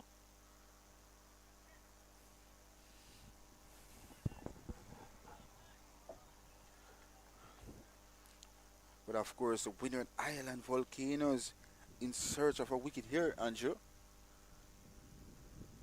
These two batters doing a fantastic job. He's back and cracks this one back with a point. Down to the boundary for 4. It was short. It was begging to be hit. And Evelyn obliged for a lovely looking shot there coming in from Evelyn. He certainly gave himself some room there. He's a pugnacious batter and he threaded that gap very, very nicely. A great shot indeed. As I mentioned before, this young man is growing in confidence and he's shown that with that shot. A man with class, a man with confidence. Scores up to 105 for the loss of 3 here at Shredden Park. Appeal for a leg before drifting down the leg side. Does it run fine enough into the rope to 4? It does indeed. What's the signal from the umpires? Off the bat. That is 4 more to Damel Evelyn. Straying on the line of the leg stump this time is Cyrus. And Evelyn won't miss out on that. He's in tremendous form this innings. And he pushes up to 47. Yeah, I was actually now going to say he's on a similar trajectory to where he was in the first innings, 43 off 125, and then he just swept this. He's up to 47 off 118. So he's better than scoring the first innings. This time he goes straight. That is dead straight, and that is 4. 3 4s on the trot for Damel Evelyn. He's starting to open up, and that's a well-played 50, and that's applauded by Penny and everyone here at Chedwin Park in St. Catherine, including the captain Jonathan Carter. Absolutely brilliant shot there. Coach Robert Samuels applaud as well, and the whole dressing room applaud the fight, the determination of this young man, Daniel Evelyn. Well played, young man. As you can see here on the replay, that was just brutal force being used there by Evelyn. But what a way to pick up another half century in regional cricket.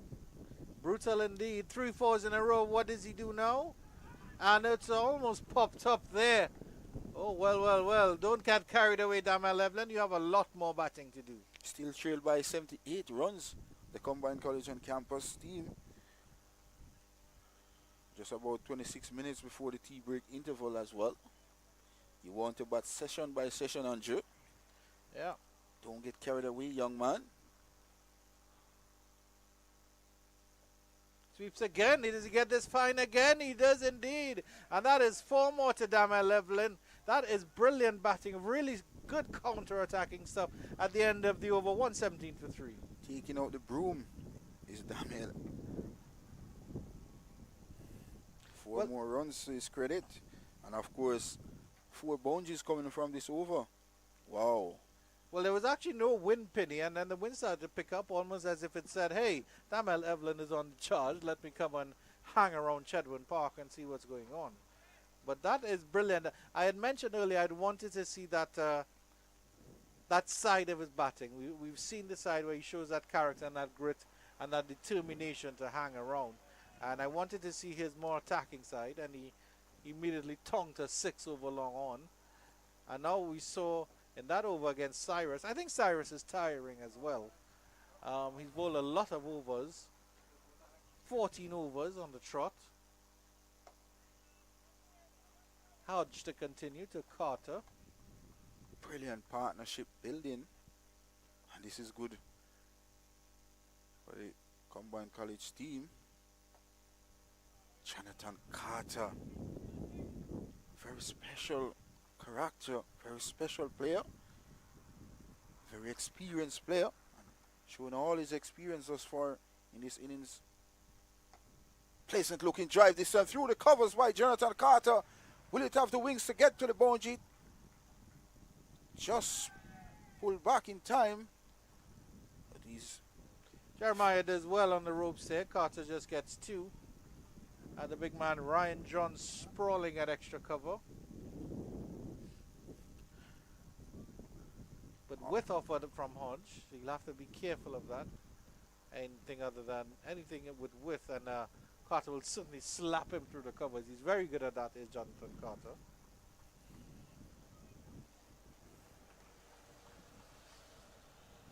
so as you see, once you stay at the wicket, runs will come. And Evelyn will appreciate every time he spends at the wicket here for the college team.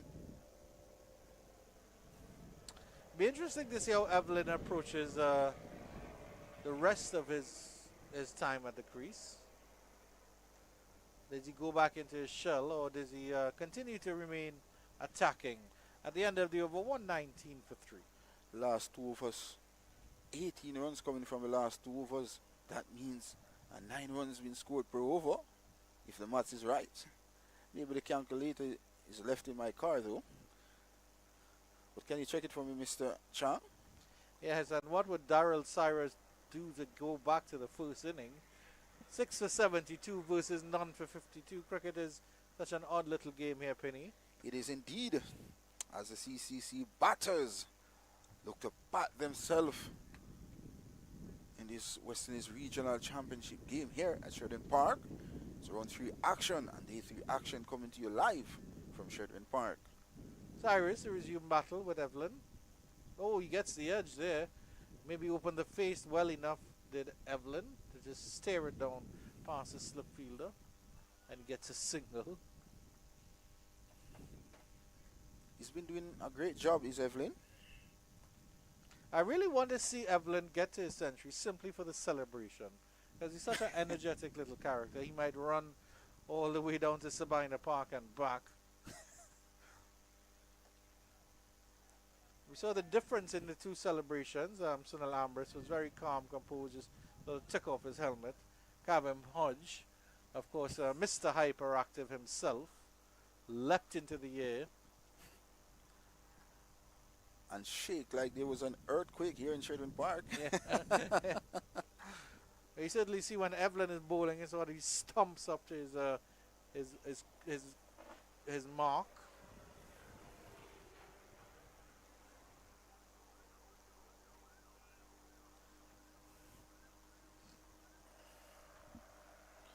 Still trailed here by 70 runs, the CCC team. But it's good to see Daniel Evelyn getting an half century, and well deserved as well. Yeah.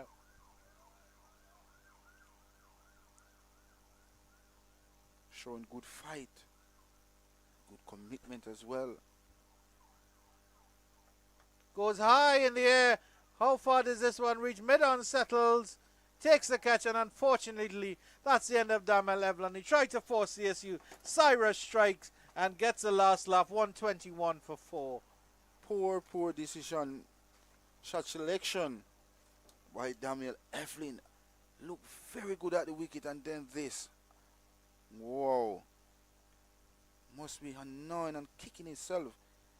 And the CCC team slipped further into trouble. They are 121 for the loss of 4. And that was actually a 90-run partnership between these two. 10 more runs and they would have had that 100-run partnership on the board. Good little knock by Daniel Evelyn.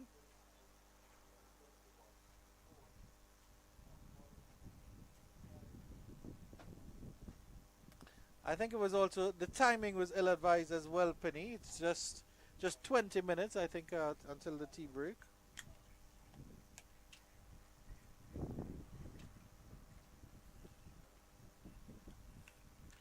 So how are we seeing that twist in this game here, Andrew.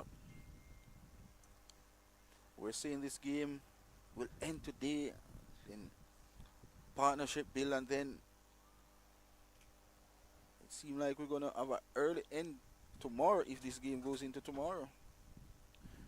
Well, I think you're going to be fined by the Wicketkeepers Union because Demario Richards has come on, and I think you can't say a bad word about any member of the Wicketkeepers Union. But Demario Richards is another character, another fighter, and if he stays along with Carter, they can certainly try to make something of this match. Still trail by 70 penny, so it's a sizable total, a sizable lead. Well, of course, just 6 wickets in hand. Just the all-rounders and the bowlers remain after any of these left-handed batter wicket. So, of course, they need to bat as long as possible. Yeah, but it really is disappointing from Evelyn after this delivery. And it's the end of the over, 121 for 4. It would have been a really, really good session for the CCC to win, and it would have given them that vote of confidence as well, because they had made 90 runs at least.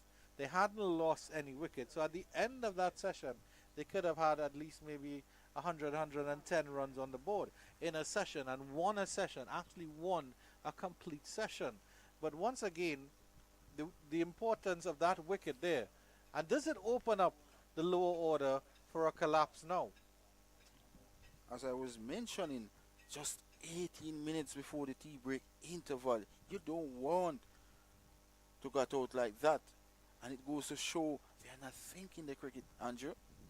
And surprise, surprise, of course, with the loss of that wicket, Athanas has shuffled his bowling back and has brought back his special all-rounder, Shamar Springer. And I think this is a wonderful move by Athanaz to bring back Shamar Springer, who's been on target this morning. Just haven't get the reward he was looking for. Just the 1 wicket, 7 overs and the 17 runs. It's a good wicket he got as well, Sadiq Henry, with a good delivery. Poorly played by Henry, must be said.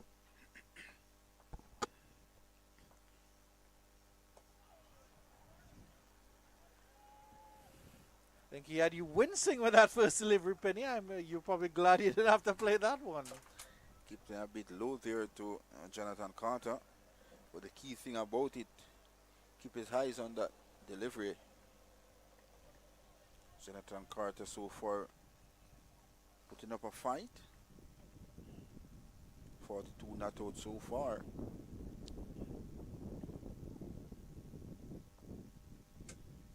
Straight down the leg side, that's easy for Carter. Flicks that down to deep backward square leg.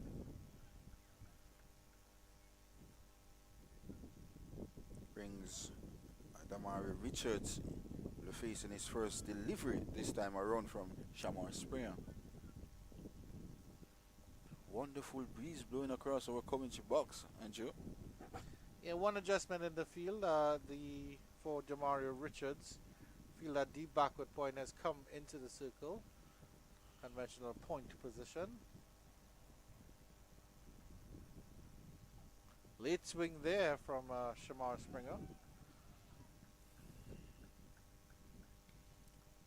It's good to see a slip on a gully in place as well. There's a man on the 3rd wicket as well in a catching position on the offside. If we look at the batting to come, of course, Penny, there's just Sion Hackett and Zishan Matara. We've all established that all the CCC down to the 11, Mr. Govasta Edmund can bat a little bit. But do they have the patience? Do they have the fortitude to bat with Carter or Richards, whoever remains and whoever is in there? And that's the problem. Sion Hackett is a good batter, but hasn't really had the best of times with the bat. A bit unlucky as well. and then Motara is young.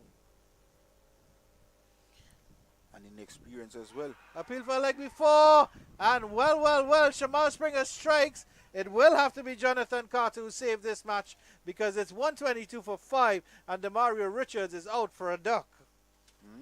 As you can see here on the replay, full delivery, straight hit in front, gone. Good decision here by umpire Chris Wright and the CCC team. Now in more than a spot of bother, they are in a pit here at Shredwin Park. They are 122 for the loss of 5. Well, Penny, you are an extremely polite gentleman because they were in a spot of bother when they started this inning. I don't know what you'd say now. They're just sinking deeper into the mire here. And it's quicksand around the volcanoes, and the CCC are just slipping further into it.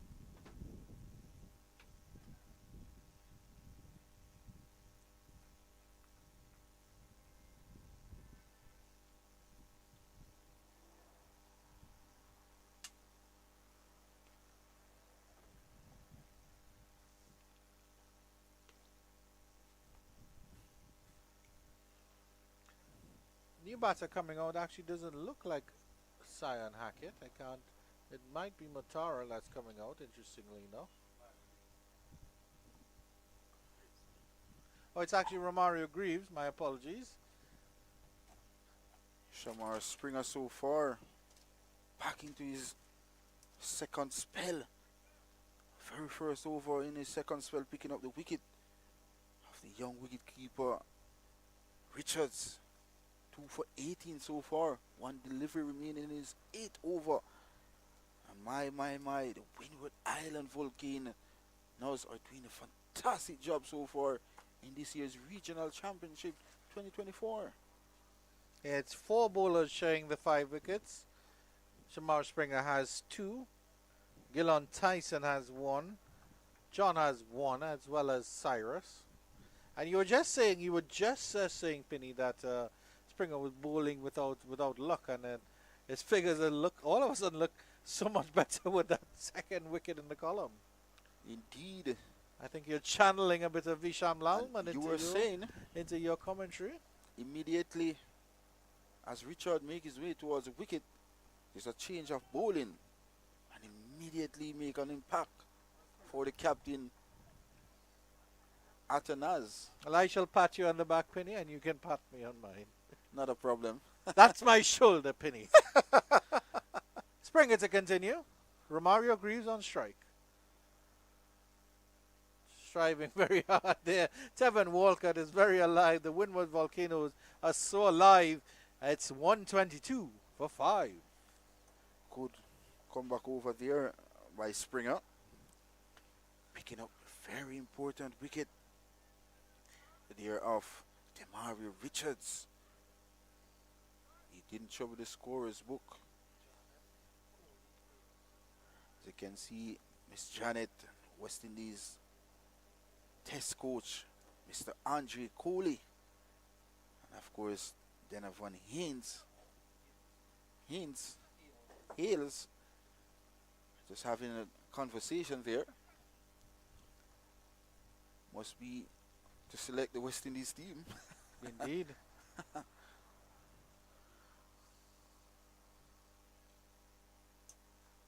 Well, certainly, I think everybody would be very impressed with every single member of the Windward Volcanoes team. I think that's what's been more impressive, Penny. It's every single member of the Volcanoes team is pulling,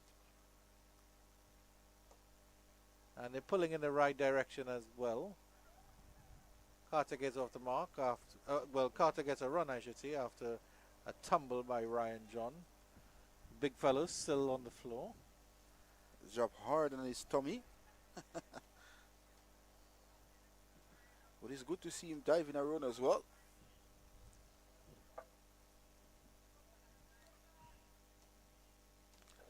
Scoreboard has 43 for Carter. And just behind by that single earlier.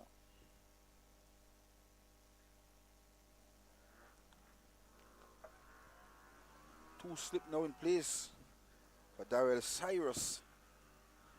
1 for 55 so far. It's good to see Atanas looking wicked here. Desperate to win this game from today. Yeah, we were saying that Darrell Cyrus hasn't been on point in this innings, but and the boring chant is coming up again from Ryan John, that taunt that they've had for the CCC. Goes for the cut shot there. It's too close to him. Was Greaves. I think he fell for the boring chant. As you can see here on the replay, very close. I wondering if it was the mountain from Ryan John got into his head. Jonathan Carter at the non-strikers end the Kimbo. And really looking at Romario Greaves as if he's saying, what are you doing, young man? Occupation of the crease is what we haven't seen from the CCC thus far. They trailed by a further 68 runs.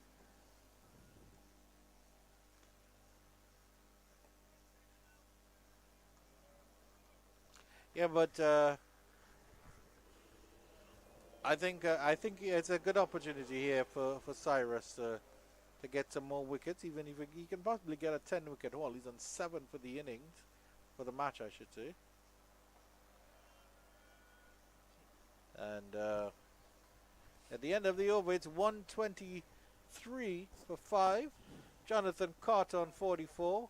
Blue skies, light, fluffy clouds over the Chedwin Park here. It's a wonderful breeze. It's a wonderful atmosphere. It's a wonderful ground for cricket. And it's a wonderful game we have on our hands as well, Penny. And of course, it's 2:32 here in St. Catherine, Jamaica as well.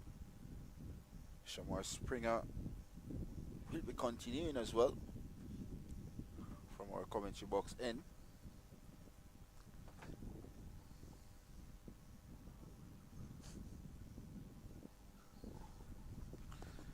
Springer to Carter. Down the leg side. Trying too hard here is Shamar Springer. Just want to get this thing over today is Springer. But of course, the ever-present Jonathan Carter fighting away for his life. Jonathan Carter playing with the inexperienced players.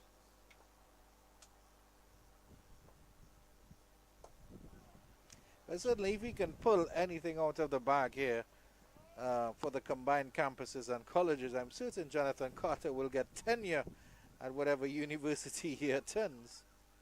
Or even 20, as a matter of fact. Indeed, yes. But of course, still have 5 wickets in hand as well. Indeed. He wants to be the one not out at the end of the day as well.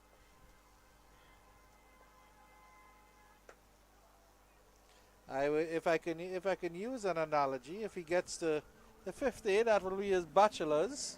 If he gets 100, that will be his master's. And if he pulls off a win, there's the doctorate for Jonathan Carter. You're so right, my friend. Hannah. Still looking fairly relaxed in the CCC dressing room.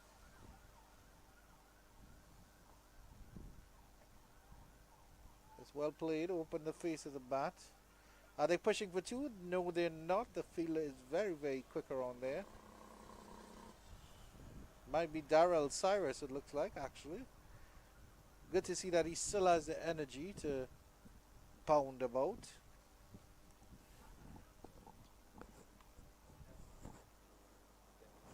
It's actually Kenneth Demba on as a substitute fielder. In terms of Shamar Springer, he's such a natural athlete, Penny. It almost hurts to see him when he tries too hard. He runs in effortlessly, delivers effortlessly, and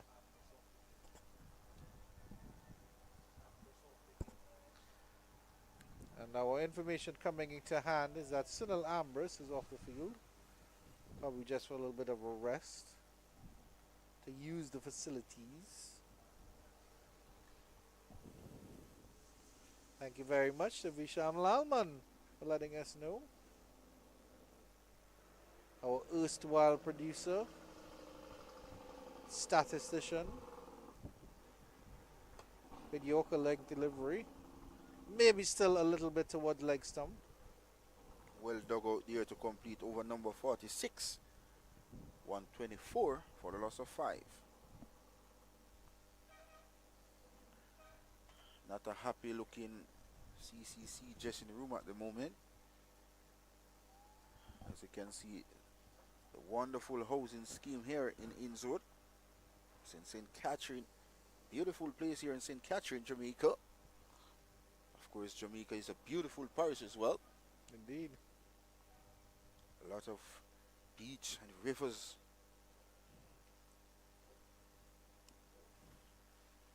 There's a lovely beach in Ochi as well. Daryl Cyrus continues marathon innings.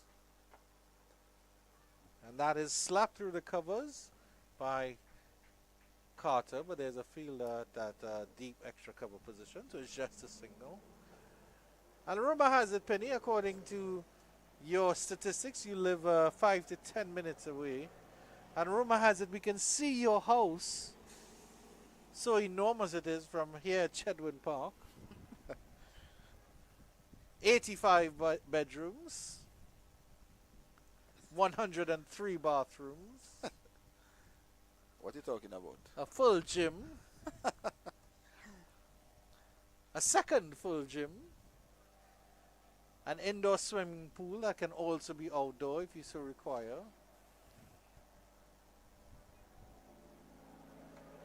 That's up in the air. That's over, long off. Will it go the distance? It does indeed. It actually went about to the extra cover region. And that's a towering 6 by Romario Greaves. He gets off the mark in style. Big shot there coming in from Romario Greaves. Back himself to hit that ball over the wideish long off area and get maximum results as well. Still trailed by 66, the combined college and campus team at the moment. Why do you have 3 tennis courts, Penny? That's straight. That's dead straight. That's that 4 as well. It is indeed. Romario Greaves with a little bit of a counter attack here. It's almost as if he heard how big Penny's house was and got angry about it. Good looking shot there. Over pitch delivery once more. And Romario Greaves won't miss out on that.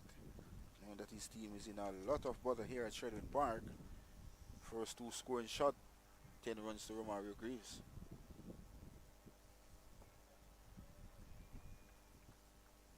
The information coming in is that Penny has 3 tennis courts because one is clay, one is grass, and one is the conventional solid one. Just in case he decides to change his rhythm. Oh, he's got an inside edge. That's I thought he was bowled there for a second, but he got an inside edge that runs down to fine leg. Athanas is the fielding. So Romario Greaves trying to counter attack a little bit too hard there, but he survives. 136 for 5. I think the combined college and campus batters, the youngsters, they're not thinking the cricket. 1 minute before the tea break interval, and a big shot been offered there by Romario Greaves after scoring 10 runs from 2 deliveries. Oh boy, Romario Greaves. Yes, Penny is vacating the commentary booth to stomp downstairs. There's a CCC pavilion and have a stern word with them. Because it's not sensible batting at all. I really think I'm disappointed with Evelyn in particular because he threw away his hand. The Mario Richard just got a fantastic delivery.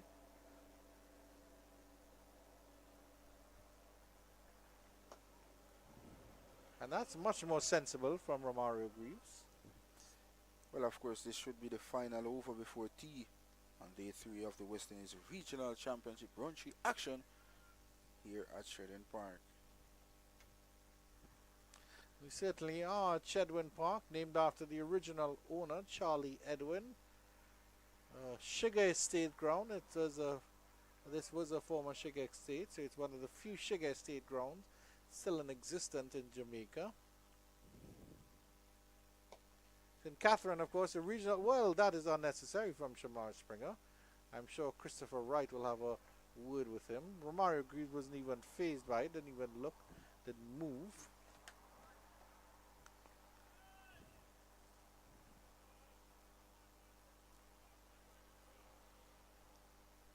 Some very well-known cricketers have come out of Chedwin Park, Penny, in St. Catherine.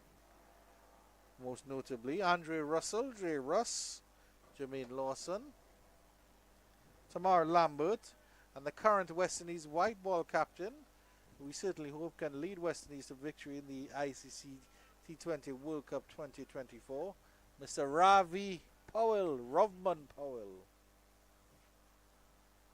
All good cricketers. And then your friend as well, Tamara Lambert. Tamar Lambert was a great captain. Captain Jamaica for a number of years. Well, bowled by Springer. Talking about Odine Brown, Bevan Brown. Twin spin for the Jamaican Scorpions for a number of years as well. Any current St. Catherine players on the Scorpion squad? You have a few. Javoy Royal. Oh, yes, lovely player. Pete Excellent. Salmon. Ooh. Carlos Brown. That's a splendid name, Pete Salmon. Very good all-round cricketer as well. Doing a fantastic job for the Scorpions with ball and with bat. Yeah. And where's Romain Morris from? Such a fan of him. He's from the country era. Well, aren't we in the country area, Penny? So is it everything outside St. Andrew's country? Basically. Not necessarily. But he's from St. Elizabeth, Westmoreland area. Ah. That's where my friend Jerome Taylor is from. Is that correct? No. Is He's Jerome Taylor from St. Elizabeth? Definitely. Yes. Good afternoon, Mr. Jerome Taylor. Hope you are well. Darren Powell as well. Flirting with that one. Appeal, a half-hearted appeal from Shamar Springer. Nothing doing. And the umpire knocks off the bails. And that is the tea break here on day 3 in the Cricket West Indies Regional 4-Day Championships.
And welcome back to the action here at the beautiful Chedwin Park in St. Catherine, Jamaica. It's round 3 action in the Cricket West Indies Championship, the Regional 40 tournament, that is. And it's the combined campuses and colleges taking on the Windward Island Volcanoes. It's innings number 2 in progress at the moment, 136 for 5. The combined campuses and colleges, they still trail by 55 runs. A man who has continued, though, to blaze a different trail here in Jamaica since his journey to the reggae island. The man known as Andrew Chan. Good afternoon, Andrew. Yes, good afternoon, Visham. Good afternoon to our viewers here in the Caribbean and around the world, wherever you're watching. It's an interesting game here. It's evenly poised. Jonathan Carter is leading the fight back for the combined campuses and colleges. And boy, do they need a captain innings from him to make the Windward Islands bat again. But Darrell Cyrus, it looks like he's going to be continuing his marathon spell from the southern end. Hasn't bowled as well as he did in the first innings, Visham, when he took that 6-for.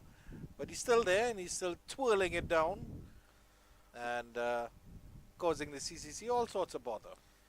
Well, he didn't look the same Darrell Cyrus, yes, but what he was able to do, Andrew, was break that all-important partnership between Damel Evelyn and Jonathan Jono Carter. Of course, picking up the wicket of Evelyn after he scored a half-century. So here he is with the first ball after the tea break. Oh, some turn there on offer to Carter. And Carter has seen 2 wickets falling around him already. That's Evelyn. Yeah, it's a good delivery to start from Evelyn. Drifted further away from Carter, had him teasing at that one.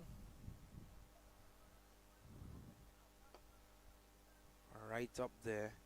So Evelyn and Demario Richards falling around Jonathan Carter.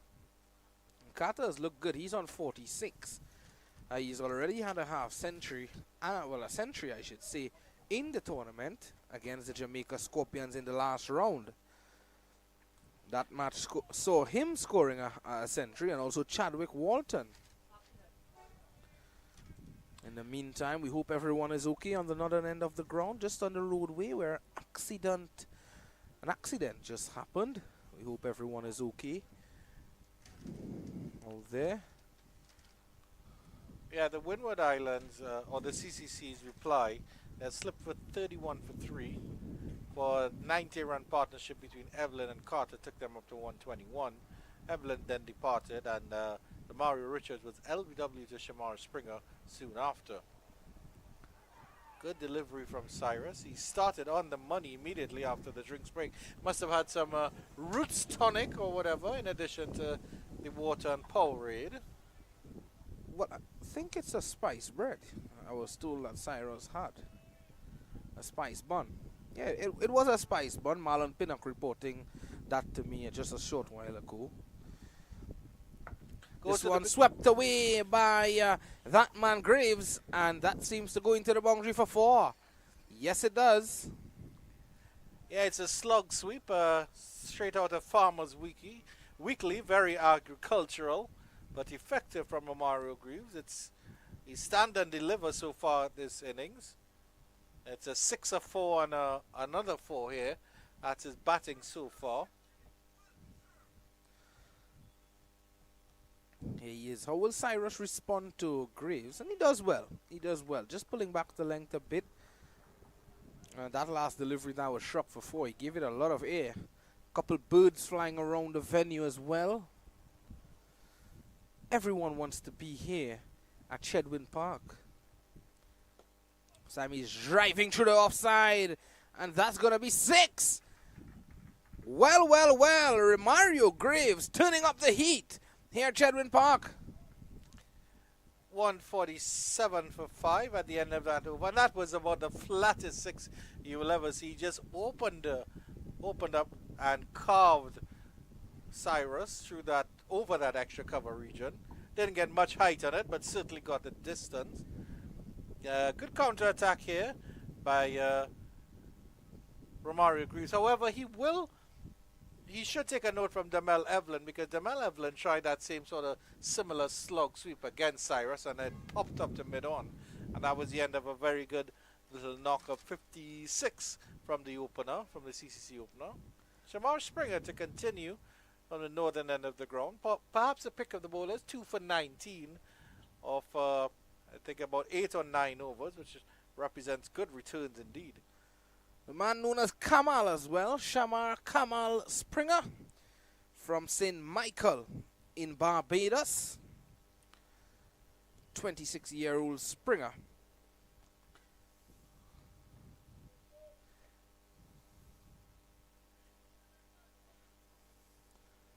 And of course he'll be bowling to Jonathan Carter.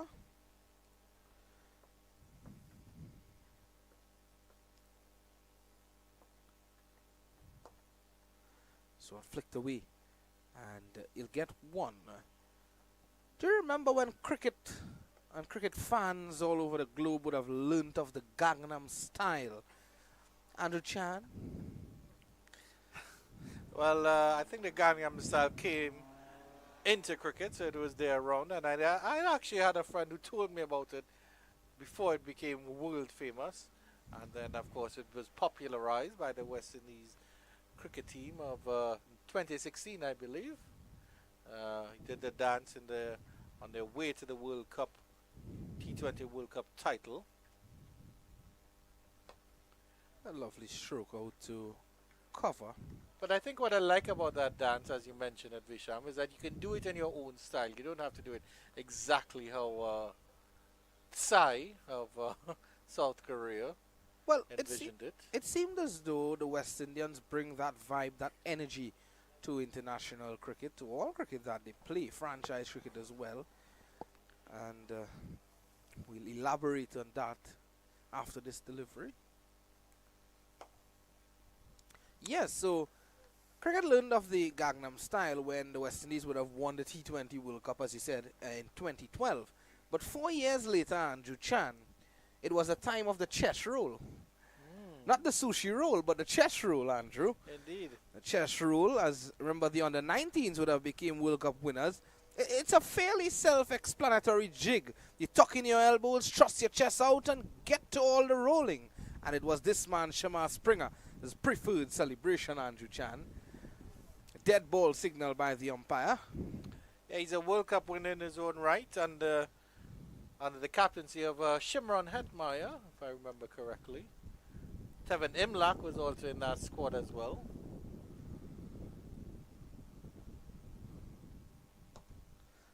This time flicked away. This could run away for 4, you know. Romario Graves is looking a very capable batsman here this afternoon.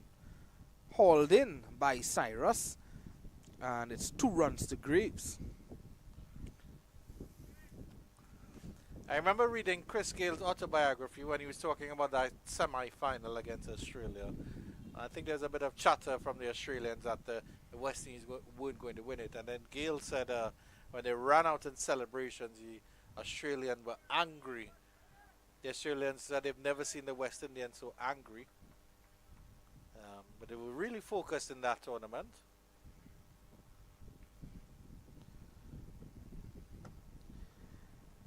Interestingly, you know, when Springer was a part of that World Cup team in 2016 and they would have won, interestingly, you know, Andrew, he would have finished among the top 5 batsmen in that tournament with 285 runs at an average of 57.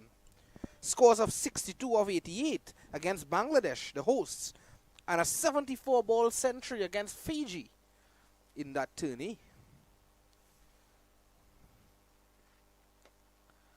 So I think it's safe to say that Springer had a lot to do with that World Cup winning affair. At the end of 50, it's 150 for 5. And here he is, throwing it down with the ball in the senior cricket here in the Caribbean. He's a good player, is Shamar Springer. I'm glad he's getting the opportunity with the Windward Island Volcanoes. And credit to Cricket West Indies, of course, for opening up the teams to accept players from other regions. I know there was a bit of pushback from that in the original discussions. But Shimon Springer, of course, Bajan, but playing for the Windward Islands Volcanoes, and he's certainly giving them their all. Darrell Cyrus to continue to Carter.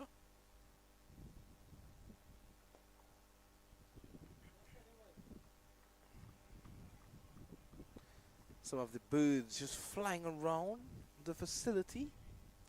As I said, Andrew, everyone wants to be here. It's as though they're coming to meet you. That's it, Lee. Just outside the off stump, no run. But I heard you were searching for a new president of your Visham Lalman fan club. Maybe certainly one of those birds, if another bird can't take it over for you. And, Yeah, well, handle your press matters. Appeal for court behind. Kept very low there from Cyrus. Wafted at that one casually did Jonathan Carter.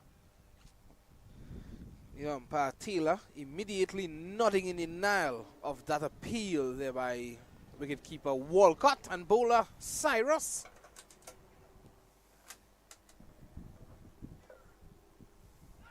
Oh, that one inside edge, it looks like just past the short leg fielder. Melius went diving to his left. A charmed life here for Jonathan Carter. Two close calls in succession.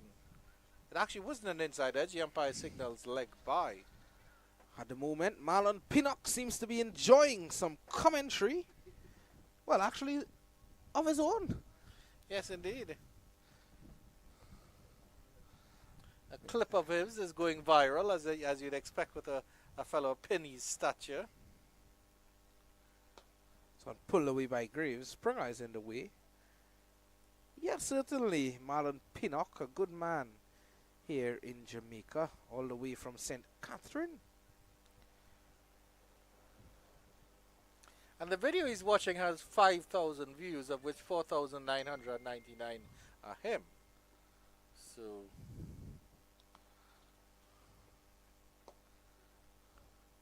I think Penny was giving me a bit of bad vibes there, telling me no, that's not the case.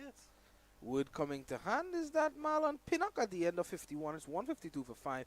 Marlon Pinnock has been signing autographs all morning. All morning.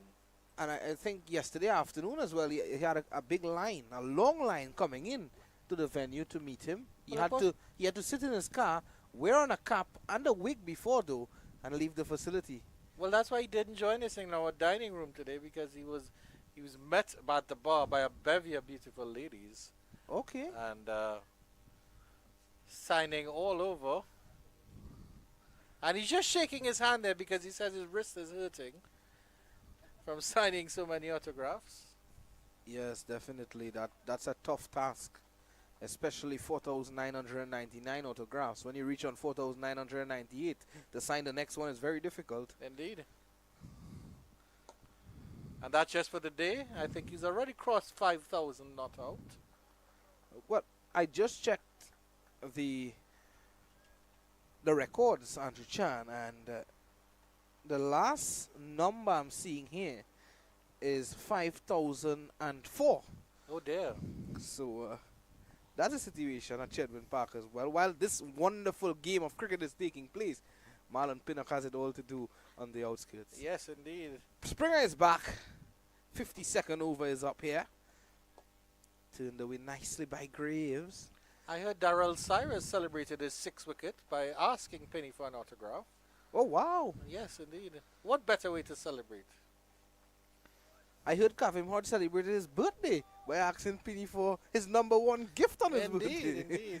Well. Good afternoon to Kavim Hodge as well. Rumors abound that he also asked Penny to cut the cake with him, and Penny said no, that's a bit too far. All good fun here in the commentary booth as Springer is back. But I think Penny actually refused it because it was a coconut cake and he's not fond of coconut. Oh, I think if okay. it was sponge or chocolate, he would have been front and center. Oh, for sure. Penny was echoing to me a couple of days ago about his love for cheesecake. Oh, yes, indeed. He brought a couple pieces for the guys here, but when he reached to the ground, it was already... It never got to us. Exactly. All we got was a burp and Some remnants of cream cheese around his He mouth. said, "Hey guys, the only thing I don't eat are the cherries on top. Here they are." Springer is here. Oh, this one just taking the outside edge, running down to third man.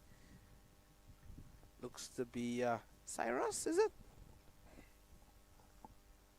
Yes, it is Cyrus down there. Scorers to the back there as well, doing a hard day's work. A tough job for the scorers. Needs to keep their eye on the game as always, just like the commentators do. Yeah, indeed. Good job by them indeed. They get their scores are always up to date. Flick fine by Jonathan Carter, and that could be his 50. We'll wait and see the umpire signal. Yes, it is 4 for Jonathan Carter. Down to fine leg, and another 50, a fighting 50 by the CCC captain. A lovely half century there for Jonathan Jono Carter, and it brings about a ring of applause here around the venue, and a well-deserved half century for Jonathan Carter. For the few fans that have turned up, you know, I think they'll be very proud of this man, the skipper of CCC. 52 of 102 deliveries, Jonathan Carter. And that is his 28th first-class half-century. That brings the 52nd over to an end, 157 for the loss of 5.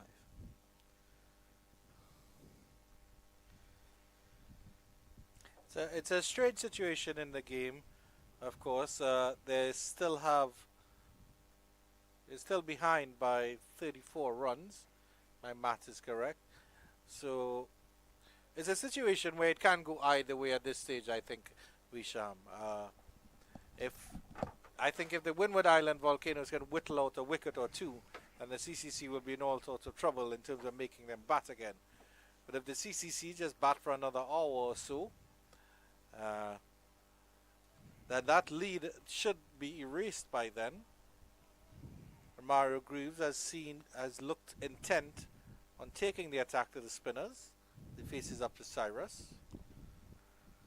Yeah, that's a good delivery, but a bit too straight, I think, there from Cyrus. This could be overthrows again, this time from Jeremy Solazano. And they ended up getting one extra run there, Andrew. So that takes the tally up to 159 for the loss of 5. What should have been 1 turned into 2.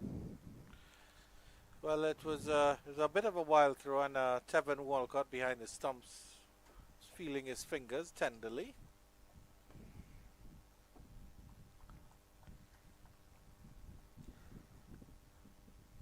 But that I think that's Cyrus hasn't been on the money in the second innings, and if he was on the money, I think been a lot different position here at the Windward Volcanoes. He hasn't bowled bad.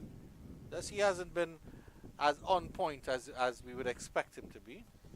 I must say, Graves has been very good since coming out there to the middle to partner with Jonathan Carter.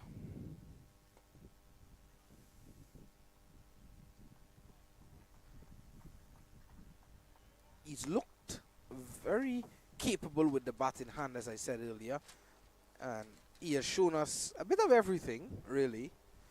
Bit of his aggressive stroke play and his deft touch as well. Yeah, this partnership is only worth 38 at this point here, and they need a lot more runs on the board due the CCC. So this partnership needs to grow. It needs to get to 50. It needs to get to 100. It needs to get to 138. Smashed away backward of point. Fielder comes around. That looks as though it's Hodge. And we get 1. That completes 53 overs. 159 for 5, Andrew.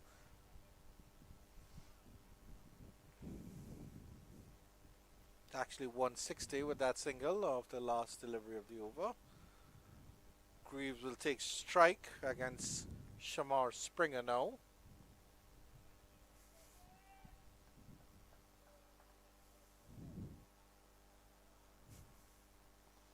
A shot of the typical Jamaican vehicle there. The good old Pro Box. Yeah, the hard working. You'll see a lot of them if you come to Jamaica. Decorated in all sorts of colors. Well, Andrew Chan has been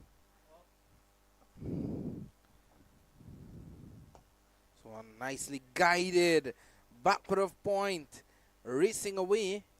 The chase is on, but Cyrus cups it, and it's 2.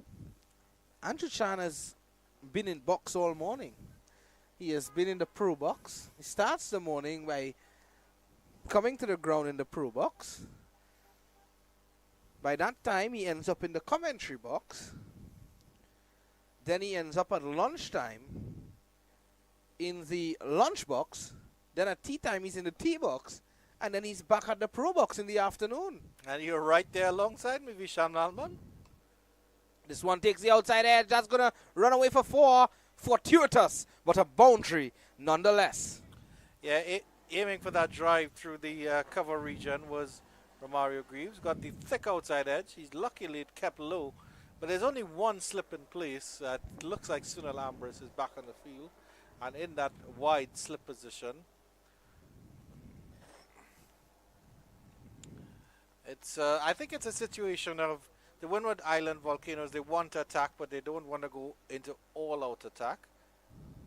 So Shamar Springer won't be too unhappy about that. This one is smashed to cover, actually to a wideish mid-off, more wideish mid-off than a cover fielder. Jeremy Solazano inspecting the ball and giving it a shine. Were you a good ball shiner, Andrew? Well, I like to work on the ball, of course, as a bowler. You want to have your shiny side and your non-shiny side. I'm not an expert on balls like you, but I certainly do try to work on them.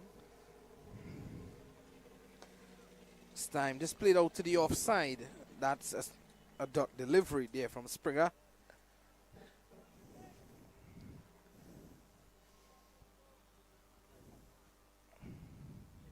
It's a quiet afternoon here in St. Catherine. But as you mentioned, the shining of the cricket ball. Of course, there's a lot of science in terms of that in swing and out swing and movement of swing. As we see a good swinging delivery there from Shamar Springer that almost was dug out the Johan Jeremiah at that mid-on position. Almost got it on the full to him. But I would like to see more swing bowlers being developed in the Caribbean, because I think it's a skill that we have movement off the seam. Yes, we do. We have bowlers that who get movement off the seam and can move the ball both ways. But in terms of that actual swing, that looping swing that you might get with the old ball, that you might get with Jimmy Anderson, or even the late great Malcolm Marshall was prodigious with his swing. Yeah. We don't have much swing bowlers in the Caribbean.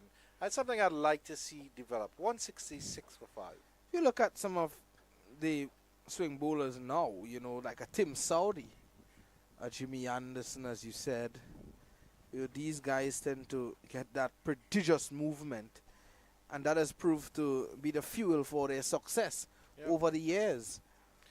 I think Jaden Seals has that potential. I've seen with a couple of his deliveries that he does get that swing, and he seems to exert a decent amount of control as well. But it would be good to see they add that weapon to their arsenal. It's not just about all and out pace, of course. All and out pace is good because, as Michael Holding had said, I think in the Fire in Babylon documentary, if a batsman is fearing for his life, then he's not concerned about scoring runs, and that's the difference, of course, that a pace bowler brings to the party. Kavim Hodge replaces Darrell Cyrus after his marathon spell.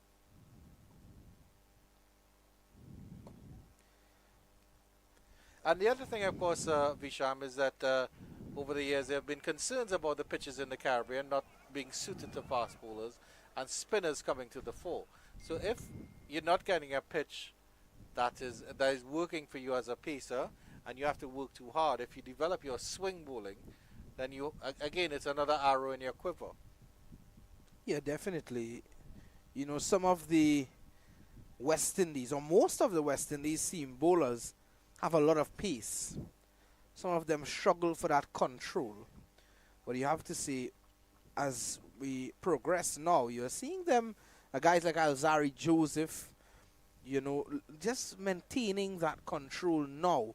So it's good to see them progressing as they go along, and being able to bowl in different passages of play as well, Andrew. Adapting to different passages of play is key as well. But just to get that ability, or develop that ability to swing the ball at that pace, will be a handful. It would be extremely dangerous. That's an excellent point. And speaking about Jimmy Anderson, I think he's in a class of his own. No, definitely. Andrew. And I've always enjoyed watching him bowl, because after this delivery, pulled away ferociously there by Graves. That's going to be 4. Lovely shot there again. So he is really ramping up the heat. Again here from Mario Graves. He did it with the ball in the first innings, and now he's doing it with the bat. yeah, it's an excellent counter attack here by Greaves, because while Carter and Evelyn, while they were batting, it was more of a consolidation effort. Evelyn had started to open up, but Graves is ensuring that the CCC don't get bogged down. After 55, it's 171 for 5. Coming back to Jimmy Anderson, I always love watching him bowl, and then of course in cricket coverage these days, you get the slow motion views, and it's the way his body twists, Bisham, that I think really gives him that extra swing option, because he twists his body in the air, and it's all a fluid motion, and his hand goes with the body. Even at 40 years old playing test cricket in India, and he will still get that ball to bend around corners. Yeah, and speaking of swing bowlers, and pace bowlers I should say, Ran John comes back into the attack. Interestingly, a little story for you. When Fred Truman would have become the first man to claim 300 test wickets back in 1964, I wasn't born yet, but I read a couple books, Andrew. He was asked if his record would ever be beaten, i.e., Truman said. And he believed to have replied that question with, "But whoever does will be bloody tired." Indeed. Tell you what, we'll speak about that after this delivery from John. It's a good delivery outside the off stump. Anytime John is back, he's on the money, but it's a no ball signal by the umpire Christopher Wright. So he's back, but again, serving up a no ball.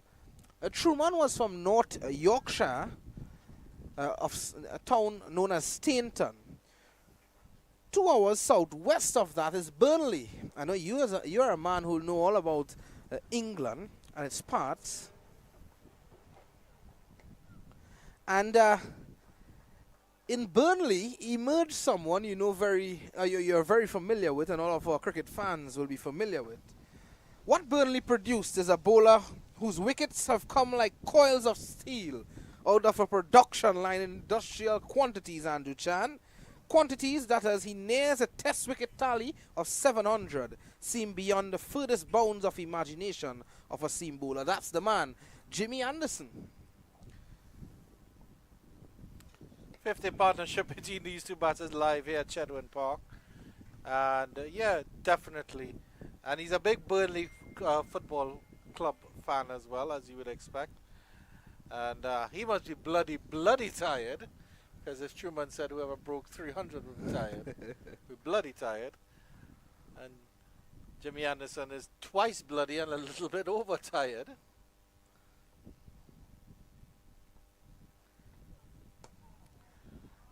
Lovely looking shot there from Carter. I know your good friend, Mr. Marlon Pinnock. Well, just one of the many friends you have. But I think he tops your list. He'll be back shortly in the commentary box.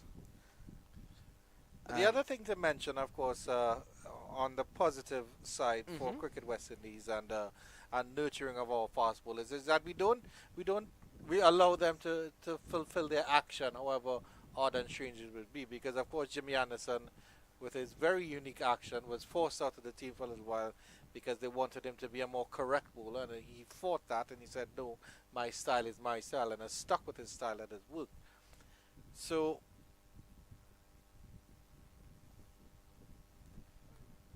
I think it's very important, especially, and Penny can talk about this more, as he's nurtured many young cricketers and was a young cricketer himself. He can talk about the influence of coaching, but it's important to let players have their style and just adjust what needs to be adjusted. Yeah, you have to give credit to Cricket West Indies. They've been doing a lot of camps as well to help develop, the young cricketers in the region. And, it's a special effort from everyone at Cricket West Indies, I must say. And persons working at the fast bowling camps and all of these academy sessions. It also shows, Andrew, giving opportunity to players who sometimes doesn't have the opportunity to play for their country. Look at the West Indies academy team. They're fostering the development of the youths in the cricketing arena. Yes, of course, and it's all about going back to the grassroots level and working with the various cricket associations.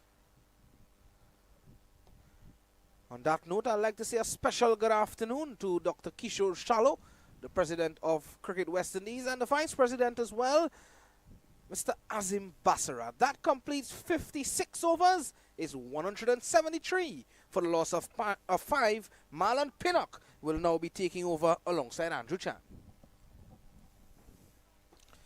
Thank you very much for your time, Visham Lalman. Always appreciated. And we started a wonderful discussion that I want to continue, of course. And Penny can give us an idea. I'll just draw a comparison. Of course, Wilmer's Boys School is quite famous for cricket, producing cricketers. But of course, it's important that that the various cricket associations, Penny, go searching far and wide into Westmoreland, into Mandeville to look for cricketers, to look for young cricketers, to nurture them. Kavem Hodge to continue to Jonathan Carter.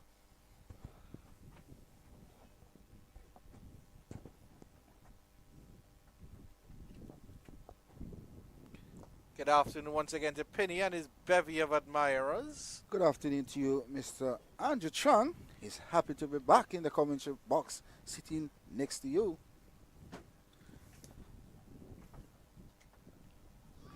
He got an edge there, there's Hodge. There's a thick edge. It's Jonathan Carter there, getting an edge. Aten Nas was quick to react to that ball, hence it wasn't a single. But as I mentioned about the school level, you have a Homewood Technical in Christiana, Manchester. All around the country in Jamaica, a shop for cricketers. Because of course, myself is from St. Ann, and I went to Homewood Technical. Kenner Lewis is from Westmoreland, and of course he went to Homewood as well. Jermaine Blackwood is us Westmoreland as well, and also went to Homewood Technical. Yeah. So I mean, it's good.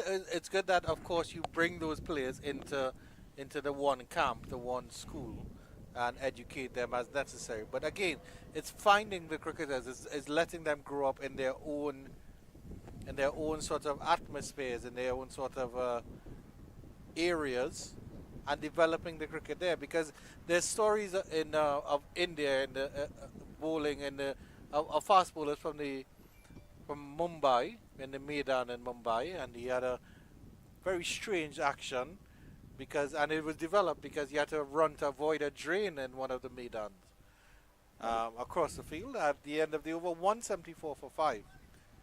But what it does out here in Jamaica to those schools that have the class players, it have them to be the best in the schoolboy cricket. Yes, indeed. But that's what I'm saying. It's not it's not about just funneling them into Wilmot Technical, and Wilmot Technical will win the secondary school championship for 89 years in a row. It's about the competition that comes. And then, of course, if a player does come out and show their worth, it's not that they should be transferred to Wilmers immediately, because that's going to give them the best opportunity. The opportunity should be equal all around, and that gives the best competition for spaces and places. And of course, when they don't go out and recruit the cricketers, it doesn't give you that chance to compete against the best teams in schoolboy cricket as well. Yes, indeed. And of course, the success of Shamar Joseph is a story that has to speak loudly. Appeal for a leg before, down the leg side, and they will scamper a leg by. But yeah, Shamar Joseph comes from a small village of 250 in Guyana, Baracara. Only got internet in about 2015, 2016 or later. And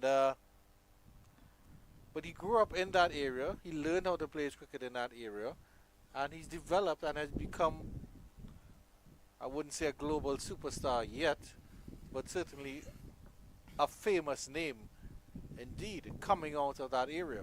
And what it does, it encourages youngsters coming up in the cricket program to work hard and to develop their cricket game as well. And then, of course, I'm sure it would have been difficult for you, Penny, moving from your snap through the extra cover region. That will run all the way to the ropes of 4. There's a wide delivery from Ryan John, and it was given the treatment by Jonathan Carter. It was indeed top class shot by Jonathan Carter, showing how his class there. Extend the arms.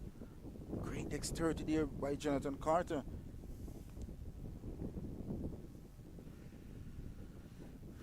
But yes, of course, coming back to my point, you said you were born and raised in St. Anne's, where you learned your cricket, and then you went to Wilmot Technical, which is in the No, Homewood Technical, that's in Christiana, Manchester. Okay, but wouldn't that move have been difficult for you, almost moving to a big city in that sense? Well, of course, and leaving your idyllic country life behind. I was bored on the campus as well, but of course it was very boring at times on our weekends. We didn't want to go to St. Anne to have a chat with your friends, go to parties. You have to be on the camp training hard as hell. And that's my point. I mean, you know, I'm a Liverpool fan, and Mo Salah used to have to travel 4 hours to go and play football every day on a daily basis back in Egypt. And of course that makes us both a Liverpool fan as well. But that's my point. If he had the facilities at his ground, at his fingertips, in his backyard, you would have performed a lot better. You would have felt more comfortable. You could have, okay, I'll play cricket, and even if I do go to the camp on a weekend, I can go home and sleep in my own bed, because it's about half an hour, 45 minutes away. And then to socialize with your parents and a family as well. Of course. Tends to give you that boost to prolong any day's procedure. Nice shot straight down the wicket this time by Jonathan Carter. Lovely timing. It gets to the boundary straight as a die. This is top class batting here, been shown by the experienced Jonathan Carter. I would like to see this on the replay here. Mr. Vishal Lalman. Sweet, and I hope Johan Jeremiah didn't do any damage to himself, because he slammed into the side screen there. But wonderful timing there by Jonathan Carter. Full face of the bat presented there, Andrew. They trailed by just 11, Penny, so they're sort of starting to open up here. I think Athanas needs to go back to the drawing board and try something different here, because Greaves and Carter are getting way too comfortable. Trailed by 7 currently.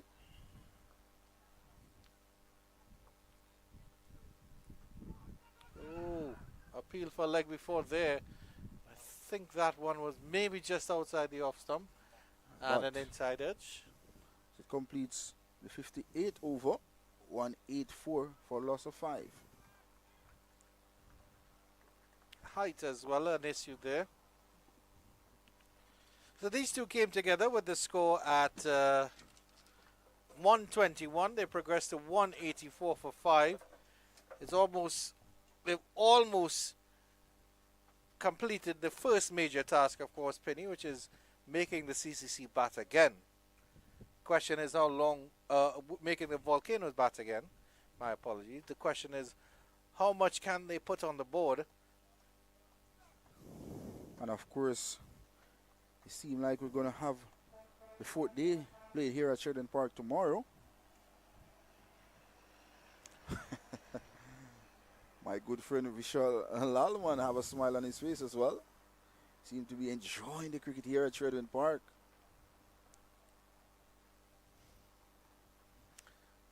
Yeah, and if there is play tomorrow, Vishal Lalman can provide his own tea because he wasn't appreciative of what I brought for him.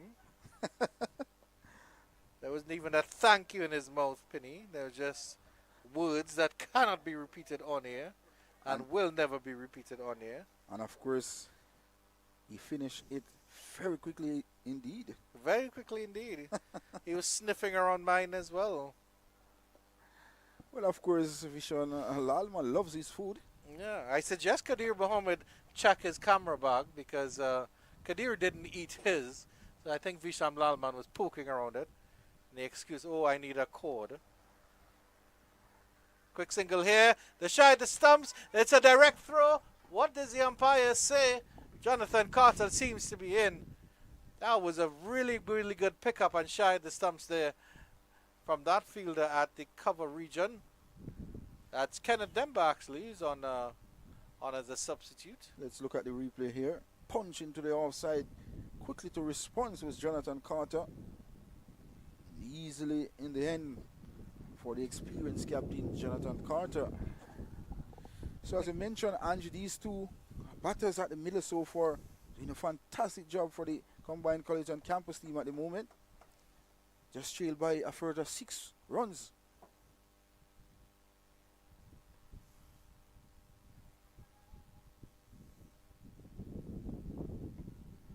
Mentioned before, if the combined campus and college can bat out the remainder of this day and of course bat to lunch tomorrow and have a good lead on this last day wicket here at Sheridan Park, it can be curtains if the Windward Island Volcanoes don't bat properly here. 186 for 5 at the end of the over, and Penny has it all planned out for you, CCC management team. That's all you have to do, just bat till lunch tomorrow. And then you'll have 2 sessions to get rid of the Volcanoes. And there's a shot of the gentleman, Ephraim McLeod, I think that is, the president of the St. Catherine's Cricket Club. Hard-working man. Also a part of the JC as well, that's the Jamaica Cricket Association, for a number of years. I remember playing youth cricket and of course see him around. That is a long time ago, Anjo. Yep. He was also the manager of our under 15 team as well. So it's good to see those persons involved in the cricket as well in Jamaica. Goes to show the love that they have for the cricket here in Jamaica. Yeah, there's certainly some stalwarts, some gentlemen who have been around the game longer than they will probably care to admit. Probably first held a bat in his hand when he was 3 years old and never let it go. 60-something years later. Opens the face there, drives it down to third man. Will they come back for 2? No, the field is very, very quick around there. And it's appreciated. Excellent work right over the bill. Seemed to be the substitute fielder. Probably glad to get out and stretch his legs, to be honest. It's been a very, very good knock by Romario Greaves. 40 of 61. Real counter-attacking stuff here from him. He really came out this afternoon very positive. His 2 first scoring shots were bounces as well.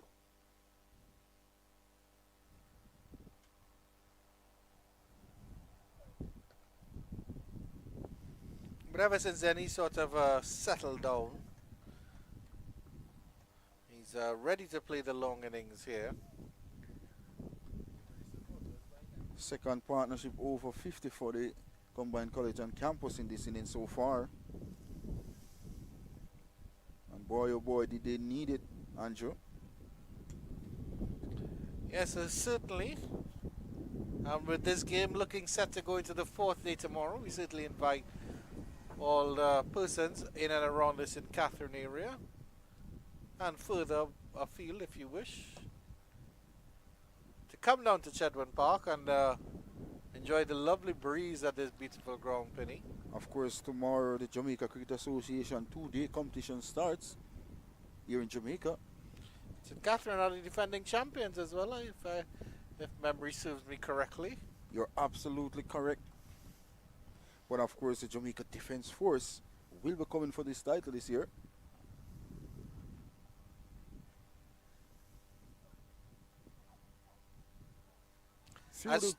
That's true, Walcott. That will run down to the ropes of 4.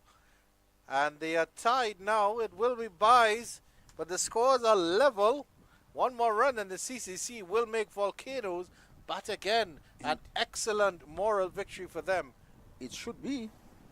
At one stage, this morning, they were 31 for a loss of 3. And a nice partnership between the captain as well. Yeah, 31 for the loss of 3 and then 121 for 5. There's an excellent recovery here. Lost wickets in clusters, in 2 clusters, you can see. Wickets falling at 4, 29, 31. And then 2 at 121.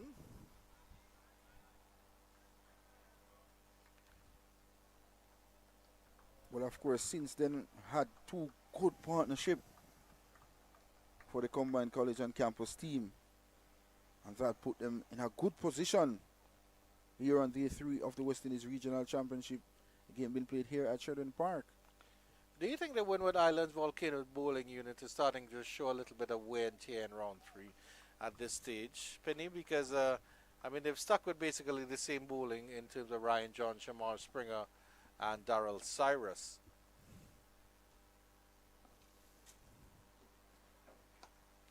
Between those 3, they would have bowled a lot of overs. At the completion of the 60th over, 191 for loss of 5. As I mentioned before, they are pressuring themselves to get these remaining 5 wickets. But of course, Jonathan Carter and Romario Greaves at the moment doing a fantastic job in this afternoon session here at Sheridan Park. As you can see, the beautiful mountain here in St. Catherine, Jamaica. It's a highway behind. Beautiful country is Jamaica.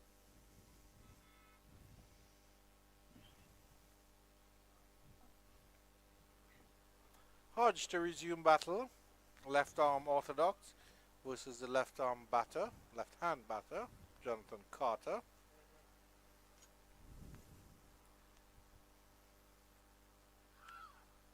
Back and trying to cut one that kept very, very low. Let's have a look at the replay on this one again. Mr. Director? I think that's the wrong approach there being shown by Jonathan Carter. Backing away instead of going across and punch that delivery. I remember the last game he played here against the Barbados Pride. Backing away to the off spinner and was bold. So he'll be very mindful of that, is Jonathan Carter.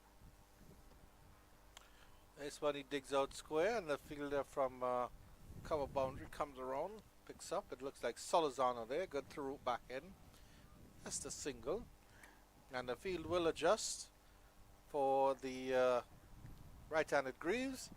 And the Volcanoes will bat again. CCC in a lead. 192 for 5. They lead by just 1. By just 1. But it's still a lead nevertheless. Indeed. A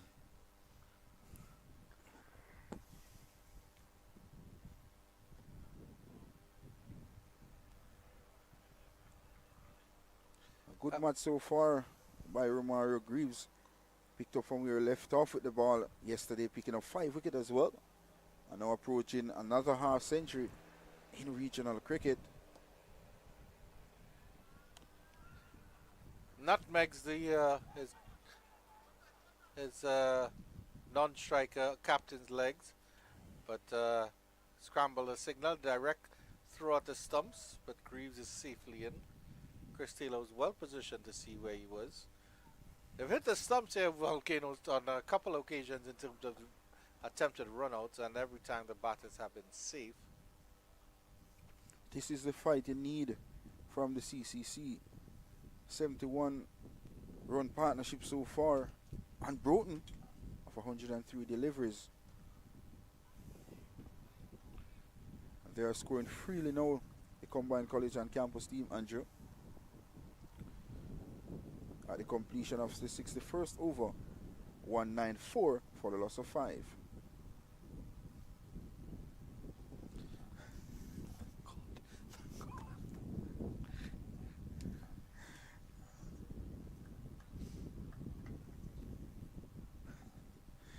As you can see, that beautiful lady there, showing off his body, a sexy body there, Andrew.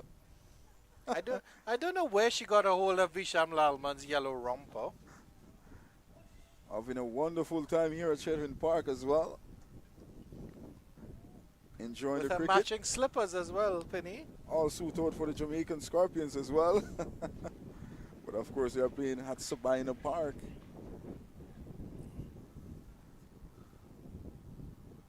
Next week, Monday, is actually a local government election here in Jamaica. And John, to continue. And we actually saw a number of people wearing Jamaican clothing today, Penny, the Jamaican flag. I don't know if there was a particular reason for that. Yes, there's Careers Day here in Jamaica at their schools. Oh. Yes, it is. That's very nice. The Jamaicans are very patriotic people, very, very proud of their colors, Penny. Yes, we are. I'm sure you have a number of Jamaican jerseys.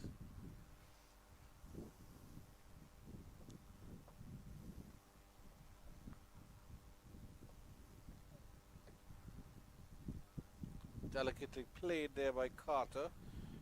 Just quietly continues to accumulate. He's moved up to, all of a sudden he's up to 68, Penny. It seems like only a couple of deliveries ago he had just crossed 50. And of course, not just the 68, facing over 124 deliveries. That shows the fight of Captain Jonathan Carter. And I'm very impressed with Romario Greaves so far as well. Started on the far side playing shots and now settling and building an innings for the CCC team. That's good on the part of Romario Greaves. Speaking of Greaves, of course, the Windwards having to bat again. Well, will Dowse be creeping in, Penny, if they have to bat in the last session on a 4-day pitch? Because Romario Greaves, of course, took 5 wickets in the first innings. Zishan Matara didn't bowl quite well. But I feel like the young spinner can come into his own on a 4-day pitch.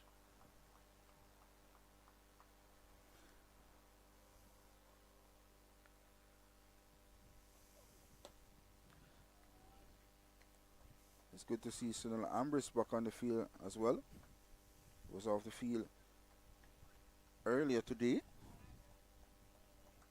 But of course, the Windward Island Volcanoes desperate for a wicket here this afternoon at Chetwynd Park. Picked up 3 early wickets this morning. First wicket fell on 4. Then the 29 for 2 and then 31 for 3. And since then, 2 solid partnership from the CCC team put them in a good position on day 3 here at Chetwynd Park.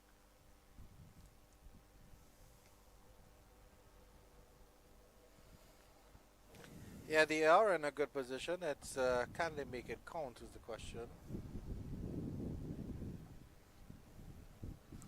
Well, of course, it's up to them though. They are putting in the hard work. And as you mentioned, hard work and dedication is the key to success here.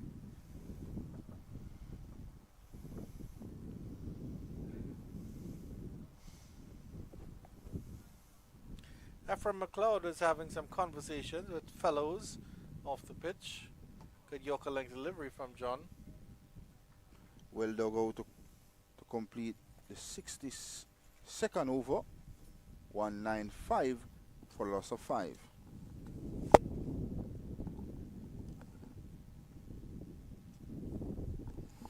Coming up to 3 minutes to 4 o'clock here in St. Catherine, Jamaica. Somebody's having a late lunch, late tea, courtesy of Mr. Ephraim McLeod. That's the famous Blocks, who plays for the St. Catherine Cricket Club here in St. Catherine as well. And McLeod is also engaging one of the Windward Islands players in discussions as well. Darrell Cyrus saying, hey, maybe you can pass me a piece of chicken if you so wish. I'm quite hungry and I could do with a protein fix out here. Well, Blocks is doing a fantastic job with his lunch as well.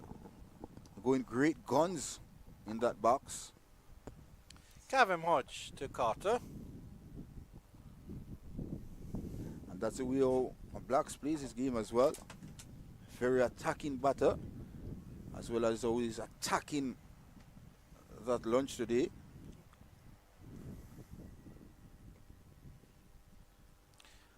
We're approaching potentially the last hour of play for the day. It's just about 5 o'clock in Jamaica. I can't quite see how many required overs are left. 4 o'clock, my apologies. Looking at my Eastern Caribbean time, unfortunately. Thank you, Penny, for the correction. I think I'm seeing about 18 overs, 19 overs required left for the day. Is that correct, Penny?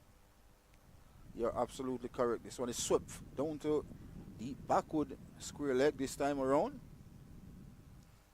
Another single. Captain Jonathan Carter and to the combined college and campus total. Jonathan Carter and Romario Greaves so far looking control.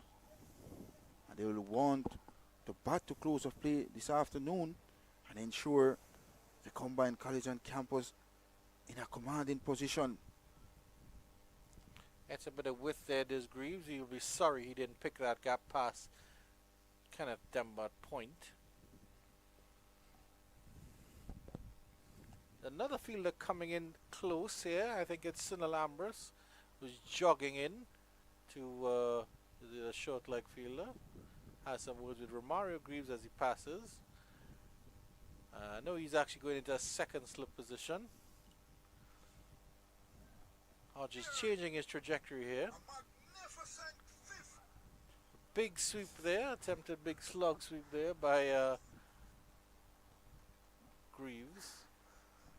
And that will be Drinks here with 194 for 5 on the board after actually it's 196 for 5 after 62.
Well, it's a pleasant good afternoon after the drinks break. Visham Lalman alongside Marlon Pinnock in your company. 196 for 5, the Windward Island Volcanoes. They are on the back foot just a bit here.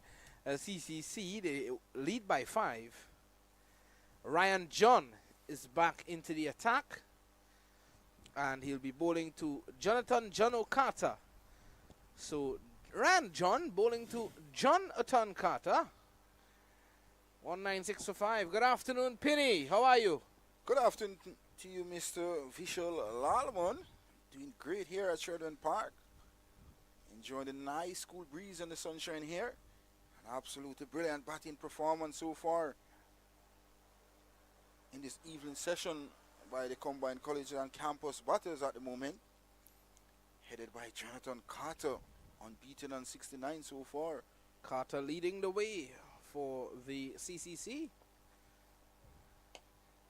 Oh, nice looking shot there by Carter once more. That has been his area of scoring, his main area of scoring in this innings. That is the offside.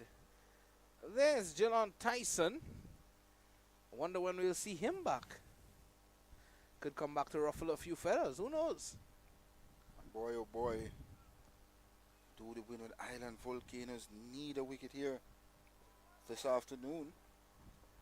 Seen 2 partnerships so far, just 2 for the CCC.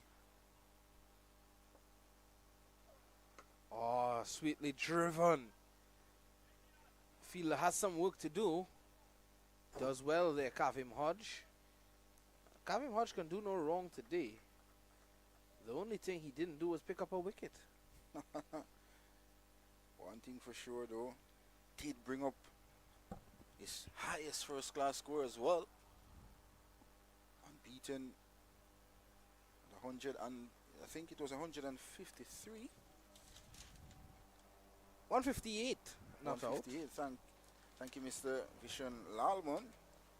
Surpassed his highest first class score in this game, which was 137. Congratulations to Kevin Hodge. Back to John and out to mid-off. A little blemish in the field there will allow them to get through for a single in the end. What should have been no run. Jonathan Lyndon Carter would have played for a lot of teams, and hence we say he's a man with a wealth of experience, and hence also he's at the helm for CCC, right at the top, the skipper. And also another reason, that's the reason, sorry, that he's actually leading the way at the moment. 72 runs of 132 deliveries. It's been the pick of the batters so far for the combined college and campus team. 102 half centuries so far in this West Indies Regional Championship in 2024.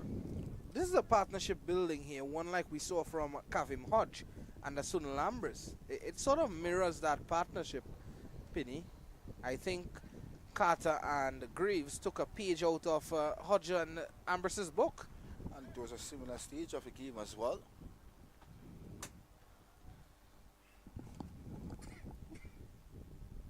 Jonathan Carter going up to what will be his 7th century if he gets there in first class cricket.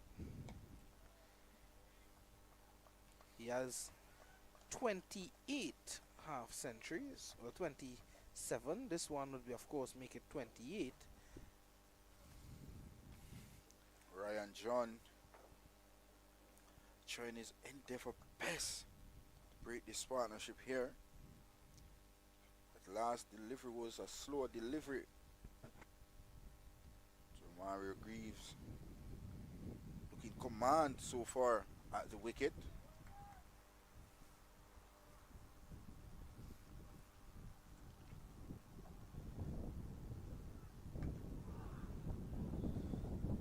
Looks to be just a slower delivery there from John. It came back in, looks to be an off-cutter.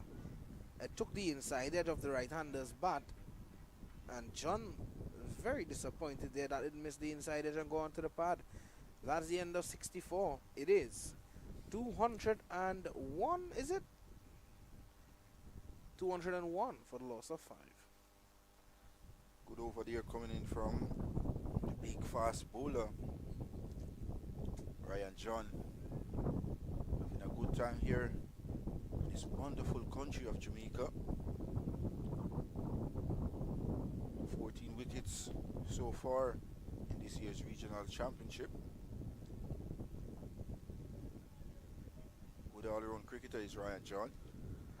Also have a half century as well in that opening game over at Sabina Park against the Scorpion.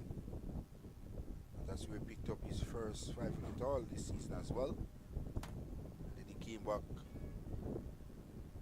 at Kensington and of course picked up 4 wickets against the Barbados Pride. But finding things a bit difficult here at Shredwin Park. Just the 1 wicket so far in this game for him as well. Kavim Hodge, the man of the moment, is back. And he has been economical, Kavim Hodge, but he's yet been able to prize out a wicket for the Windward Island Volcanoes. Delicate touch this time by Jonathan Carter down to the 3rd man region. Captain Atanaz give chase but can't prevent a 2nd run. The CCC total.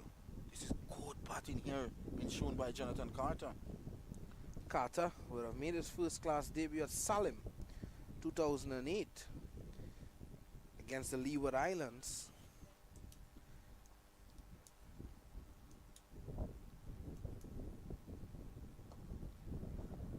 Jonathan Carter is around for a long time, 36 years of age as well. 16 years of first class cricket, well, going on to 16 years of first class cricket now. Jonathan Carter, and he's still there, the 36-year-old from Barbados. Something to note though, he would have played his last match, international match for the West Indies against Bangladesh at Dublin, in Malahide. This one cut away by Carter. That would have been in May of 2019. May 17th to be exact. 204 for the loss of 5. You look at Jonathan Carter playing regional cricket for over 16 years. Now you look at Zishan Mutara, just 17 years of age. So you look at the comparisons there, just one. You see what I'm talking about there, Vishan? Yeah, certainly. And, you know, they're playing on the same team now. Zishan Mutara would have been 1 year when Carter would have made his first class debut. Well,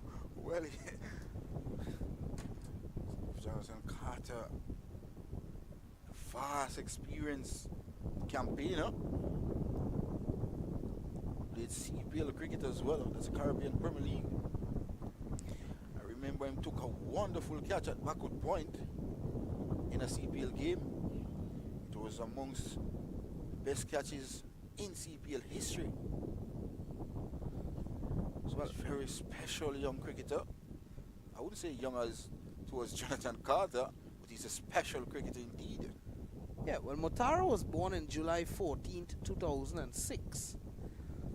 So, Mutara was approaching 2 years when Carter would have made his first class debut for Barbados. So first time we're going to see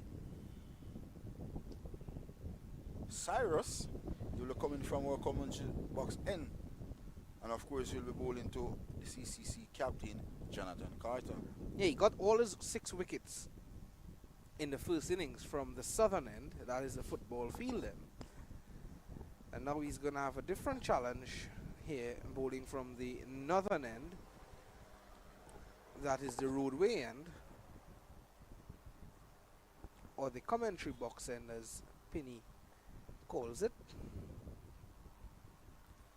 He's making some adjustments to his field. So deep point goes out on the boundary.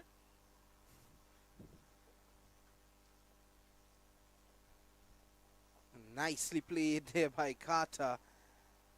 His touch play has been superb today. Ooh. And that is a collision of great uncertainty there. I'm not too sure. Walcott wasn't aware that Carter was behind him. And Carter was focused on getting back to his abode where he wants to be. That is behind the crease. But of course, Jonathan Carter showing all his class there. Just using the pace and the width offered there to guide that ball down to the deep backward point region and picked up 2 easy runs in the end.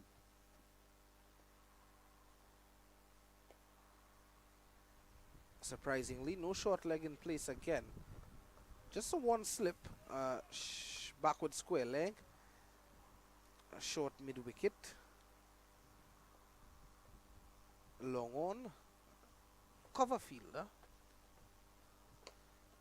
finds Ambrose at short mid wicket, and there's a deep backward point as well, a long off fielder in position as well. So that's the field at the moment. Windward Island Volcanoes desperate for a wicket here as a combined college and campus lead by 15 runs. Well flighted. Carter missed out. He definitely missed out on that. Flighted delivery on the line of the leg stump. All he had to do was to get a bit of bat on that.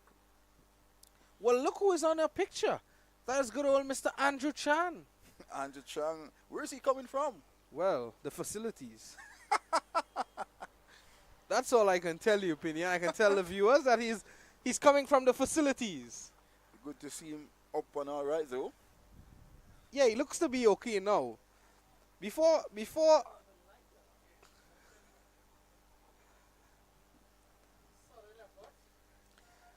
leaving the commentary box, he looked like 10 pounds heavier. But at the end of 66, it's 206 for 5.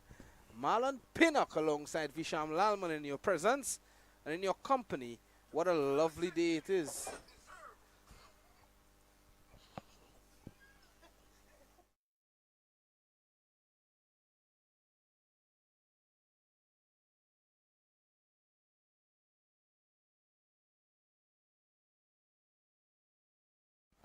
Yeah, what a lovely day it is here at Chedwin Park, St. Catherine, Jamaica.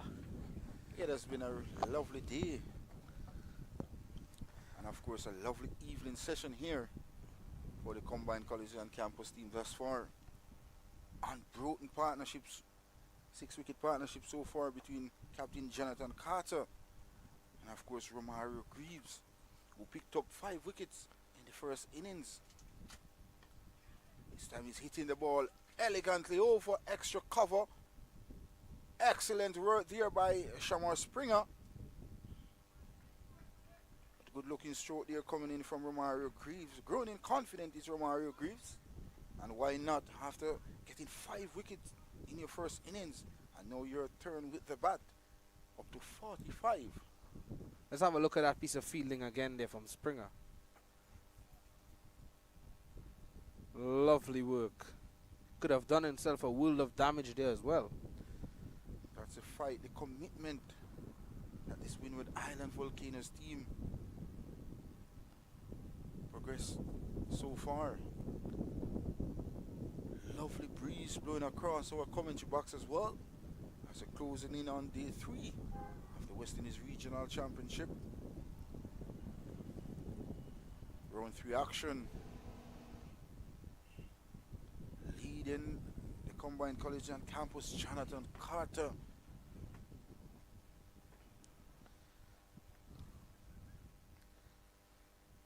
Pinny, with my favorite genre of music being reggae. Pinny, tell you what, it's a special place to be, the home of reggae music. Jamaica, Jamaica. Wonderful country it is. As Greaves tried to force his ball towards the cover region. Home of some of, well, St. Catherine, Jamaica. Home of some of reggae's stalwarts.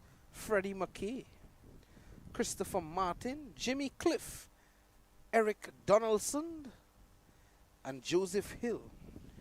Eric Donaldson, Jamaican reggae singer-songwriter. Joseph Hill was the lead singer, and songwriter for the roots reggae group Culture, most famous for their 1977 hit. He just mentioned some great names from his wonderful parish here in St. Catherine. All meet the parish proud as well. Some great persons have emerged from St. Catherine, I must say. This time he's going straight. Is it? One bounce into the side screen. 4 more runs to Romario Greaves, who's up to a half century. Yeah, that's 50 to Romario Greaves. A youthful first-class career thus far. That's his first ever first-class half-century. What a moment this is for the 29-year-old Romario Greaves, coming out of Barbados, playing it straight for the combined campuses and colleges. A moment we'll never forget. 5 wickets and also scoring an half century, and does have a chance, Wisham, to go big and score a century. Certainly. And as special things are happening in St. Catherine, I think it's a good time to mention some special people. Grace Beverly Jones, an American model, singer, and actress. She's come out of St. Catherine. Asafa Powell as well. Here's Cyrus. Asafa Powell, a retired Jamaican sprinter who specialized in 100 meters. Also a past students of the Charlemont High School. Also Joseph Hill, as I mentioned. Colin Demar Edwards, that's DeMarco. DeMarco, a Jamaican dancehall and reggae artist. Eric Donaldson, again singer-songwriter.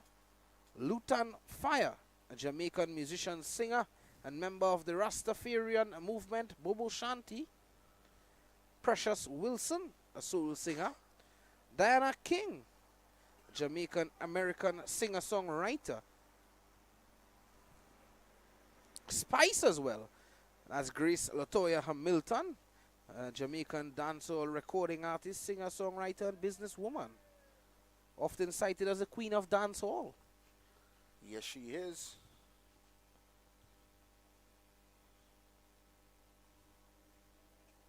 But as we mentioned here, a 22 runs lead so far by the combined college and campus. Just to continue with that list, Uriah Alexander Hall, a Jamaican-American mixed martial artist and former kickboxer who competes in the Ultimate Fighting Championship in its middleweight division, Penny.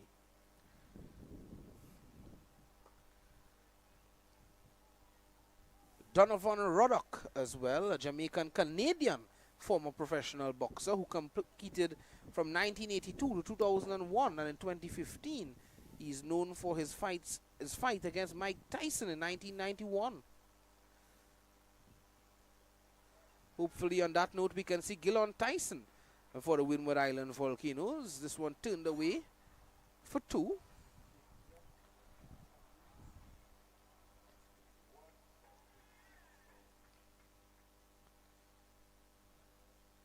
Also a footballer, a well-known footballer, Chris Humphrey.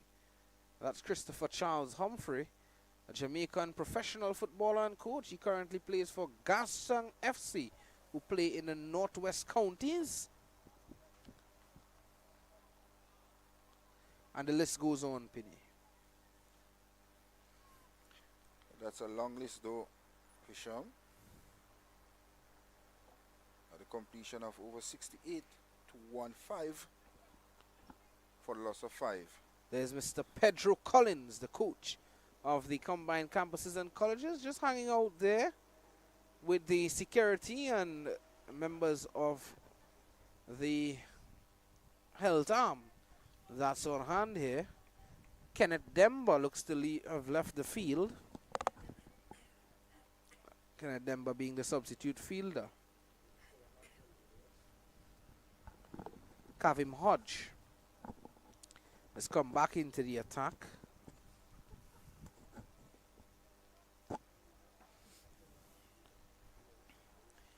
Mentioned Pedro Collins for past West Indies left arm seam bowler. 47 years of age as well. Doesn't look that old as you can see vision. Must be pleased with the partnership thus far between these two batters at the wicket. Hands on head there. Well left in the end by Captain Jonathan Carter.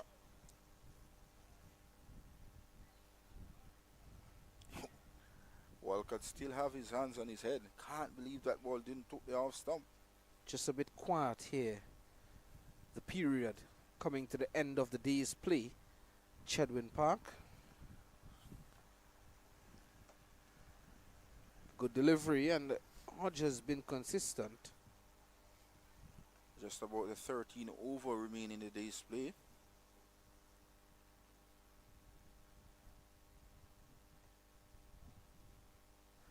And nicely guided again. So Carter continues to play carefully and move along slowly, but this is the right thing here. They are rebuilding an innings, and I can safely say they have rebuilded the innings already, Penny. They have certainly did, and it's good to see Romario Greaves getting an half century as well to back up that 5-wicket haul.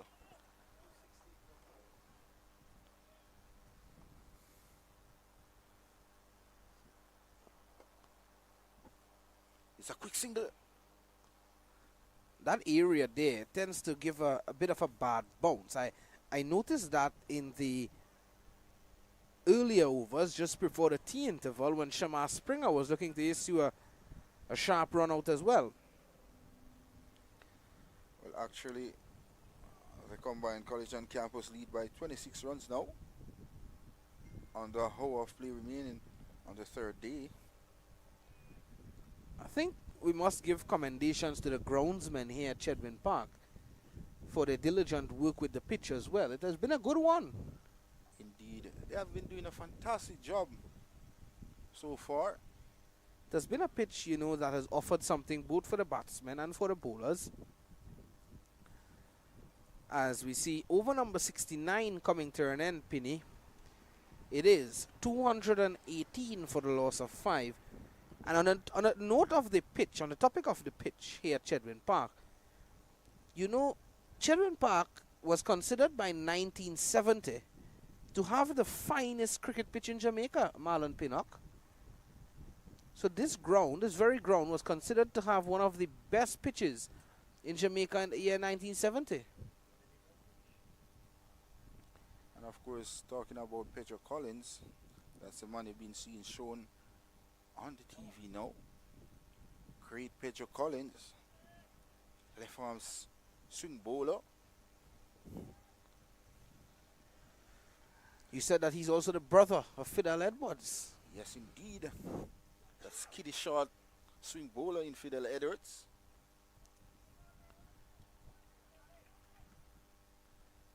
Darrell Cyrus, the leg spinner for the Windward Island Volcanoes.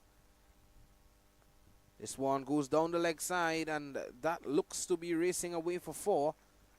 It does get there now.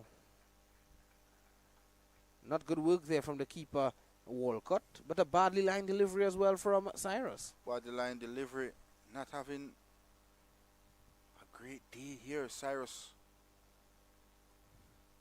And just 1 wicket so far for 87 runs as the 100 partnership comes up between Jonathan Carter and Romario Greaves.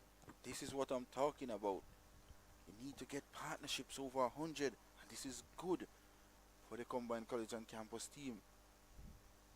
Again, Carter delicate in his touch play. And he has earned a lot of runs in that area, down to third man, down to backward point, and through the covers as well.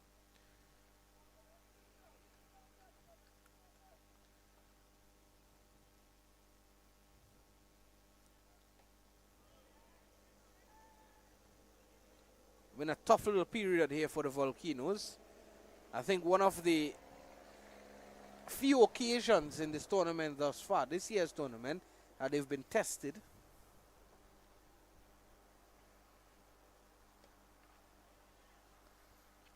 That's the key about application at the crease. Jonathan Carter faced over 155 deliveries, scoring 80 runs. And Romario Greaves faced 88 deliveries. So it goes to show once you spend time at the wicket, runs will present itself to you.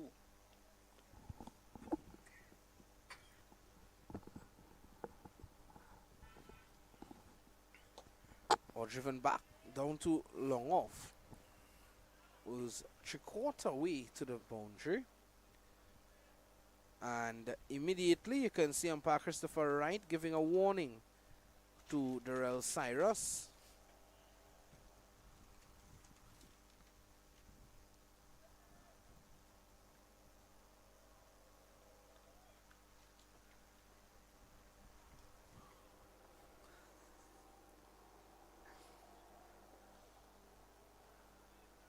Hence why this partnership is very crucial at the completion of over number 70, 223 for loss of 5. This partnership is very important because if you look at the CCC batting lineup remaining, just the bowlers, Cyan Hackett and the 3 fast bowlers remain. Well, another partnership that's important here at Chedwin Park is yourself and Andrew Chan. So I'll now be bringing forth Andrew to, the last half an hour. That partnership will continue. Goodbye for now, Marlon. Goodbye to all the viewers, and welcome Andrew Chan.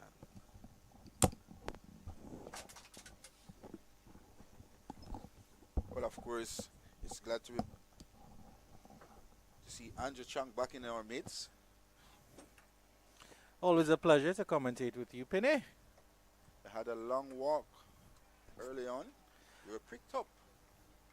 Oh yes, certainly. I also had a chance to commend CCC coach Robert Samuels on the work that his team is doing. And he says, yes, they're building to something. It's good to see, of course, that the CCC are putting up a fight here. The old hand and the young head.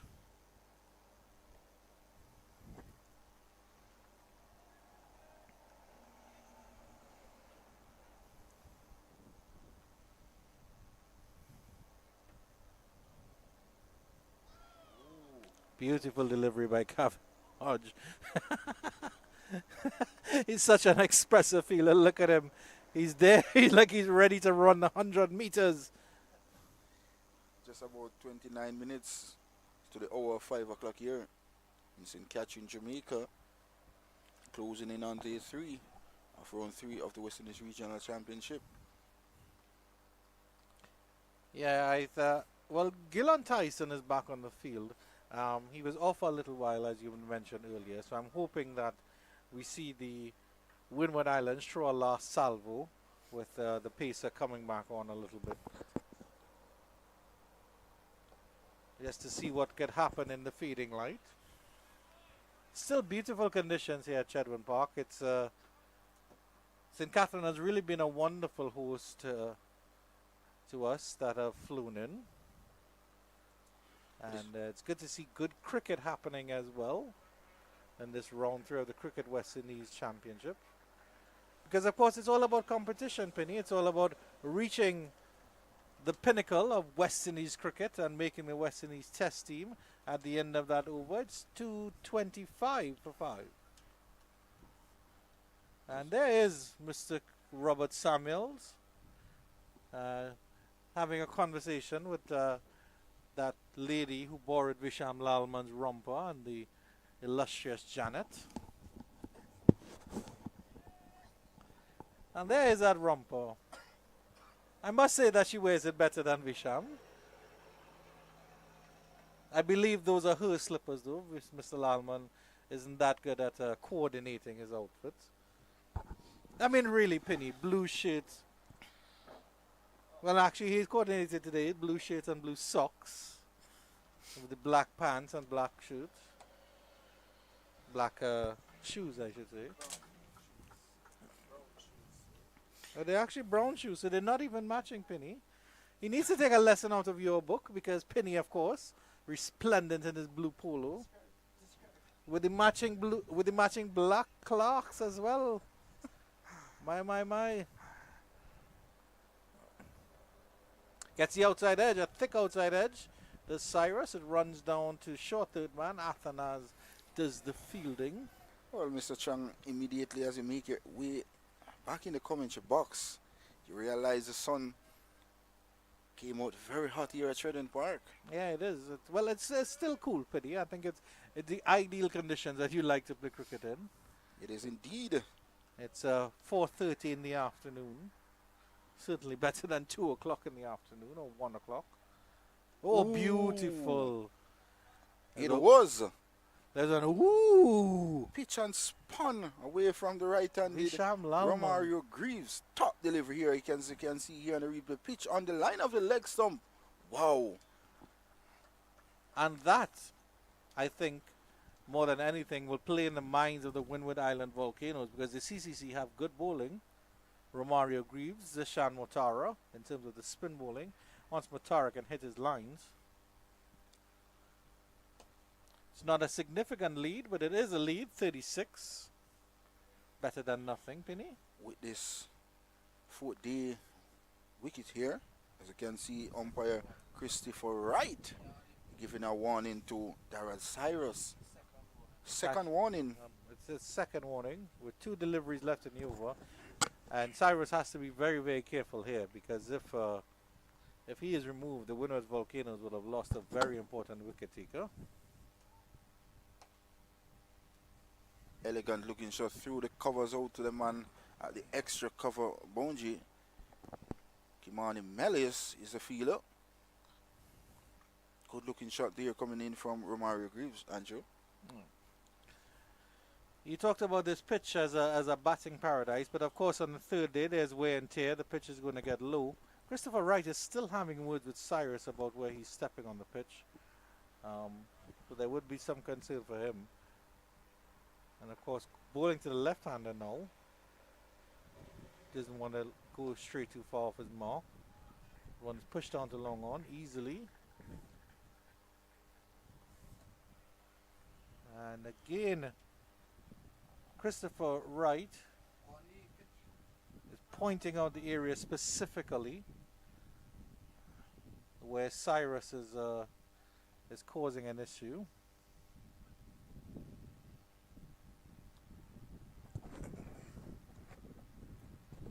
Spin on both ends for the Volcanoes with Kevin Hodge looking to twirl his arm over.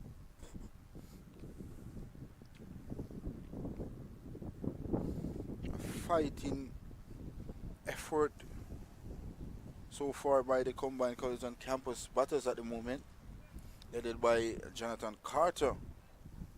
82 not out so far. And of course, Romario Greaves, who's doing a fantastic job as well.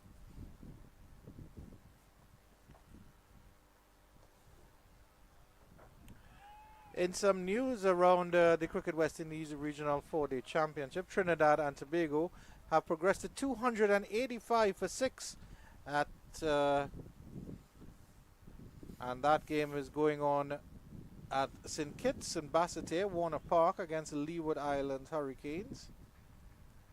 Jed Gooley was dismissed for 64. Terrence Hines 34. Carrie Pear not out on 0. Josh De Silva just 32. Another start from him. Tian Webster 38. Raheem Cornwall 3 for 56. Jimbo showing his worth as always. And across in Sabina Park, Jamaica Scorpions have slipped to 175 for 5. In the wicket at the moment, Abijay Mansing 41 not out, 43 from Leroy Lugg. Morris in with him, and we know Morris is in fine form, so those two can certainly take the batting deep. It's good to see Abijay Mansing getting his first score of the season. Hope he can capitalize and get a big one for the Scorpions. Good leg spinner as well. Played for the West Indies A in the last tour. The West Indies Academy have slipped to 161 for 7. In reply to Guyana's 415. Isaiah Thorne coming in and taking 3 for 32, so that's good for him. And interestingly enough, he would have been playing. He more than likely would have been playing for the West Indies Academy had he not been selected for the Guyana Harpy Eagles. But of course, he's part of the team that went to the Under-19 Cricket World Cup. But I think what's good to see, Penny, is that at the end of the over, 73 overs bowled, 232 for 5, is that all games in this round are going to the fourth day. So the teams are starting to hit their marks, hit their stride. Guyana haven't started particularly well. They were actually, I think, about 7th in the table. Yeah, they were just above the CCC. So this big victory against West Indies Academy will put them in a good position. She's making very much good use of Lalman's romper. He bought it specifically because it was that lovely Jamaican yellow. He usually wears it with a green jacket and black shoes.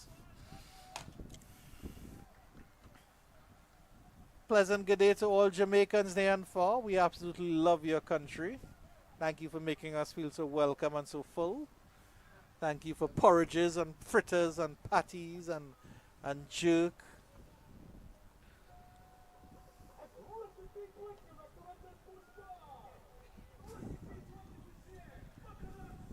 Yes, man, everywhere in Jamaica is a dancehall session, Penny. Here's some music from the people in the back. I don't think that's a political. The Penny Party announcement, paid for by the friends and well wishers of Penny.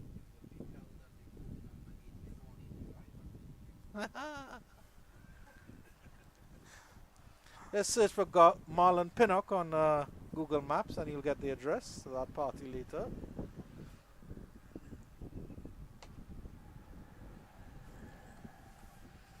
He'll be serving his signature Pinnock coladas.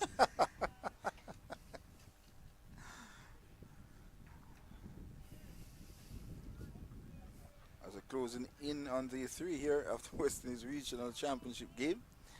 Jonathan Carter closing in on yet another first-class century here at Sheridan Park. Just 14 runs away. Indeed, Penny. And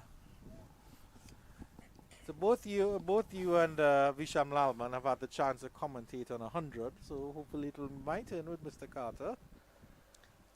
You definitely will get your turn, Sir Chan. Yeah. And all the best. I'll start preparing from now. You stop tearing pages out of my book so they fall apart. Have you had any luck reading my notes, Penny? Because I was struggling to read those notes. the honest truth is, Penny, I struggle to read it myself. I don't even know why I write them. But it's nice to keep a track of what's going on. Beauty of the 4-day game, the stats and the numbers always jump out at you. That's down the leg side. That's wide. Walcott doesn't pick it up. It'll run into the ropes for 4. And it's off the bat, actually. Well. Jonathan Carter moves on to 90. I will get my chance very shortly. Jonathan Carter is saying that he didn't touch the ball, as I can see his reaction. But let's see on the replay here.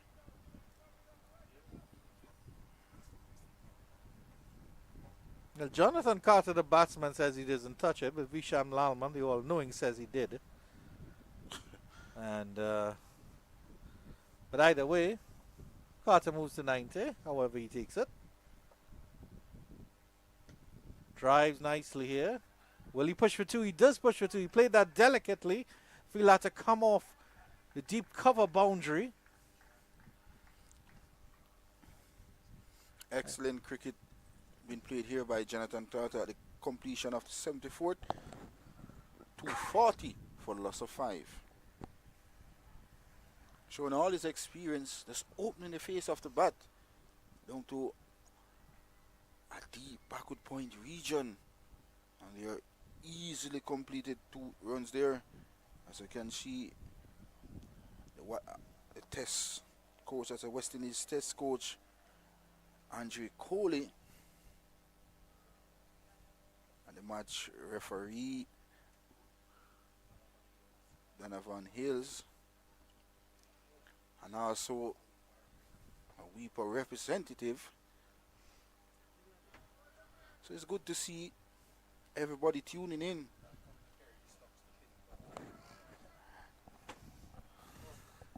One of the many vehicles that you would see in Jamaica. And,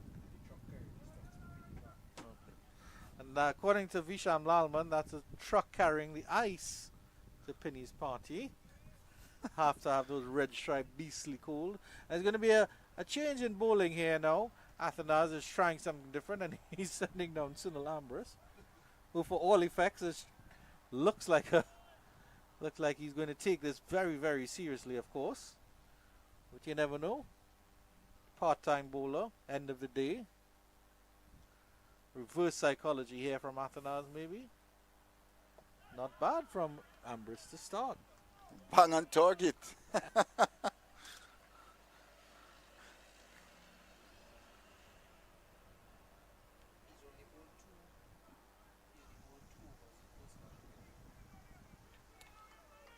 Ambrose has only bowled 2 overs in first-class cricket.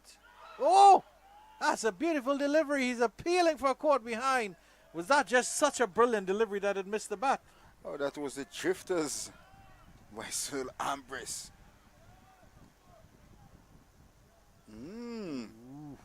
Played the wrong line there, Romario Greaves. Excited Sir Ambrose as that ball goes past the bat of Romario Greaves. You have to commend his bat maker for making such an excellent bat. Not even a fiber is out of the place there. Playing the game, Sunil Ambrose comes up and then pulls out.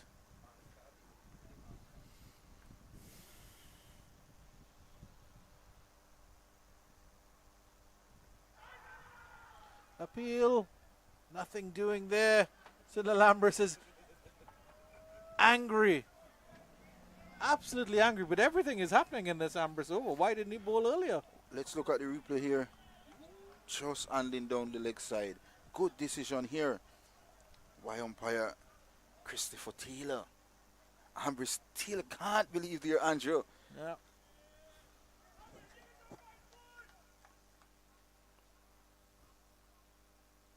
Down the leg side. Half stopped there by Jeremiah. And they get a single. As the lead, Milius, my apologies. as the lead jumps up to 50. So the combined college and campus lead by 50 runs. Exactly 50 runs. With Oh, 5 wickets in hand. This will be very funny here because Ambrose is, of course, all a chatter behind the stumps. Always has something to say to the batters.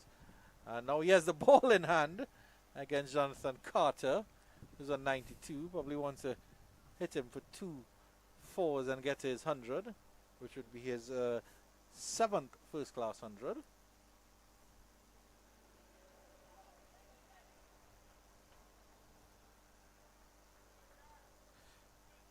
But of course, no matter the situation, no matter what's happening, you can't take part-time bowlers for granted, Penny. Not at all. Sometimes they are the one to break that partnership that is well set. Well driven, pushed up to middle, pushed hard. And the fielder made a bit of a mess of that. Darryl Cyrus didn't get the throw in. Jonathan Carter pinches the strike to end the 75th. 242 for 5. Have you ever been one of those part-time bowlers that they took for granted, Penny, and you struck? Yes, I did. But I was the captain of a team as well. So I took up the opportunity to bowl 1 over. And actually got a wicket as well. Was it medium pace or did you Just some off spin. Actually bowled at jifters Oh, very to get nice. that wicket as well. Very nice. Unplayable as well. How did you get the bat out? I'm sure you remember Clean bowl. exactly. Clean bowl, Penny. Top of middle, top of off. Top of middle, playing the wrong line. Oh my! Special Left-handed delivery. or right-handed batter? Right-handed. Yes. Pitch And and that, straighten. and that bat is still crying to this day that he was dismissed by the bowling of Marlon Pinnock. Cyrus. The Carter.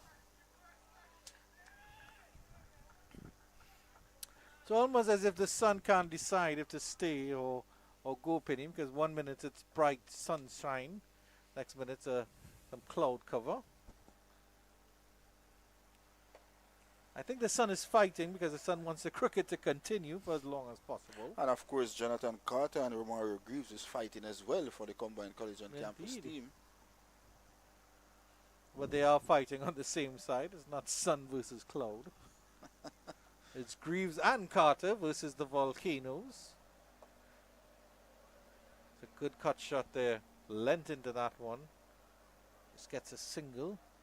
Goes on to 94. And be good to have a conversation with Carter at the end of the day's play and find out where he rates this century, should he get it amongst his other 6.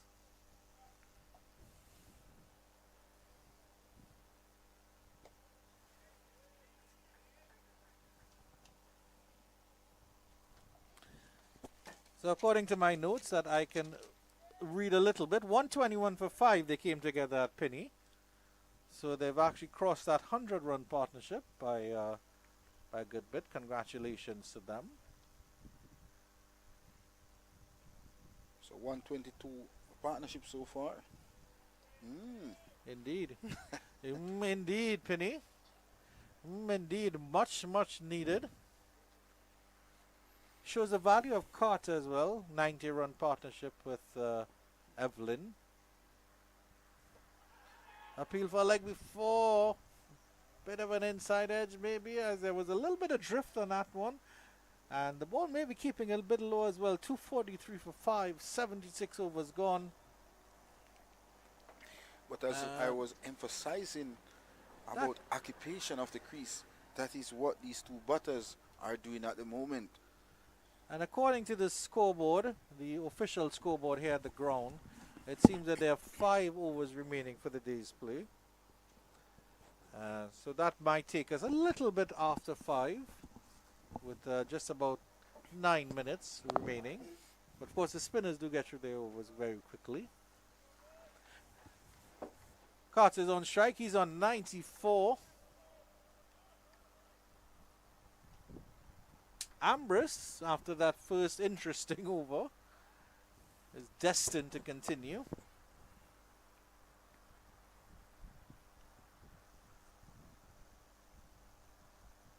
Oh, appeal for a leg before. Oh my goodness, Ambrose strikes. And that is his first class wicket, and it is the big wicket of Jonathan Carter. He cannot believe it. He does not get his century, falls on 94, 243 for 6. Let's look at the replay here. Ambrose is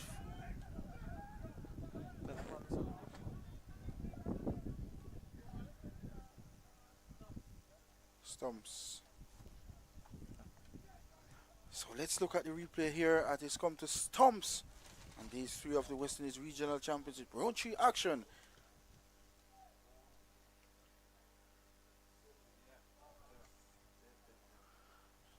Good decision by umpire Chris Taylor. Plum in front. And Sunil Ambrose, he's a hero. Look at his celebration. Energized, pumped. And look at the drama man, Calvin Hodge. He celebrates as well. So the combined college and campus lose their captain Jonathan Carter. 243 for loss of 6 as a new batter making his way towards the wicket is Cyan Hackett.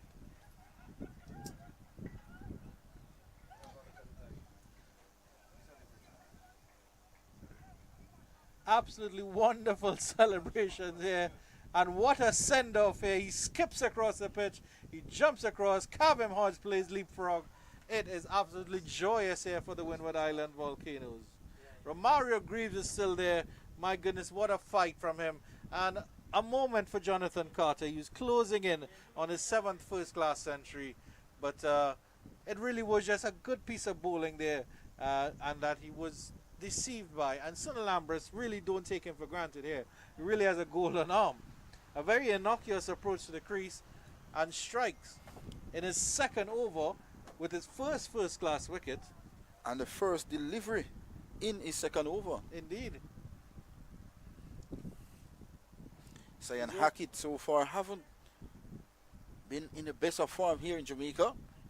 But of course, the Combined College on campus would need him to be in such form this afternoon. Yeah, in his entire first class career, he's bowled exactly 19 deliveries, Penny. 12 overs before this match, 1 over.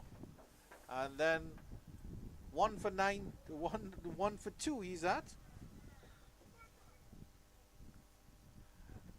Cyan Hackett really needs to show his worth here. Good all-rounder, hailing from Trinidad. Is a very, very capable batter. And there are all sorts of adjustments in the field now. I think we can expect to see every fielder possible around the bat.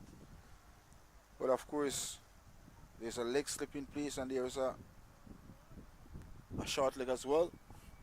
And also a slip in the captain, Atanaz. So the lead is 52. Essentially, they're 52 for 6, Penny. Despite having 243 on the board.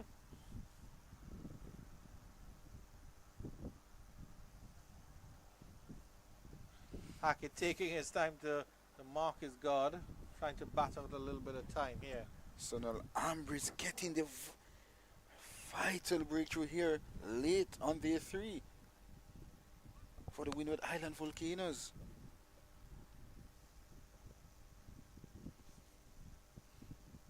Oh, appeal for another LBW.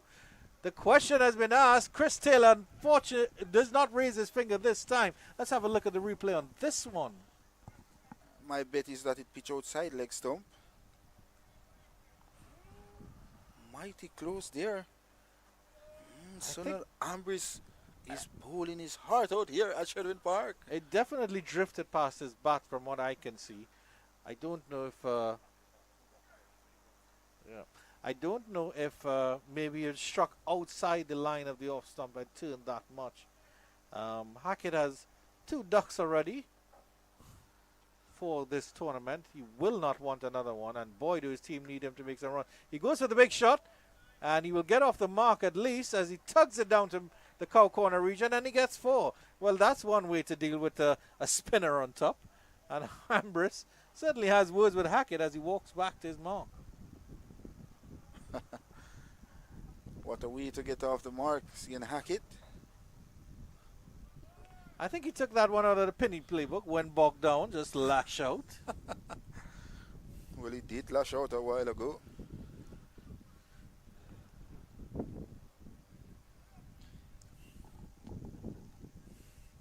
But it's an excellent game we have here in our hands, Penny. Just 56 lead so far by the Combined College and Campus team. Down the leg side, and he sweeps that away, and he gets that away for 4 as well.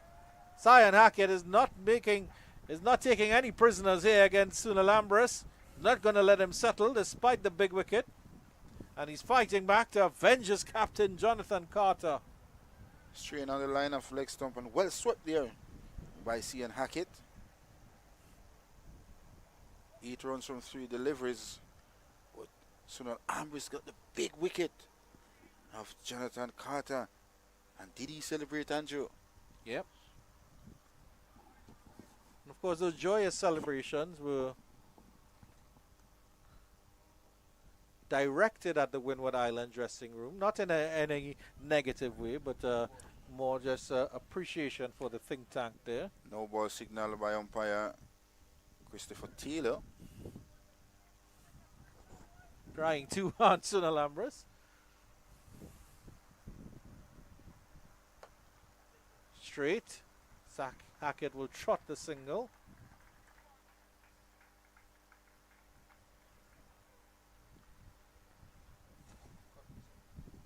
And it'll be interesting to see how Romario Greaves plays out the balance of his innings, Penny, because he's had the able support of Jonathan Carter on the other end. Now that he has to take the lead in terms of rotating the strike and being a little bit more responsible, it'll be interesting to see how he plays.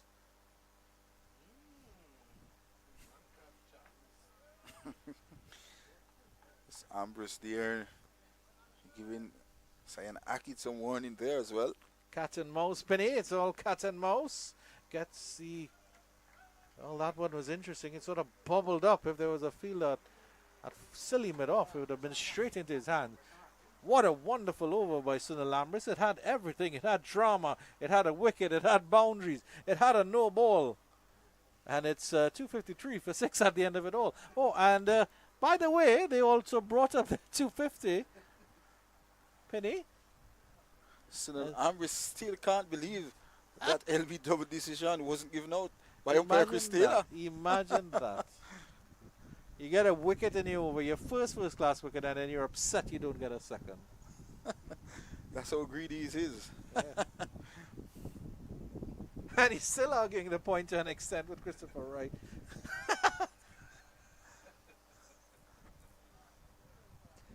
I'm surprised Cavum Hodges isn't behind him, seeing the exact same thing, like doing the exact same. Indeed he does, Visham Lalman. Ambrose wants the ball again. From the next end. He can't pry the ball out of his hands. I'm sure by the 5th ball of this over he'll be running up to his mark. 4 overs left of the day.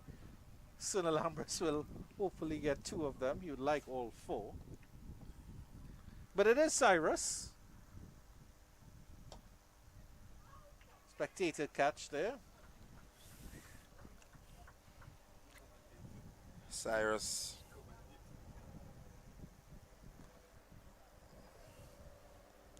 Not having one of the best days so far, Cyrus. Good delivery. It's almost back to regular proceedings after the Sunil Ambrose bowling show. Cyrus so far going for over 100 runs. Indeed. 101 to be exact. And our cameraman Kadir Mohammed is practicing his commentary as well. He's enjoying this cricket, is Kadir. It's been a long day for him. And why not? Vishan Lalman is enjoying the cricket as well. Oh, you all are, Penny. And if you're in the St. Catherine area, please come out tomorrow. If you're near Jamaica, come out tomorrow. That's Top shot being played here by Hackett. A wideish long on error, and it goes for 4. Superb timing here coming in from Hackett. Yeah, he stayed low and sort of tugged that one wide. I thought it went high, but it's actually slapped in a way, yeah. Sort of like a table tennis shot, if you will. Just getting the bat over the ball and dismissing it to the corner of the table.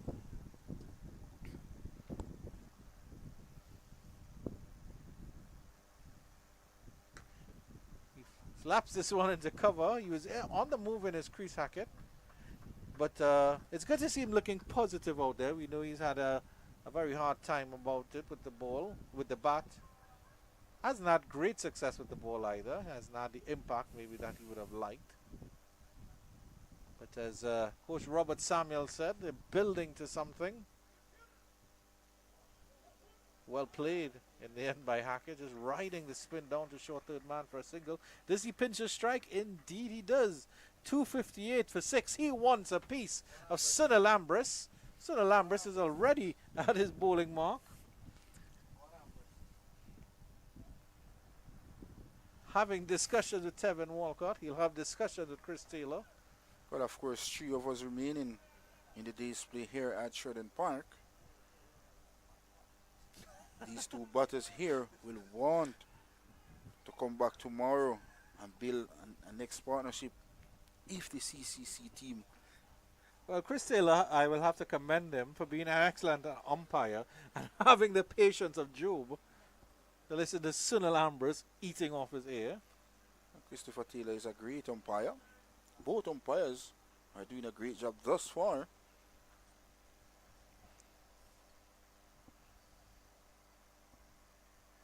Ambrose, the Hackett, and flicked past the short leg position. That was past Melius in a flash. The throw comes in. Appeal for a run out. Hackett dove in. The square leg umpire, Christopher Wright, says not out. Was it the dive that saved him? Let's have a look at this.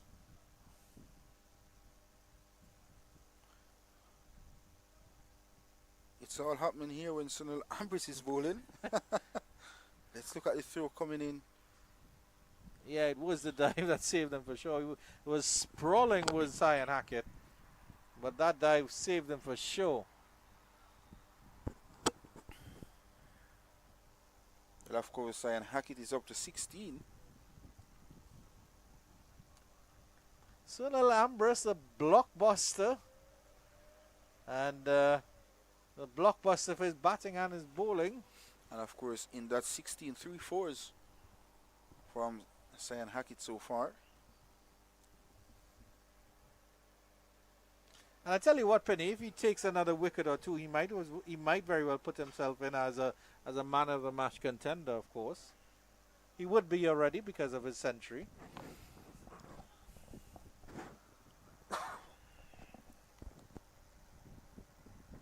Might even ask the skipper in round 4 for the ball very early. Well, I think Sunil Ambrose, despite being a slow bowler, has the attitude of a pace bowler, Penny. He's staring you down. He's having chats with his keeper. Probably telling Tevin Walker to go about 20 paces back.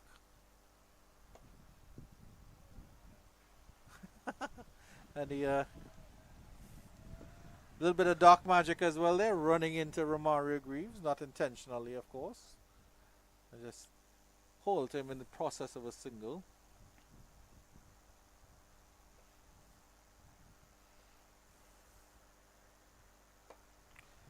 Side swipe down to long on for a single. A very, very harmless run up, very straight approach to the crease. But he has an excellent round arm action, Penny, which I think is getting him whatever little spin, whatever little drift that he is able to pick out.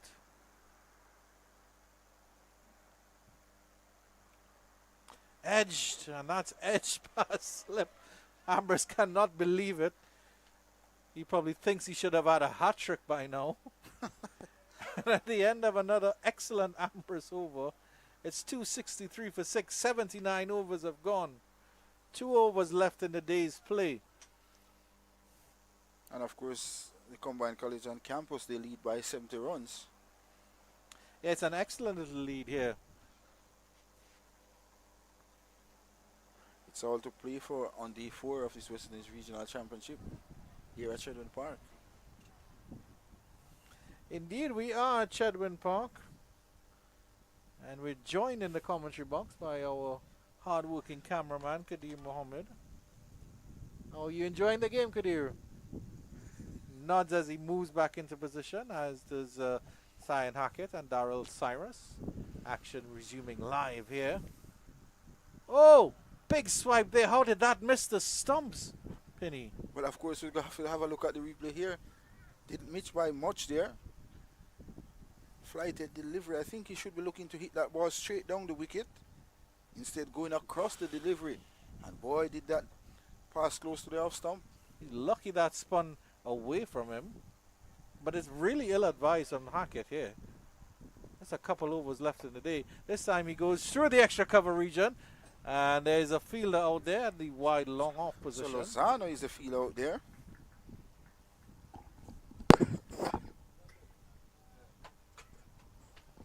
Excitement is too much for Marlon Pinnock, the cricket, and plans for his party later.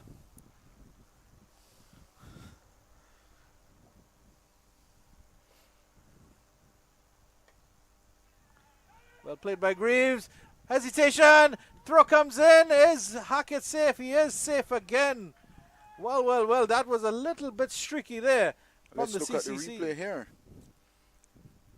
And it was Coffin Hodge. It was a good pickup and a decent throw. I don't think it was over the stumps. And in that split second, I think Hackett got in. Good run in between the wickets there. As you can see, the big man on the camera there. I would disagree with you. I think that was a very, very streaky single. I mean, it was good running in the end because they got in. But So I get where you're coming from, Penny, but that was a very, very streaky single. At And this why are they stage of the taking game as well. chances, Penny? Why are they taking these chances at this day, at this hour of the game? Cometh the hour, cometh the block, Penny. Definitely, I see an almighty swipe earlier in the over by Cyan Hackett. Indeed, It indeed. wasn't necessary either. Not necessary at all. With 2 overs remaining in the day's play, you want to play it as safe as possible. This time he goes straight. That's high, and that's 6. Well, well, well. Hackett connects wonderfully with that one. So if he connects and you hit straight, that's fine. That's not a problem. Indeed, that's what I was saying, the ball before. He should be looking to hit that ball straight. That's a big shot by Cyan Hackett. Top class. And excellent work by the cameraman as well. He followed that all the way behind the commentary box. Unfortunately, we were blocking him, so he couldn't get Jeremy Solazano retrieving it past the long off boundary. What does Hackett do now? He blocks nicely. It's excellent, excellent stuff from the CCC. Very, very positive. NZ over Daryl Cyrus is not having a great day at all. 271 for the loss of 6.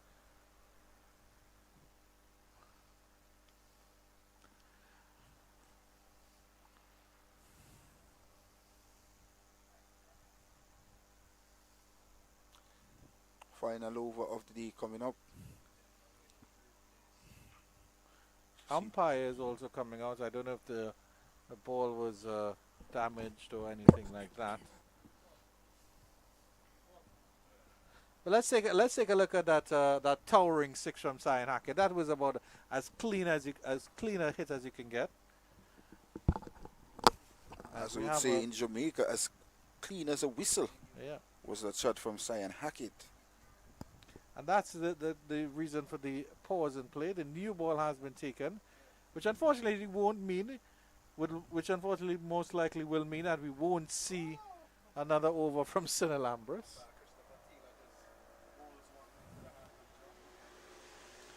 Chris Taylor wants to get involved in the action, turning his arm over as Ryan John takes the ball. Let's have a look at this 6 again.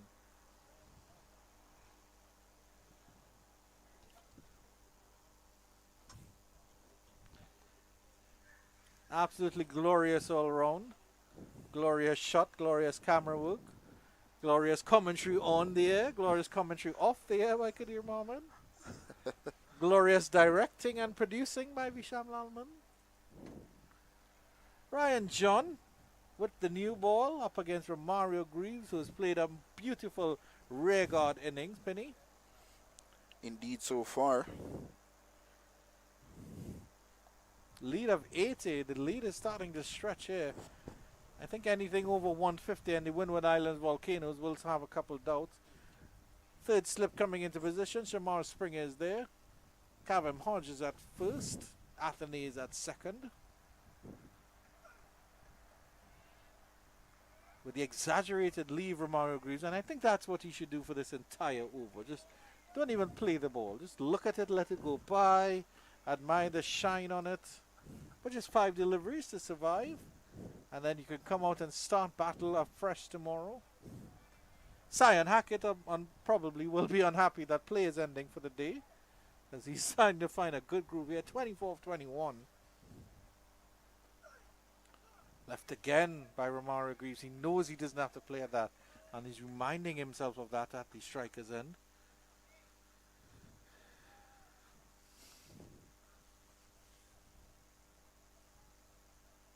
Of course, 2 deliveries so far from Ryan John. Haven't let Romario Greaves play a shot. This is not good at this stage of the game as well. You want all 6 deliveries to be bang on target.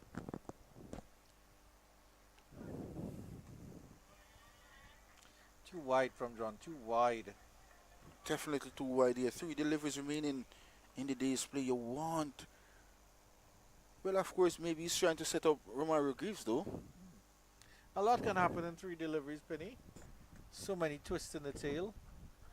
Anything can happen in the space of a delivery, of course. In space of a delivery as well. Yes, indeed.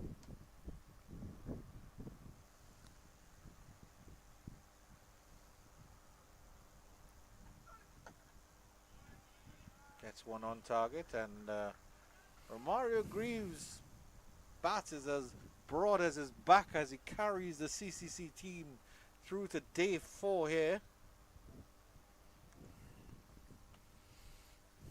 And it has been a long day thus far as well. Indeed. It's been a long day, Penny, but there's been some excellent cricket throughout the day. It's been really, really, really good cricket. Fighting cricket. Crouches down. Crouching batter. From Mario Greaves. 2 deliveries left.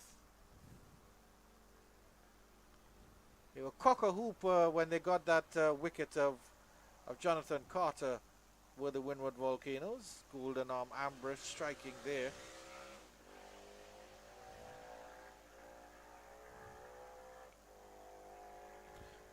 Final delivery of the day's play coming up.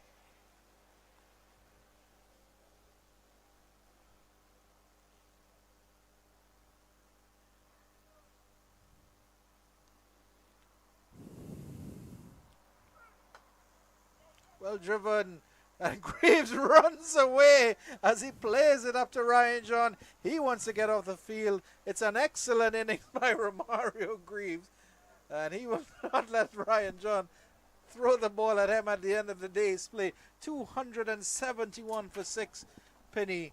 Of course, at the start of the day's play, they were 358 for 8, the Windward Islands Volcanoes. They eventually finished on 395. Cavem Hodge not out 158. And today, the CCC, with 191 runs behind, they slipped to 31 for 3, and then they got up to 4 for 121. That was at the loss of Damel Evelyn, who made a fighting 56. Jonathan Carter led the way with a captain's knock 94 before Romario Greaves and Cyan Hackett managed to close it out 271 for 6 with a lead of 80 runs. Marlon Pinnock, your thoughts on the day's play before we take our leave? Excellent batting performance by the combined colleges and campus to get the game on the 4th day of this West Indies Regional Championship. This morning we came in, we thought that the game would have finished this afternoon, but of course we have a long day ahead of us tomorrow, and well played to Jonathan Carter, even though he didn't got the century. But hats off to Sunil Ambris getting his first class wicket, and what a wicket to get for Sunil Ambris. And that's it for day 3 live from Chedwin Park in St. Catherine, Jamaica, of the Cricket West Indies Regional 4-Day Championship. Your production team signing off, Andrew Chan, alongside director, producer, statistician, commentator Visham Lalman, our hard-working cameraman Kadir Mohammed, and Marlon Pinnock. We'll see you tomorrow live at 9 a.m. Jamaica time, 10 a.m. Eastern Caribbean, for what should be the exciting conclusion of this 4-day match.